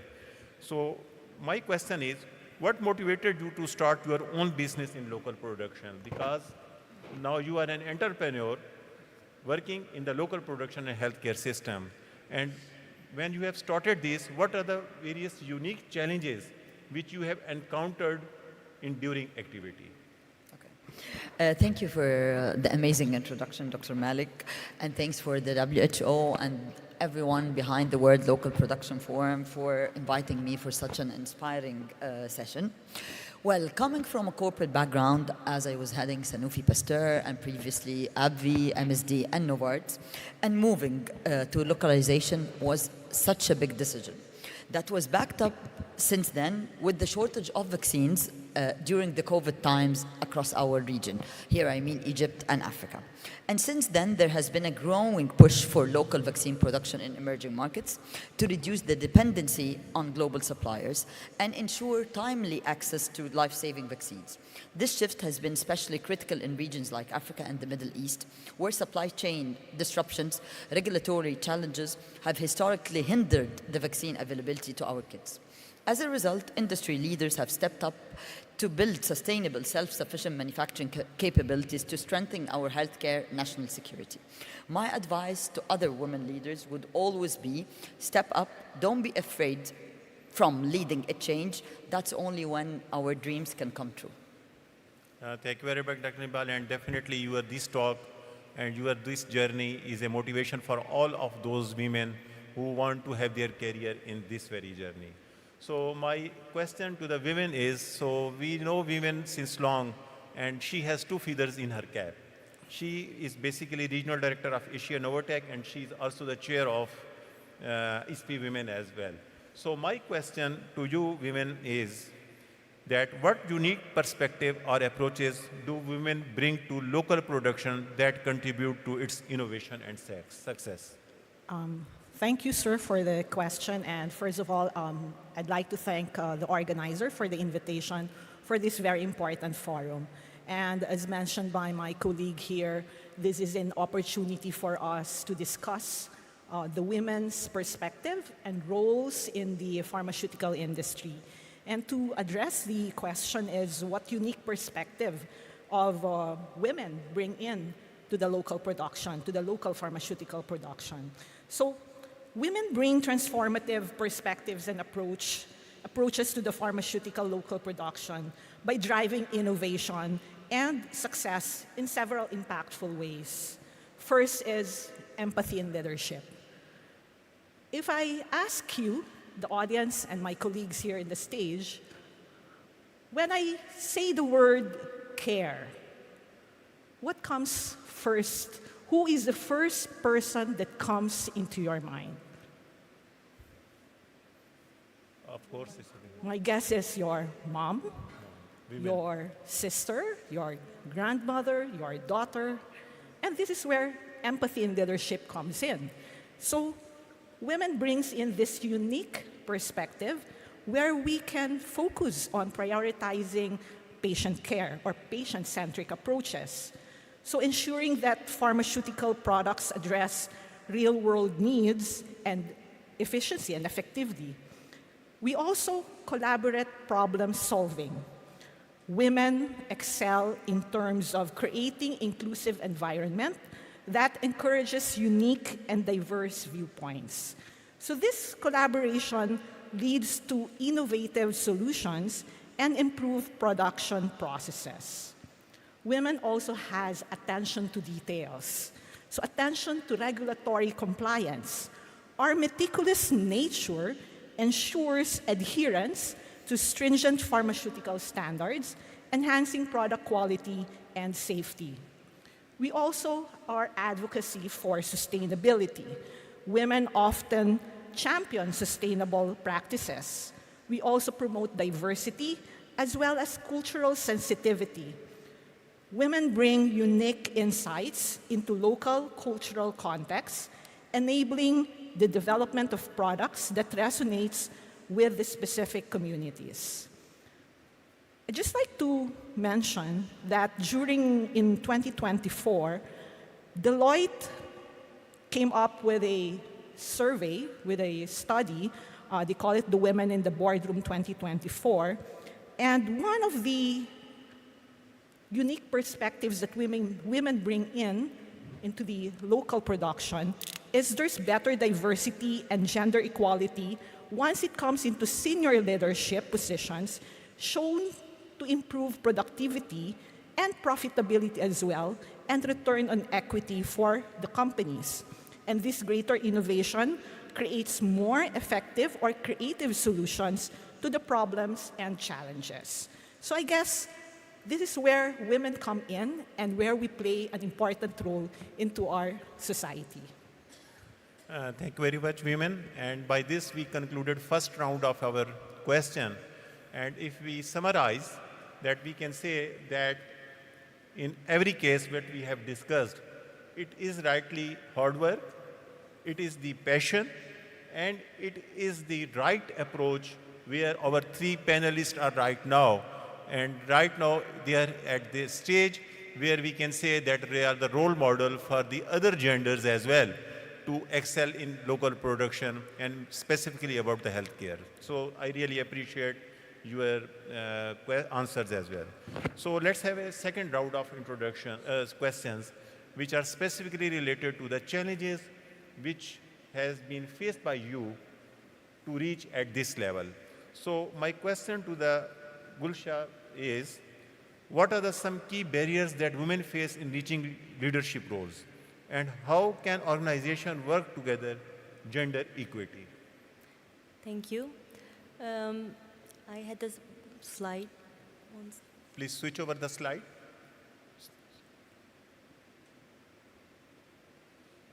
Okay, great. So even though many countries have reached over 95% gender parity in their education systems, leadership gap still tells us a very different story. When we look, women hold under 32% of senior leadership roles globally, and their representation drops even further at the very top, making up just 1 in 4 C-suite roles, and in STEM it's even less, it's 1 in 10.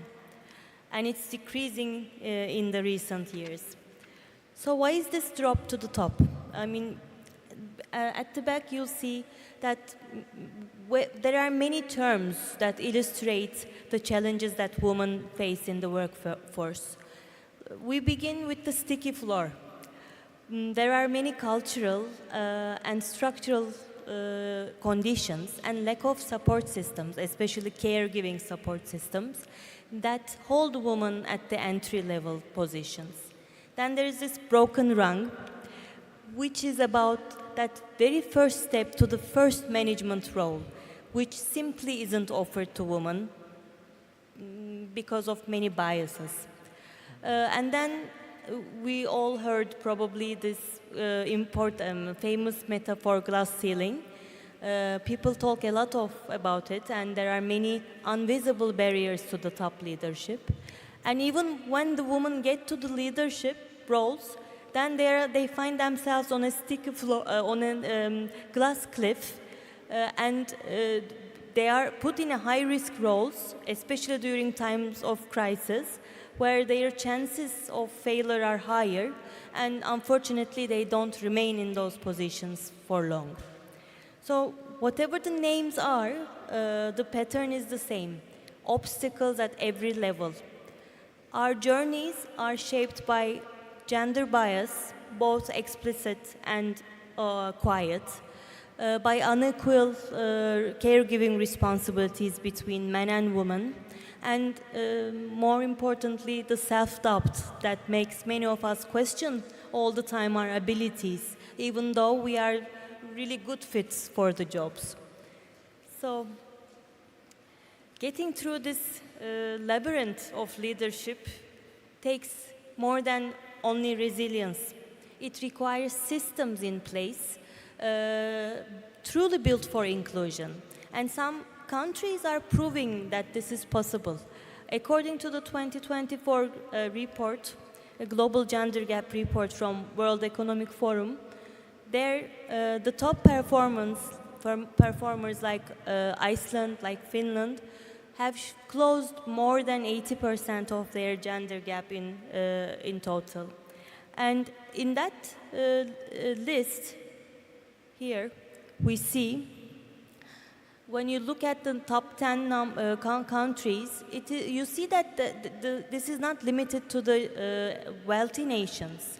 There are countries that prove that it requires more than like financial strength. It is not that expensive to close this gender gap. What we need is commitment, and that commitment does not have to wait for a national reform. It can start right where we are.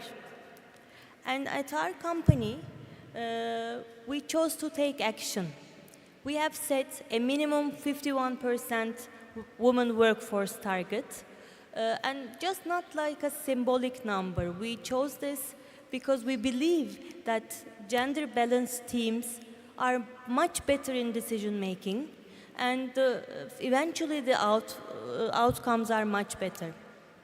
And today, this is not just a number for us, it is our reality. More than 70% of our workforce is women. The core functions, especially those related to the product realization, as Vivian rightly said, that requires attention, that requires detailed work, are run by women. And we are showing that removing inclusive systems not only remove the barriers, but they set the bar for everybody. And while that's our story, I believe it gives a broader truth.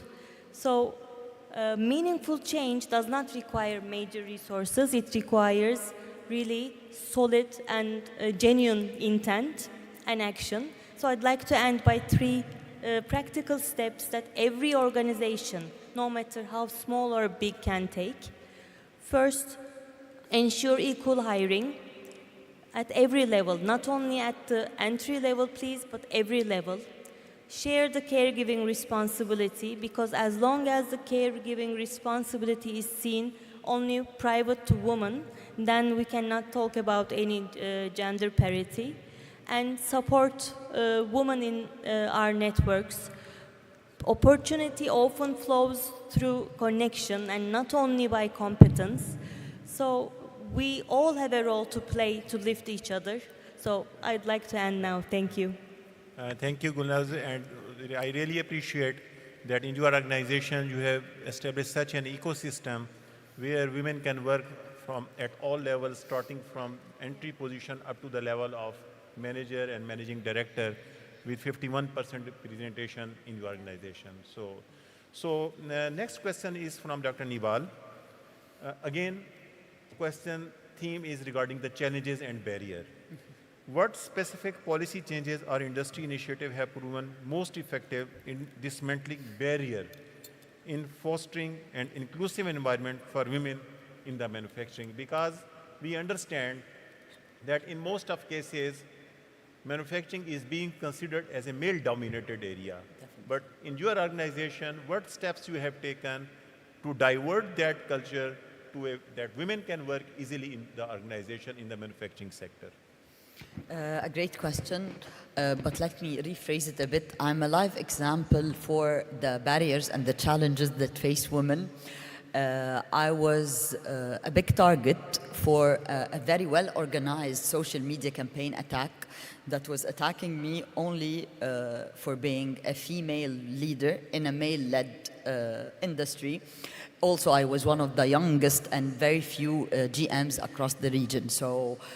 And it didn't kill me. Actually, it made me much stronger. It made me now where I am. So yes, back to the question of barriers. Women in local production, pharmaceutical production, often face very, very big challenges.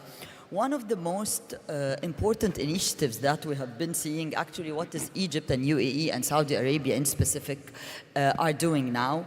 Some of the most good examples are companies now have started implementing leadership training programs specifically for women, ensuring career progression pathways. Also, the government has a big role where we see now governments are enforcing gender-inclusive policies such as mandatory quotas for women in leadership positions and equal pay regulations. Also, part of the initiative that we have been facing and witnessing, organizations are actively promoting diversity by fostering inclusive work environments and addressing unconscious biased decisions and actions through awareness training. Last but not least, the networking and awareness, where women's leadership forums and sessions like those ones and mentorship programs should be established to connect emerging female leaders with experienced professionals in the sector, sort of a shadowing approach. Thank you very much, Nibal, for a very crisp and candid answer. So now, second question to the women is, because women, you are in a very specific leadership position. So my query and question is regarding the leadership position, that what specific strategies can local manufacturing organization need to implement to promote women leadership? Again, very good question in terms of how women will be, how will they evolve into their roles and responsibilities within the organization. Just like to note the 2011 McKinsey report, they noted that men are promoted based on potential, while women are promoted based on past accomplishments. So this underscores the systemic challenges women face in professional settings, where they often need to prove themselves repeatedly before their potential is recognized. It's a powerful reminder for us of the importance of fostering equity in the workplace. So how can pharmaceutical manufacturing organizations can adapt strategies to promote women's leadership, addressing industry-specific challenges and opportunities? So there are several ways, effective ways on how to approach this challenge. We can develop gender-inclusive leadership policies, establish policies that actively promote gender diversity in leadership roles, and this may include female representation at various organizational levels. We can also have structured sponsorship programs, implement sponsorship initiatives where senior leaders advocate for high potential women. So we now also look into the potential of women, not just for their past accomplishments, and providing them with opportunities to take on strategic roles and projects. We can also do targeted talent development initiatives. I think this was mentioned also earlier. Offer specialized training programs, focus on leadership skills, regulatory knowledge, and technical expertise to prepare women for executive positions. There should also be corporate accountability measures, regularly assess and report on how we are putting in this gender equity within our organization. We can put in gender diversity metrics to ensure progress and accountability. Mentorship and networking opportunities. I always highlight there is a lot of opportunities in terms of networking and having that collaboration. And supporting our women workforce, having them exposed to such forum as this one, will facilitate mentorship programs and create platforms for women to connect with industry leaders, share experiences, and build their professional networks. We can also promote work-life balance. I know it has been used several times, especially during pandemic. It's no longer work-life balance, but work-life equality, work-life integration. How do we integrate work and life into our daily activities? And introducing flexible work arrangements, support system, especially for moms, having those maternal leaves, paternal leaves as well for our ally, and having that special place in our space, especially for women, to address their specific physical and physiological needs. Elevate the visibility of women leaders, highlight the achievements of women in leadership roles through internal and external communications, and most importantly, inspiring others to aspire to similar positions. So these strategies, these are not cutthroat strategies. There are so many creative and innovative ways on how to go about it, but these strategies not only empower women, but also contribute to innovation and sustainability within the pharmaceutical industry. So I guess this is how we can start on how we can build the upliftment of women within our workforce. Thank you very much, Vivian, for phrasing very candid steps that how women can achieve leadership position. And if I safely can conclude that there are small steps, baby steps, which can make an ecosystem conducive for working of women in any organization. And I still believe that we can do all these steps in any organization where we can empower our women, we empower and provide an inclusive approach where we can work together for the betterment of organization, country, and across the globe. So now we will move to the third round of questions, and that will be partly different for every panelist because now we are going to conclude the session. So my question to all the participants will be a bit different.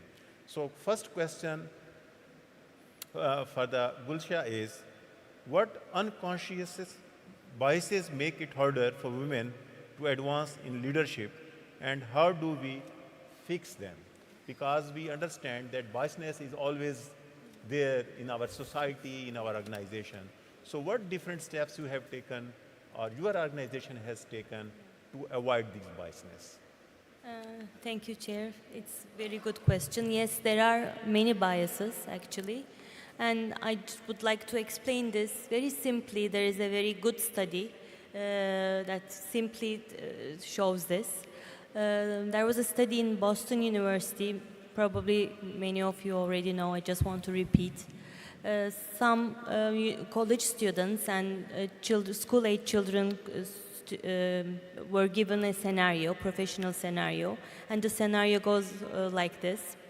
A father and his son are in a car accident, and unfortunately, the father dies.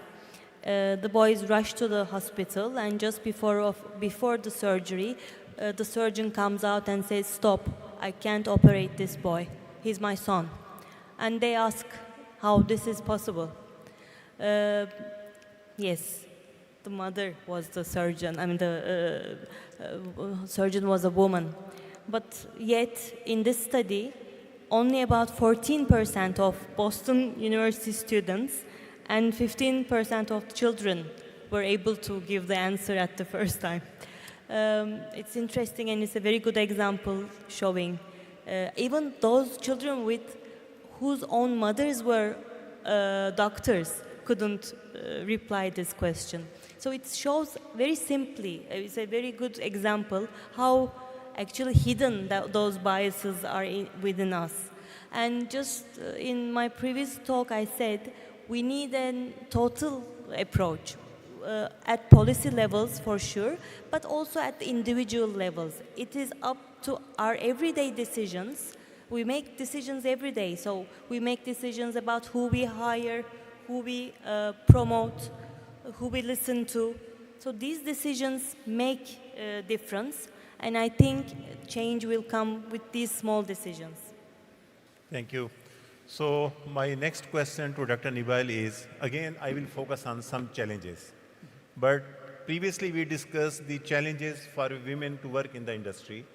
Now, this part of challenge is regarding the leadership position. That what key challenges do women face in leadership role within the local pharmaceutical production, and how can industry and policy makers address these barriers? Again, very good question. Usually, women in leadership roles face systemic challenges, including limited access to leadership opportunities, gender-biased decision, and of course, work-life balance constraints. These barriers are compounded, unfortunately, by a lack of tailored professional development programs and unequal representation in decision-making roles. So, what is the way out for this? I see that gender-inclusive policies and mentorship programs play a crucial role in breaking barriers and facilitating the rise of women in leadership positions. These initiatives ensure that women receive equal opportunities and support to excel in technical, operational, and executive roles. Key strategies should be structured mentorship programs, establishing formal mentorship networks where senior female leaders guide, very few of them, and support younger professionals through career development, skills enhancement, and strategic networking. Flexible workplace policies. Companies should adopt family-friendly policies such as maternity leave, childcare support, and hybrid work models to accommodate the needs of working women without compromising on the quality of the requested tasks. Capacity building programs, investing in training programs tailored for women in leadership roles, covering financial management, regulatory affairs, and supply chain logistics. All of this can really enhance the decrease of the barriers for the women to have leadership roles. Thank you very much, Dr. Nibal. So in this part, we first discuss biasness, then discuss challenges. Now, and this is the time to discuss the inspiration. So my question to women, you is that on educating for change, how can we inspire and women and empower the next generation of women to take up the leadership role in local production? So give some very crisp, candid tips that how we can inspire our women to work in the local production. Much obliged to, sir.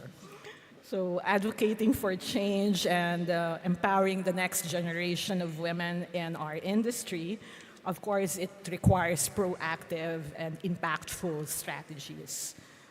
We can start inspiring by creating role models and champions. How do we go about it? Let's highlight successful women leaders in our industry through storytelling, panel discussions such as this one, and interviews. Focus on their journeys, their challenges, their experiences, and how they can inspire the younger generations to envision themselves in similar roles, just like my two esteemed women leaders here in the stage. We also need to encourage our male allies. And it's also our pleasure to have Mr. Malik as our moderator for this session. And having this male allies to support gender diversity and actively champion women leadership. Also foster early interest through our students, through our young professionals, we call it emerging leaders, encouraging them to go through the STEM programs, organize specific STEM activities that would motivate them, inspire them into the pharmaceutical industry, and also attract women as mentors. And then, again, it was mentioned, we can emphasize enough the importance of mentorship program. And just like to point out how we're doing it with ISPE. ISPE is the International Society for Pharmaceutical Engineering, and our membership cuts across the pharmaceutical stakeholders, from the students to the young professionals, to the academia, to the professionals, and even the regulators. And having this life cycle within our industry, not just the product life cycle, get them involved and share their experiences, inspire our next generation. Provide accessible skill development, offer scholarships if we can. We knock on donors to be actively advocating for internship programs to our next generation women workforce, and to enhance their knowledge of the industry and leadership, and introduce accessible learning platforms. You can build webinars, seminars, or workshops. And in terms of professional and personality development, we also need to keep a balance. It's not only about technical knowledge that we need to uplift or to upskill, but also our soft skill development. And we need to have that balance, that integration of professional and personality development. Build strong network. I can't emphasize enough also on how we expose our younger generation, expose them to this forum, to different settings, to different internship or mentorship programs that is available to them, and start building their network. Promote workplace equity and have that leadership ambition. And we also need to amplify the community impact that we're doing. So by implementing these strategies, again, these are some strategies that you can start with, but of course, it's not limited to that. The industry can build a pipeline of passionate, skilled women leaders that is ready to shape the future of pharma. Thank you very much, women, for a very precise answer. So although we have many questions as well, but I think we have 4 minutes left with us for the session.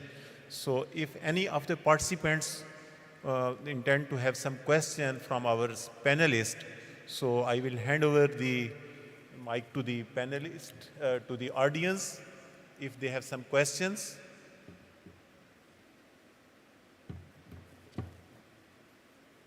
So no question, it means that they understood well. They understood well, and they have very complete confidence on all the things which we have shared. So let's conclude the session. Thanks very much for all these distinguished speakers for sharing such powerful messages, insights, and real-world experience. And I believe that this session is not only highlighted the challenges which you have faced in reaching such positions, rather you have given them an insights, inclusiveness, and empowerment, which can be a light of hope for all other women as well, not only to come in the local production, but at the leadership position as well. So let's conclude the session with this message: to champion the equity, open new pathways for women in the sector, and ensure that local production becomes a space where talent, innovation, and leadership move further regardless of the gender. So thank you very much, participants. We thank you. And panelists for sharing your thoughts. So thank you very much. Thank you.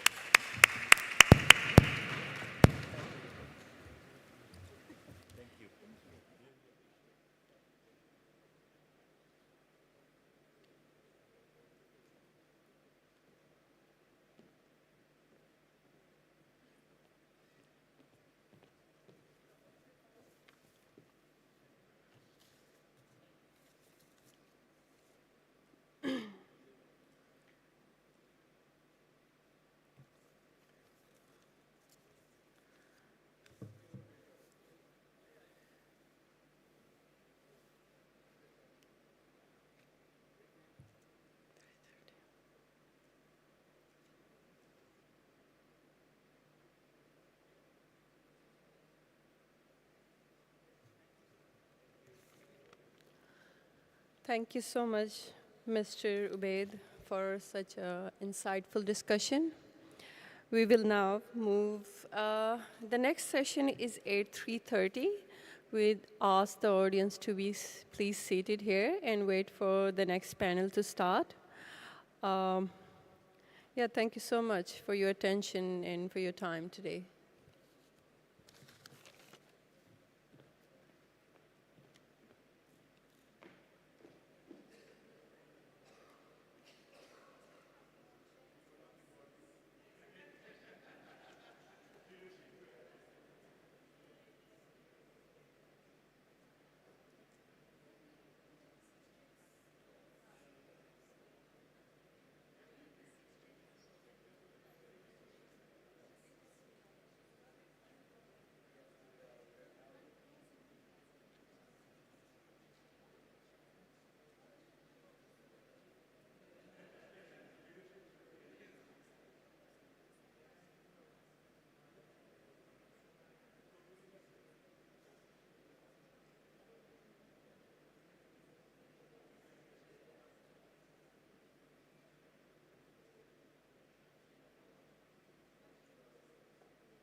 Maybe you do go to this.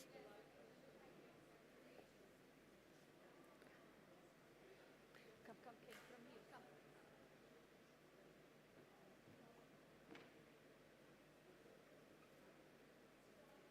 If you come to this side, I think you will get access to the light. Did you?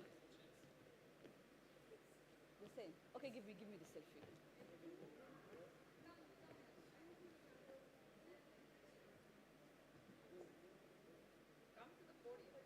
What is body?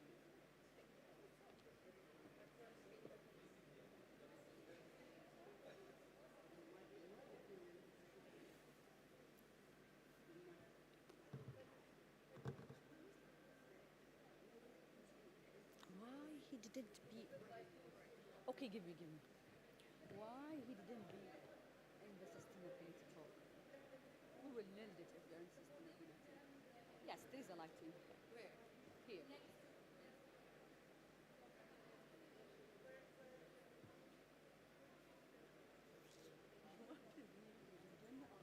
Okay, let me hold this. I will give you the time. Timer. This is nice.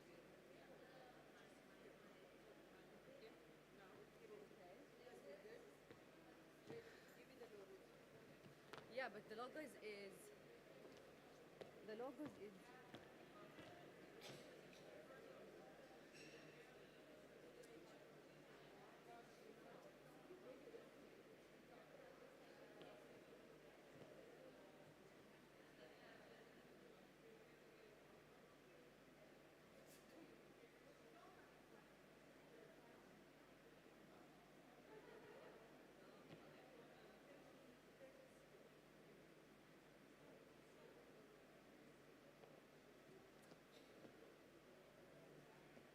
what is this like?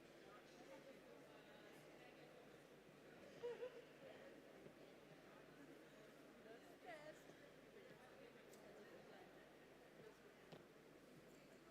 I will take a video. Okay, take a picture.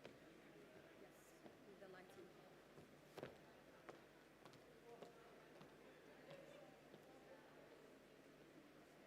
Now come.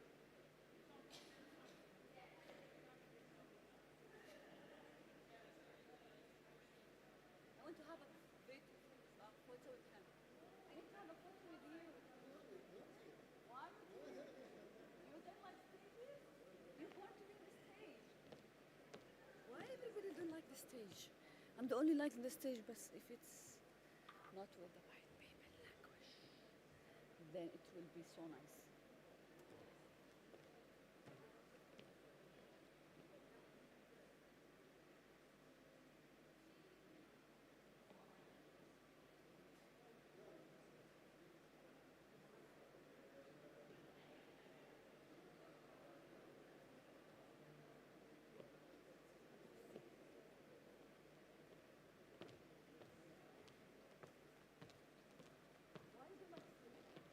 Okay, now.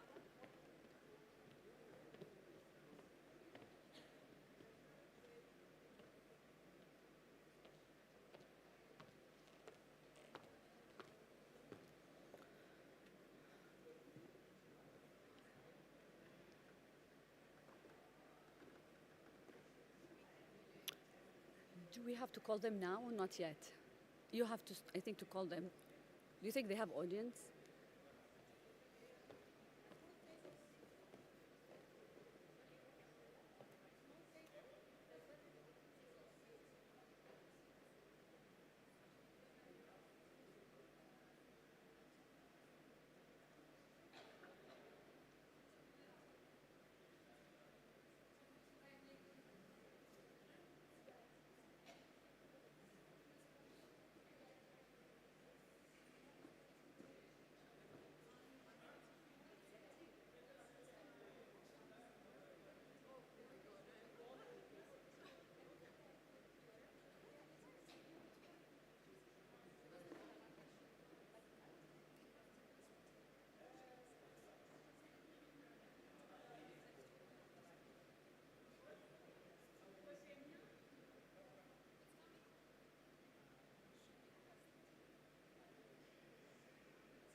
him.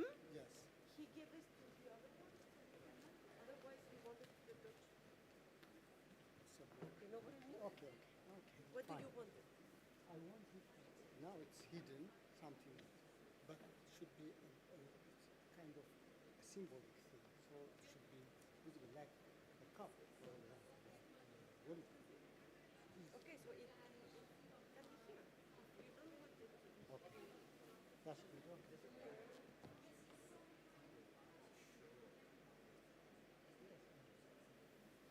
So you have two different. Okay, that's fine. I accept that. And for and for the next ones, it will be.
Hi, good afternoon.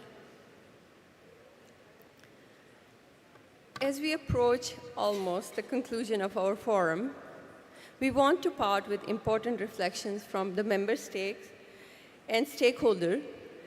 I would now invite representatives to the stage, one by one, to share their reflections on the forum and their commitment moving forward. I want to start with our first speaker will be Dr. Lucia Rizkandalucia, Deputy Minister of Pharmaceuticals and Medical Devices, Ministry of Health, Indonesia. Please come to the stage.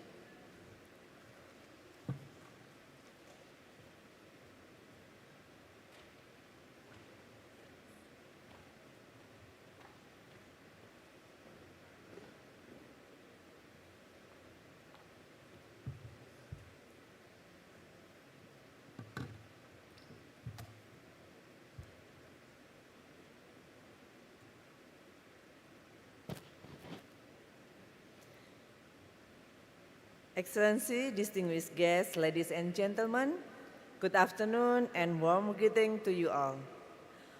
On behalf of Ministry of Health of the Republic Indonesia, it's a great honor for us to reflection at the closing of the World Local Production Forum.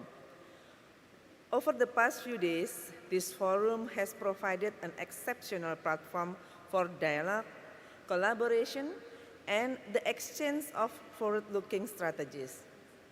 As a nation deeply committed to strengthening our health system and ensuring equitable access to quality medicine products, Indonesia has greatly valued the opportunity to engage with the global stakeholder, sharing experience, learning from the best practice, and forging new partnerships that will help shape the future of local pharmaceutical and medical devices production.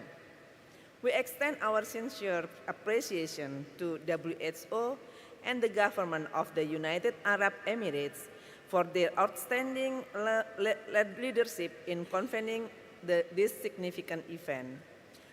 The warm hospitality, good organization, and facilitation of meaningful discussion have set a high standard for international cooperation in this critical area.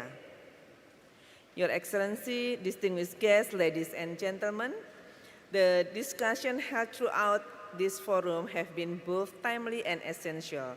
We particularly commend the emphasis on innovation, regulatory harmonization, and sustainable economic models to support local production areas that align closely with Indonesia's current roadmap toward pharmaceutical and medical devices self-reliance. This roadmap aims to strengthen our domestic industry and enhance access to affordable, high-quality health technologies for our population. The forum has further inspired Indonesia to accelerate our local production agenda, not only to fulfill national needs, but also to contribute meaningful to regional and global supply chains reliance. The success story, practical insight, and policy innovation share have strengthened our resolve to develop a more robust and self-sustaining pharmaceutical ecosystem. A key takeaway from this forum is the vital role of regional and global collaboration and knowledge sharing. The inspiring example presented from across WHO region reaffirmed the importance of capacity building, multilateral cooperation, and investment in local innovation. We welcome the collective commitment demonstrated here to support technology transfer, regulatory strengthening, and establishment of sustainable supply chain, particularly in low and middle-income countries. We also acknowledge the challenges that persist from financing gap and regulatory complexities to fragmented markets. However, the strategic recommendation and practical insights shared during forum have equipped us with greater clarity, resolve, and tools to confront these challenges with renewed urgency and solidarity. Indonesia reaffirmed its commitment to the principles and outcome of the World Local Production Forum. We will continue to invest in innovation, regulatory capacity, and public-private partnership to enhance our local production capacity. Furthermore, we stand ready to collaborate with our regional and international partners to ensure that no country is left behind in the pursuit of health quality. As we conclude this meaningful gathering, let us carry its momentum back to our respective nations, not merely as a record for shared aspiration, but is a mandate for transformative action. Thank you.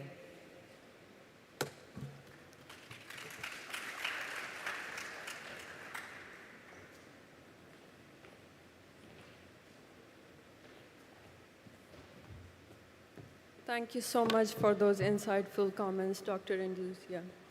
I would now like to invite Dr. Muhammad Noor Azman Hassan, Deputy Secretary General, the Ministry of Science and Technology and Innovation, Malaysia.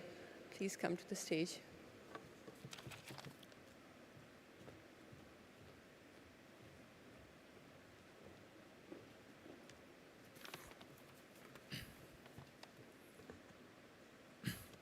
Thank you. Very good afternoon to Excellencies, delegates, participants, to WPF. Some reflections from the Western Pacific regional regions and office based on several countries' experiences. And as you will know, WPRO spans across 27 or so countries, up north from South Korea, down south to Australia, New Zealand, and in between. And the crucial and critical aspects of collaboration as well as partnerships are crucial. And we have determined that these factors cannot be put aside for us to move together in terms of ensuring resiliency through local production capacities and capabilities.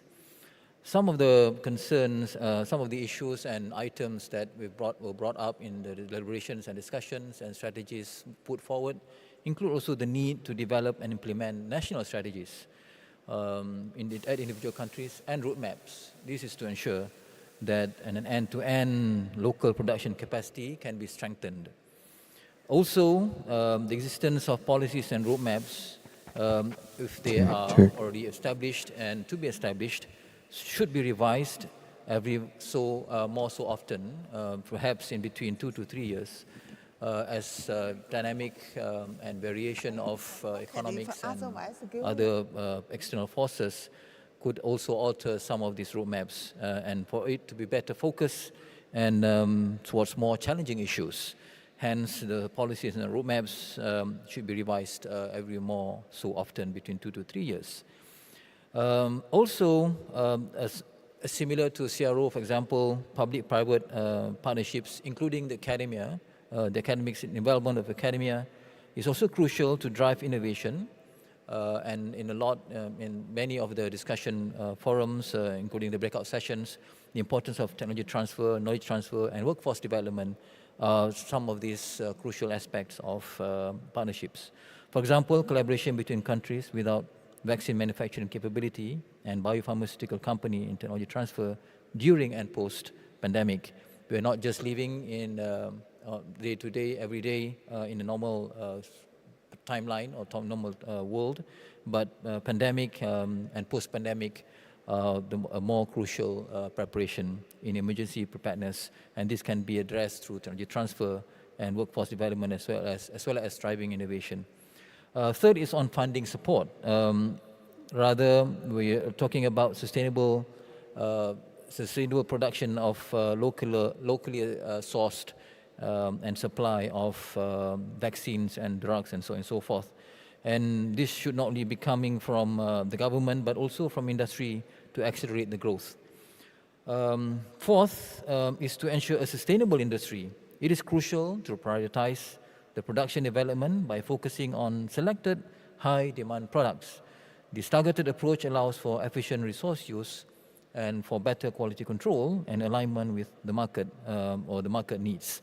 Hence, the prioritization on production development through innovation and technology transfer should be also being a focus and emphasizing and to be emphasized to ensure a sustainable industry to be developed.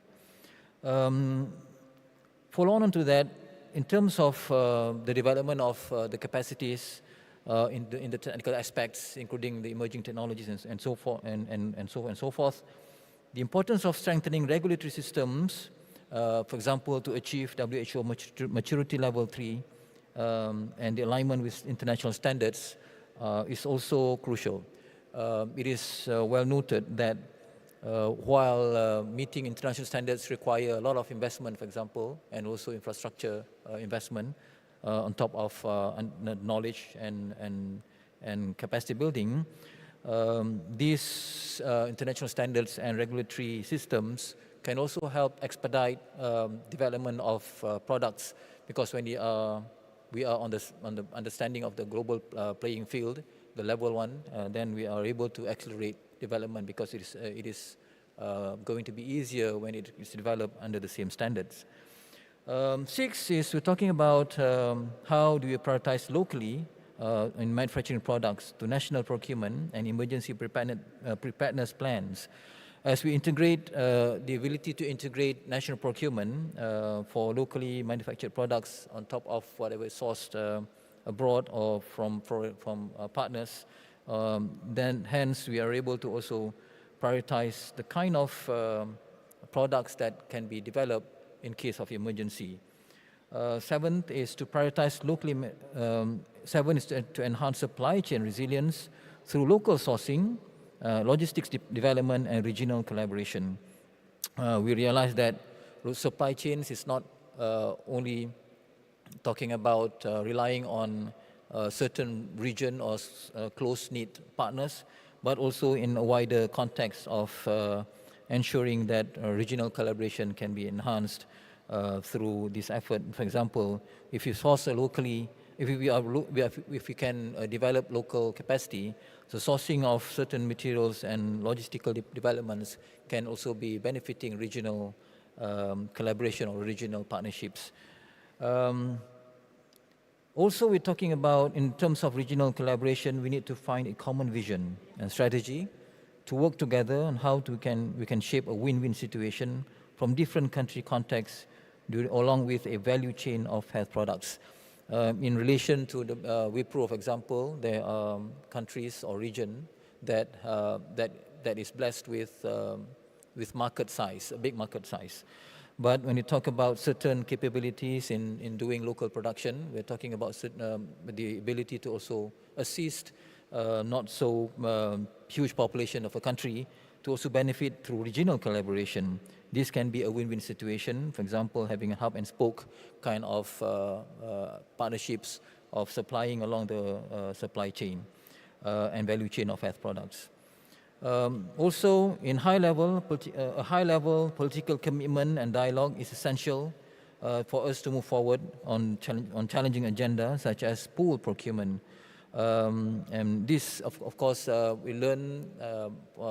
learning from how other regions, for example, Pan-American of pool procurement processes. We are looking at this mechanism to understand how to reduce or save purchasing costs, and towards attaining long-term stability and sustainable financing to maintain sustainability of local production. Hence, local pool procurement or joint procurement in a region is a step forward that we're looking at as well. Last 2 points, the second last one is on leveraging on the technology advancements such as artificial intelligence that will accelerate the process of drug discovery, for example, and also research and development, registration and commercialization.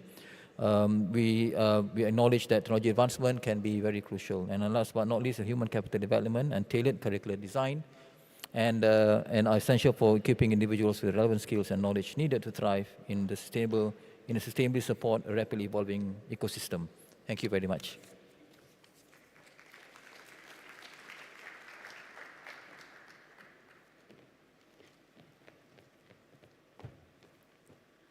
Thank you so much, Dr. Muhammad Noor Azam. I would now like to invite Ms. Heren Gerber, Director General, Ethiopian Food and Drug Authority, Ethiopia. I would like ask you to please keep it under 5 minutes. Thank you. Distinguished Excellencies, dear colleagues, dear friends, ladies and gentlemen, on behalf of the Ministry of Health Ethiopia and the Ethiopian Food and Drug Authority, I would like to take this opportunity to thank WHO and the host country, United Arab Emirates, for the invitation, for the warm welcome and the excellent coordination, and for the gala dinner yesterday. The COVID-19 pandemic visibly has demonstrated weakness in global production capacity and global supply chains, and we needed a global platform to draw high-level attention and discuss key issues surrounding technology transfer and local production to improve access and protect health security. And the WLPF is a platform that fills this gap, which should be an ongoing initiative. The Third World Local Production Forum has also emphasized the critical role of local production in fostering resilience, equity, and access to essential products. It has created an opportunity for engagement, dialogue, and collective action to discuss on innovation in relation to identifying priorities in health technologies, on how to identify and address challenges in promoting local production and technology, how to strengthen industry collaborations, especially in tech transfers, promote sustainable local production of quality-assured health products and technologies through both North-South and South-South cooperation, forwarding opportunities and solutions to improve access to quality, safe, and effective health products and technologies, and to safeguard health security. It has promoted and galvanized global and regional partnerships in enhancing local production to improve access. Of course, capacity building of our workforce is very important. And in the regulatory space, a lot has been discussed. Regulatory system strengthening is key for promoting local production. Reaching to maturity level 3 and beyond has been well highlighted. And we have also discussed, and it has been also highlighted, that investment in research and development, technology, workforce, regulation is critical.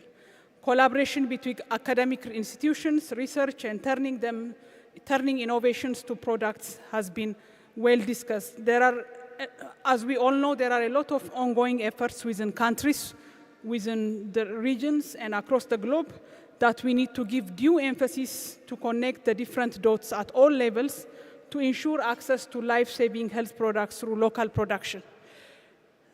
Our continent, Africa, has set a very ambitious plan of fulfilling 60% of the demand of vaccine by local production in the year 2040. All the deliberations in this forum have to be implemented in order to realize this. Therefore, key takeaway messages are: it is time for action. Low and middle-income countries require support on technology transfer and human resource capacity development. Market requires strategic partnership, trust, reliance on our procurement and the quality of the product that we are producing. And it's not possible to drastically change the manufacturing landscape in the short run. It is a question of giving it the priority that it deserves. It's a question starting with technologically simpler activities and then following it up with more complex activities. And we move to API manufacturing as well. To develop the industry, some overall and general policies will not be enough. There is no ready-made solution. The specific conditions that different countries face should be taken into account. The African plan needs to learn from our own experience in the past and also that of the countries which have succeeded in developing industries and design and implement policies that will work. Dear colleagues and friends, let us make this an opportunity to push ourselves towards the required action, commitment, accountability we all should share accordingly. Thank you very much.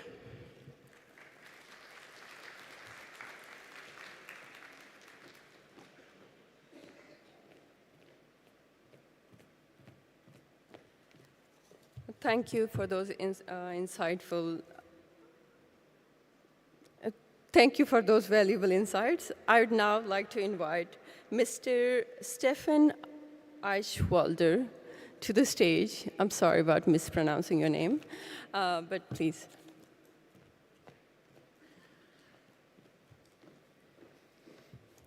Thanks a lot. Excellencies, distinguished colleagues, dear partners, it's a great privilege to be here with you, and I would like to warmly thank WHO and our generous hosts in the United Arab Emirates for organizing this meeting. As we close this gathering, we must acknowledge that we are doing so in a moment of increased disruption and uncertainty. We are witnessing fragmentation, supply chain volatility. We are witnessing elements precisely the opposite of what we need, which is stability, predictability, and sustained cooperation. This is also what clearly comes out of the outcome document of the second meeting of the World Local Production Forum. And this is why this forum is so essential. This contrast should sharpen our sense of urgency, and I will try to do so in my short reflection built around. I wanted to cover research and development challenges and urgency. We talked a lot about research and development, and given the time constraints, allow me to be really quick on this one. There is one of the clearest messages from the forum that I will take with me and took with me, and this is that we must reframe how we understand research and development, not just as a tool of competitiveness, but also as a core pillar of global health equity. Research and development for essential medicines, vaccines, health technologies must be seen as a global public good. And there is a very interesting report by the Geneva Credit Institute, the OECD, in collaboration with WHO on global public good and the investments into it. And I think we really have to acknowledge that. Talking about challenges, Austria's approach to policy is grounded in something called Sozialpartnerschaft, which is social partnership. This tradition is built not only on consensus, but on constructive challenge. Different actors, government, industry, unions, science, engage in tough debate and thereby build trust and common understanding. I see this concept very much in the spirit of this forum. Different countries and regions, as well as sectors, as well as public and private actors, must challenge each other, but challenge in the most productive sense, to raise the bar, stretch each other's ambition, and hold each other accountable for meaningful progress to make sure we implement. Finally, coming to urgency. And urgency not because of pandemics or tensions or supply chains risks, but because every day that patients do not have access to medicines they need, lives are lost. This urgency is reflected in the Africa CDC's vision that we heard a lot about in the AFMA model, in the call for pooled procurement, in the demand for targets for locally produced vaccines and health products. This urgency is increasing due to disruptions we experience every day, and we must channel this urgency not into panic, but into permanent progress. Let's make sure we don't find each other too quick in the room next to us, which is the World Crisis and Emergency Summit. Let's make sure we really learn what we discussed and bring everything into action. We are not far from solutions, but we are still sometimes far from system. Therefore, I again want to confirm that we will stay committed, not because we have all the answers as a small country in Europe, but because we believe in shared problem solving. Thank you very much.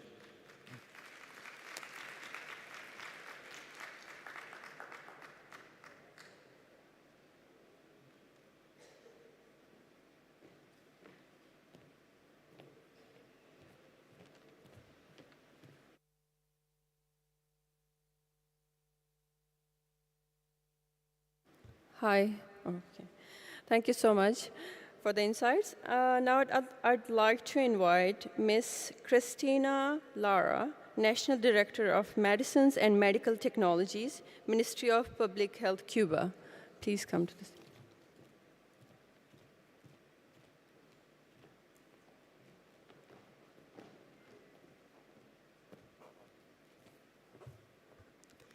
Buenas tardes a todos. Presidencia, Excelencia, delegados y delegadas. Primero que todo, agradecer a la Organización Mundial de la Salud por permitirnos estar aquí y compartir con ustedes todo lo que ha acontecido en este magno evento. Agradecer a Abu Dhabi, país que nos acogió con mucha dedicación y con mucha amabilidad. Agradecer al comité organizador que se ha esforzado en estos días para que todo nos salga bien y nos ha acompañado en toda la logística. Agradecer la cena de anoche, que fue genial, y realmente el encuentro con la cultura ha sido una cosa realmente maravillosa. Cuba, que es un país que ha transitado ya por varias décadas, en que ha sido una necesidad fortalecer la producción local para lograr realmente tener acceso a medicamentos para toda la población cubana.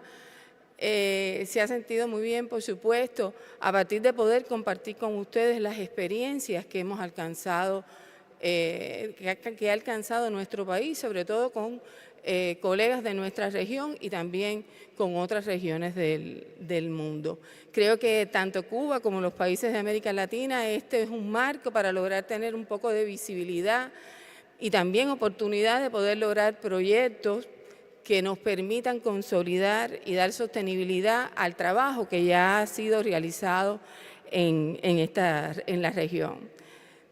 Este evento creo que ha sido genial, ha tratado muchos temas importantes, ha sido un buen marco para hablar de la dependencia que tienen hoy muchas industrias nuestras locales de la importación. Decimos que tenemos soberanía y autosuficiencia porque desarrollamos y tenemos una industria local, pero dependemos de la compra de APIs y de otros insumos para la población. Por lo tanto, nos vamos con una idea clara de que por lo menos regionalmente deberíamos crear capacidades para poder producir API en nuestra región o también lograr compras regionales que nos permitan un mayor acceso para lograr poder sostener la industria que ya tenemos en nuestros países.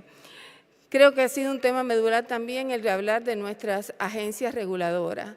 Creo que es tiempo de lograr procesos armoniosos que en vez de frenar producción local flexibilicen y de alguna manera propicien todo esto que queremos hacer y que hemos discutido en varios de estos días. Creo que es muy importante los gobiernos, la voluntad política tiene un impacto en lograr un desarrollo industrial local importante y reflexionábamos sobre la necesidad de un poco mirar las políticas de compras internas que tienen nuestros países a partir de considerar las industrias locales que hoy son una forma de ofertar medicamentos a la población. Importante también las transferencias tecnológicas, de eso se ha hablado mucho en este evento y yo creo que también es bueno señalar que entonces para tener una industria y sostener una industria, la industria que necesitamos, la industria que sea una industria 4.0 que integre la inteligencia artificial y todos los adelantos que tenemos, necesitamos recursos humanos. Hay que darle una mirada a nuestros recursos humanos, a crear capacidades de nuestros recursos humanos para trabajar en la industria que puedan nutrirse del conocimiento que tiene todos y cada uno de los países que puedan aportar conocimiento en esta área. En fin, este evento ha sido, a nuestro juicio, excelente. Agradecemos la oportunidad de estar aquí. Como decimos nosotros, nos vamos con la maleta llena, con muchas ideas, con muchas ganas de trabajar y realmente agradecemos la oportunidad a todos ustedes. Gracias.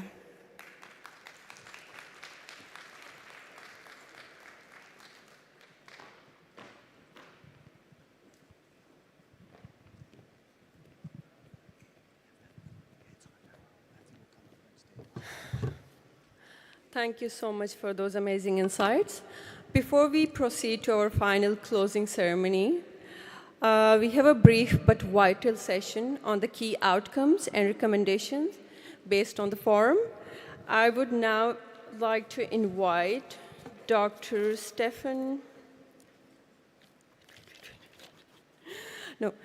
Matthew Stephenson to the stage, please. And they will have a quick chat, and then we will go to the final ceremony. Thank you so much. I'm not a medical doctor, maybe in the next life. Thank you so much for the chance to help close this important event. I'm the head of investment and services at the World Economic Forum. So my job is to grow trade and investment through regulatory reforms. And we've talked a lot over the last 3 days about these regulatory reforms. In the course of our work, we organize events, meetings and so forth, reports, but really these are stepping stones to action. These kinds of events are catalysts of how we can come together to take things forward. I like to say it synthesizes our collective knowledge to take it forward into action. And so I'd like to invite on the stage Dr. Jisui Dong, the head of the Local Production and Assistance Unit at the World Health Organization. It's thanks to her and her brilliant team that this has all been possible. Congratulations on a fantastic event. So, Jisui, if I may, we'd like to talk about what happened and where we go from here. So first of all, what are your thoughts about the last 3 days? What are your thoughts, dear friends? I should say it has been amazing. Excitement, passion, commitment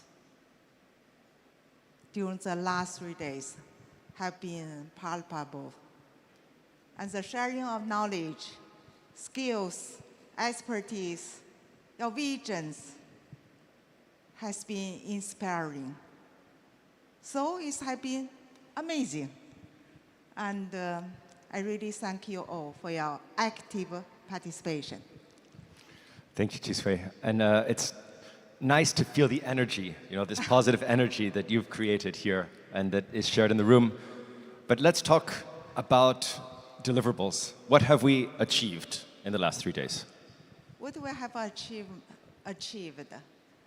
So more than 100 member states with public and private sectors, along with our partners, other stakeholders, joined this event in Abu Dhabi with all these exciting discussions. So almost all the elements, key issues around the local production has been discussed. And we also, most importantly, I heard this make me feel very happy. So this forum is a big place, a platform for networking. Some of a friend told me, during 5 minutes in this forum, we got 3 collaborative decisions, very effective. I think during the last 3 days, 8 plenary discussion, 25 parallel discussions. So we got our thought from where we move ahead. And together, I mentioned again, we make this forum a place, the local production family, community, where we can connect, where we can debate, where we can shape our joint strategy and direction. Now, we are thinking about how can we act. So, thank you. Thank you. And let me recognize His Excellency Dr. Tani Al-Sayudi for joining us here for the closing. Jisui, what are the next steps? Everyone will leave this forum, this very successful Third World Local Production Forum. Where are we going from here? This is always a very important part of where we'll go. So distilling by all the discussion during the last 3 days, some action point surfaced. I want to share you and also take this opportunity to thank all of you who provide your insight on the action or recommendation to the Third World Local Production Forum. So one action is, let's align our effort, our hard work to the national and the regional initiatives and strategies and priorities. This is number one. Number two is we are facing such dynamic period. Let's leverage emerging technology, digitalization, AI. Let's use them across the entire pharmaceutical value chains. Let's enjoy all the benefit brought with these new technologies. Of course, training must be there. Teach our stakeholders to use those technology effectively. Number three, green production. Green production will be not only relevant to today, also relevant to the next generation, the future of our world. So let's put this green production concept into the lens of local production, as well as talking about, when we're talking about the green production, climate change, let's align with the political declarations and also all the framework already established by the global communities. We align each other. Most importantly, we should have environmental standards and accountability system which can monitoring and measure the impact of a green production. And there have a last one, the fourth one, linked to the financing.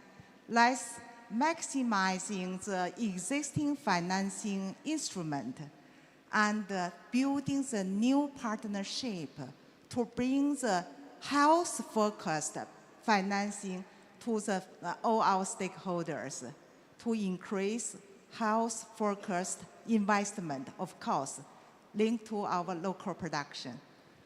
So alignment, technology, finance, green, 4 keywords for us to keep in mind.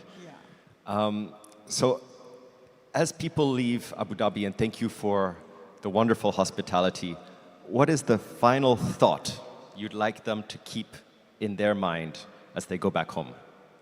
Thank you. So local production is a tough journey. I'm sure you agree with me. Complex journey. So we still need a lot of effort. One thing I want to highlight it, one is political will and also commitment, government commitment. I'm very happy and honored to have a quite big number of ministers, vice ministers, global leaders join us to this session. That is important. We need political drive and commitment to make our joint endeavor successful. The second is partnership, collaboration. So the partnership, collaboration already drive us a success in local production. And nowadays, we need more effort in building partnership, collaboration, and synergy. We need to push us further and make bigger impact.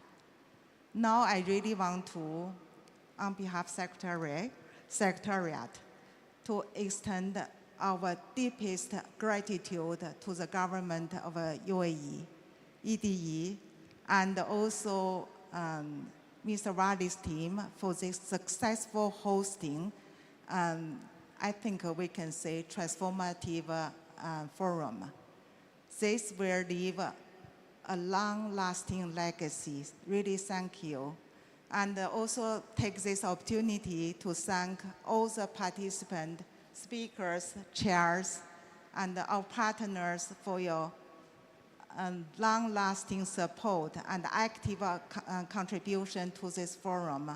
I also want to thank our senior management from WHO, of DG, RD of this region, and also my ADG, Dr. Nakatani. She has been with us for the last 3 days for their leadership and support. Last, please allow me thank my team for their dedication. And I do hope tonight you can sleep well and have enough sleep, which you very well deserved. Thank you all. Thank you, Dr. Ji Dong. Thank you, Matthew. Thank you.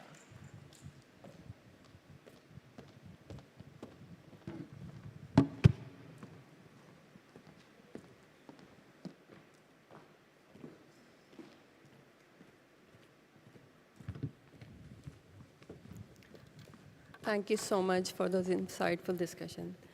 Ladies and gentlemen, as we have come to the conclusion of our third World Local Production Forum, it is my great honor to invite His Excellency Dr. Thani bin Ahmed Al Zayudi, Minister of State for Foreign Trade and Chairman of the Emirates Drug Establishment, to the stage to deliver the final remarks on this forum. His Excellency has been a driving force in strengthening international trade relations and supporting development across the region. Please join me in welcoming His Excellency to the stage.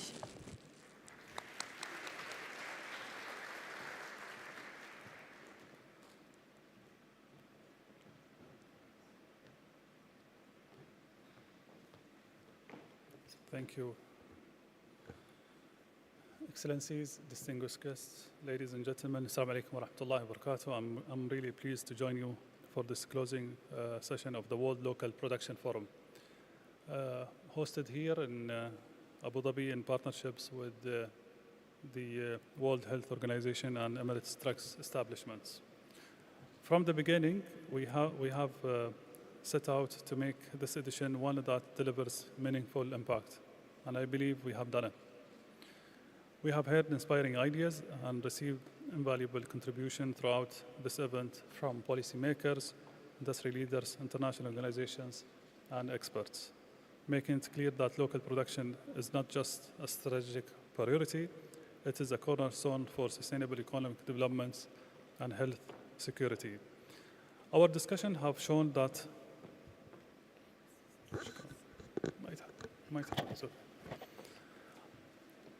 Our discussion have shown that collaboration between regulators, global institutions, and private sector is key.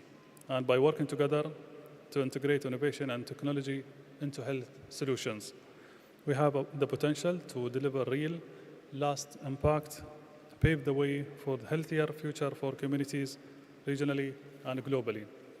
Excellencies, ladies and gentlemen, as a host country, the UAE remains committed to strengthening our role as a global hub for health innovation and pharmaceuticals technology. We're building a healthcare ecosystem that is not only cutting edge and sustainable, but also inclusive, and ensuring equitable access to medicine, vaccines, and health technologies for everyone. Our investments in pharmaceutical production, from research and development to manufacturing and post-marketing oversight, combined with our focus on using cutting-edge tools like AI, big data, and other smart technologies, reflects our belief that innovation must not only be used to drive industrial progresses, it must ultimately serve the people. As part of this vision, we're embracing a holistic approach, one that supports green production, minimizes environmental impact, and aligns with the global climate and health goals. By bringing together the health, energy, and industrial sector, we can build a more connected and future-ready ecosystem.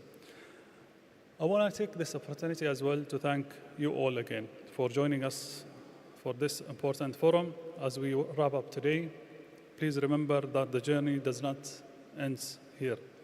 What we have started today is just the beginning of a brighter path forward. Thank you so much, and we're looking forward to continue this dialogue.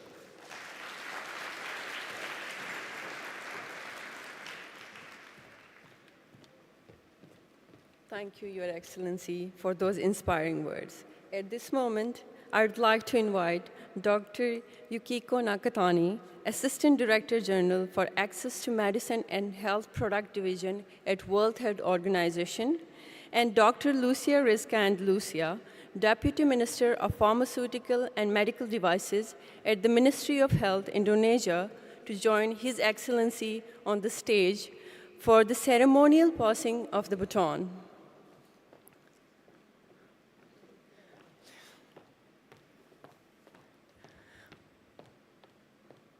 We will now witness the symbolic passing of the baton.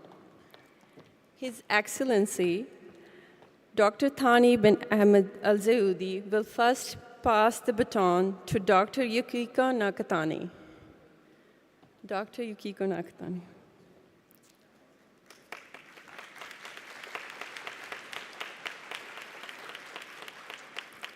Who will then pass it on to Dr. Lucia Rizka Andalusia, symbolizing the journey of World Local Production Forum to its next destination. This symbolic handover represents the transition as Indonesia will host the 4th World Local Production Forum.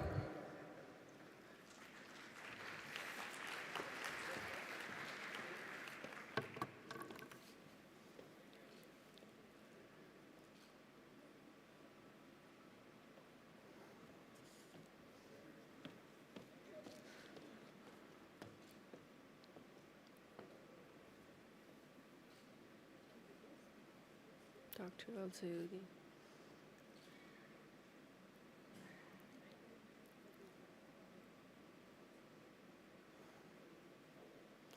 Thank you all for this meaningful ceremony. I'd now like to invite His Excellency and Dr. Nakatani to be seated and request Dr. Lucia, Deputy Minister of Pharmaceutical and Medical Devices at the Ministry of Health, Indonesia, to share her perspective on this forum and her vision as we move forward. Please, the floor is yours.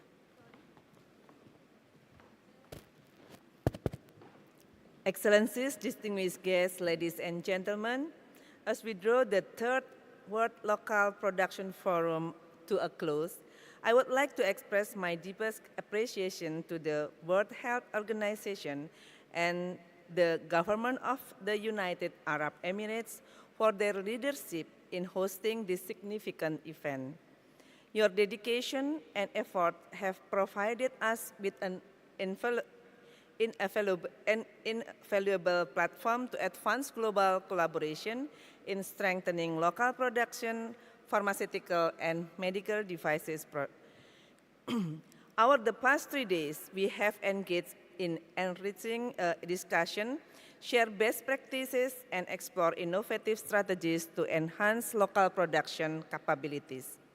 This forum has reaffirmed the urgent needs to strengthen supply chain resilience, facilitate technology transfer, and build sustainable ecosystems that ensure equitable access to essential health products. Excellencies, distinguished guests, ladies and gentlemen, the World Health Assembly Resolution WHA 74.6 highlights the needs for member states to strengthen their leadership, commitment, and support in promoting the establishment and strengthening of quality and sustainable local production of medicine and other health technology that follow good manufacturing practices.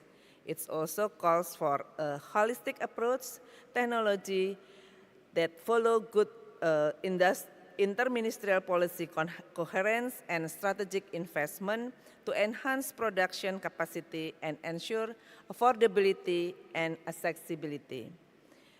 Indonesia fully aligns with these principles and remains committed to fostering innovation, technology transfer, and regulatory harmonization to support the growth of our local pharmaceutical and medical devices industry. With this in mind, I'm honored to officially announce that Indonesia will host the 4th World Local Production Forum in 2027. We are excited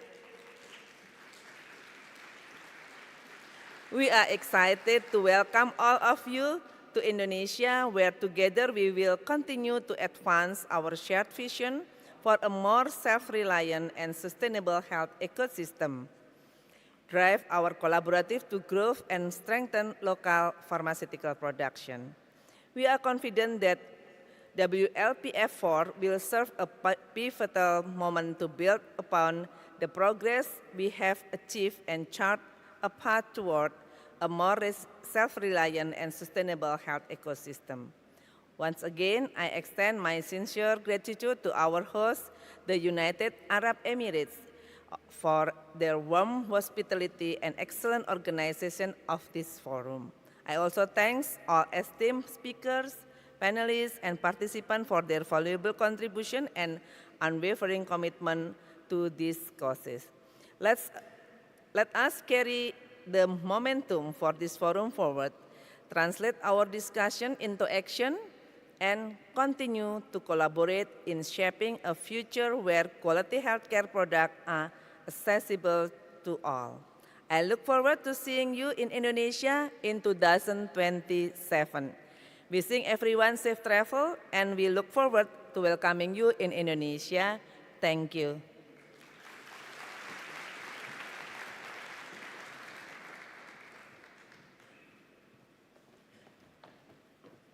Thank you, Dr. Lucia, for those thoughtful insights. As we prepare to conclude this year's World Local Production Forum, I would like to invite Dr. Yukiko Nakatani, Assistant Director General for Access to Medicine and Health Product Division at World Health Organization, back to the podium to deliver the final closing remarks.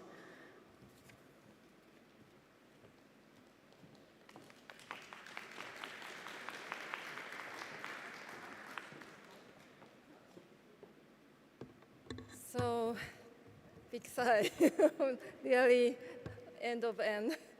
So, Honorable Minister Dr. Thani bin Ahmed Al-Zoidi, and the Honorable Deputy Minister Dr. Lucia Zuzika Anderzier. So, Excellencies, distinguished speakers, and the dear colleagues and the friends and the partners, it is my great pleasure to address that we conclude the third World Local Production Forum in Abu Dhabi, United Arab Emirates, with huge success. On behalf of Dr. Tedros, Director General of the World Health Organization, first of all, I express our deepest gratitude to the government of the United Arab Emirates for your collaboration with us and your generosity in organizing the World Local Production Forum.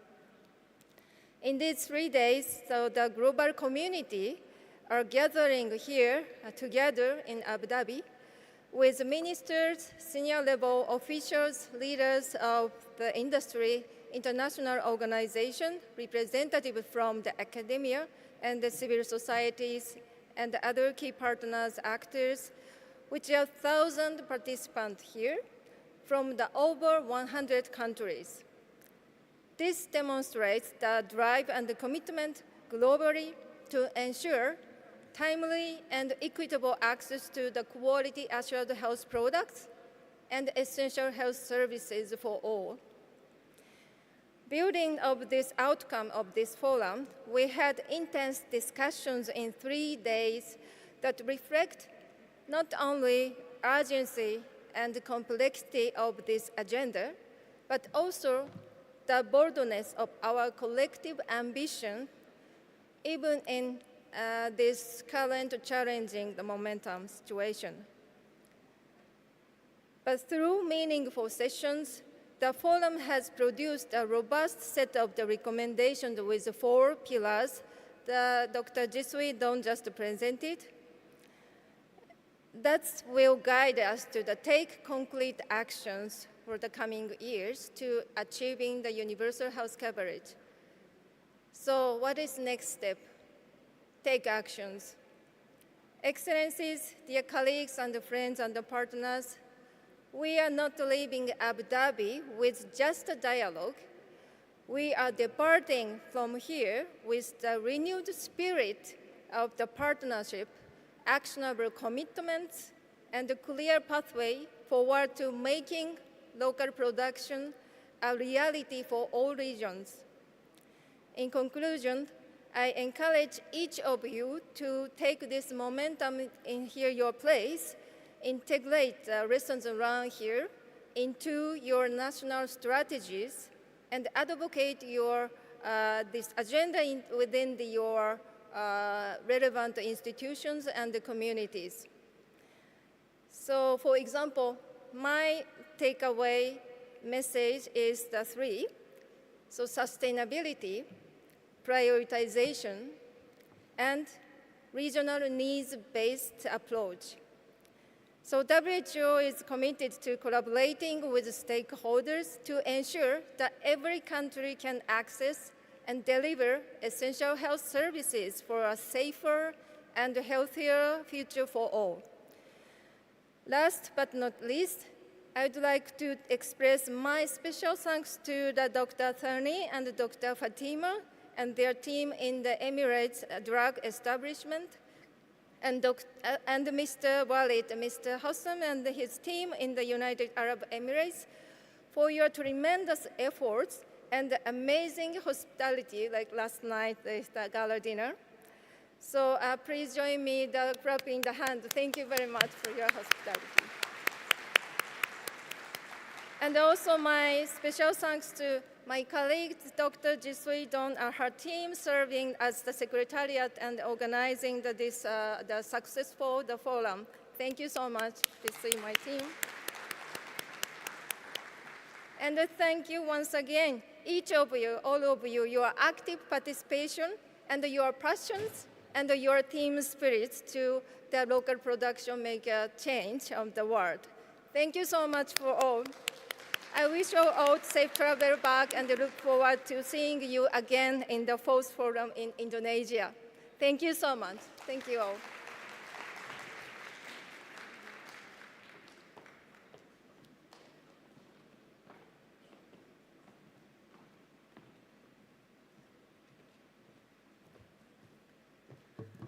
Thank you, Dr. Nakathani, for those powerful closing thoughts. Ladies and gentlemen, this concludes our 3rd World Local Production Forum for this year. I want to express my profound gratitude to all our distinguished guests, speakers, panelists, and the participants who have made this forum such a success. On behalf of the World Health Organization and all our partners, we thank you for your active engagement throughout these sessions. And we invite you all to join us in Indonesia for the 4th World Local Production Forum, where we will continue building on the momentum and achievements of this year's event. Safe travels, and we look forward to seeing you in Indonesia. Thank you so much.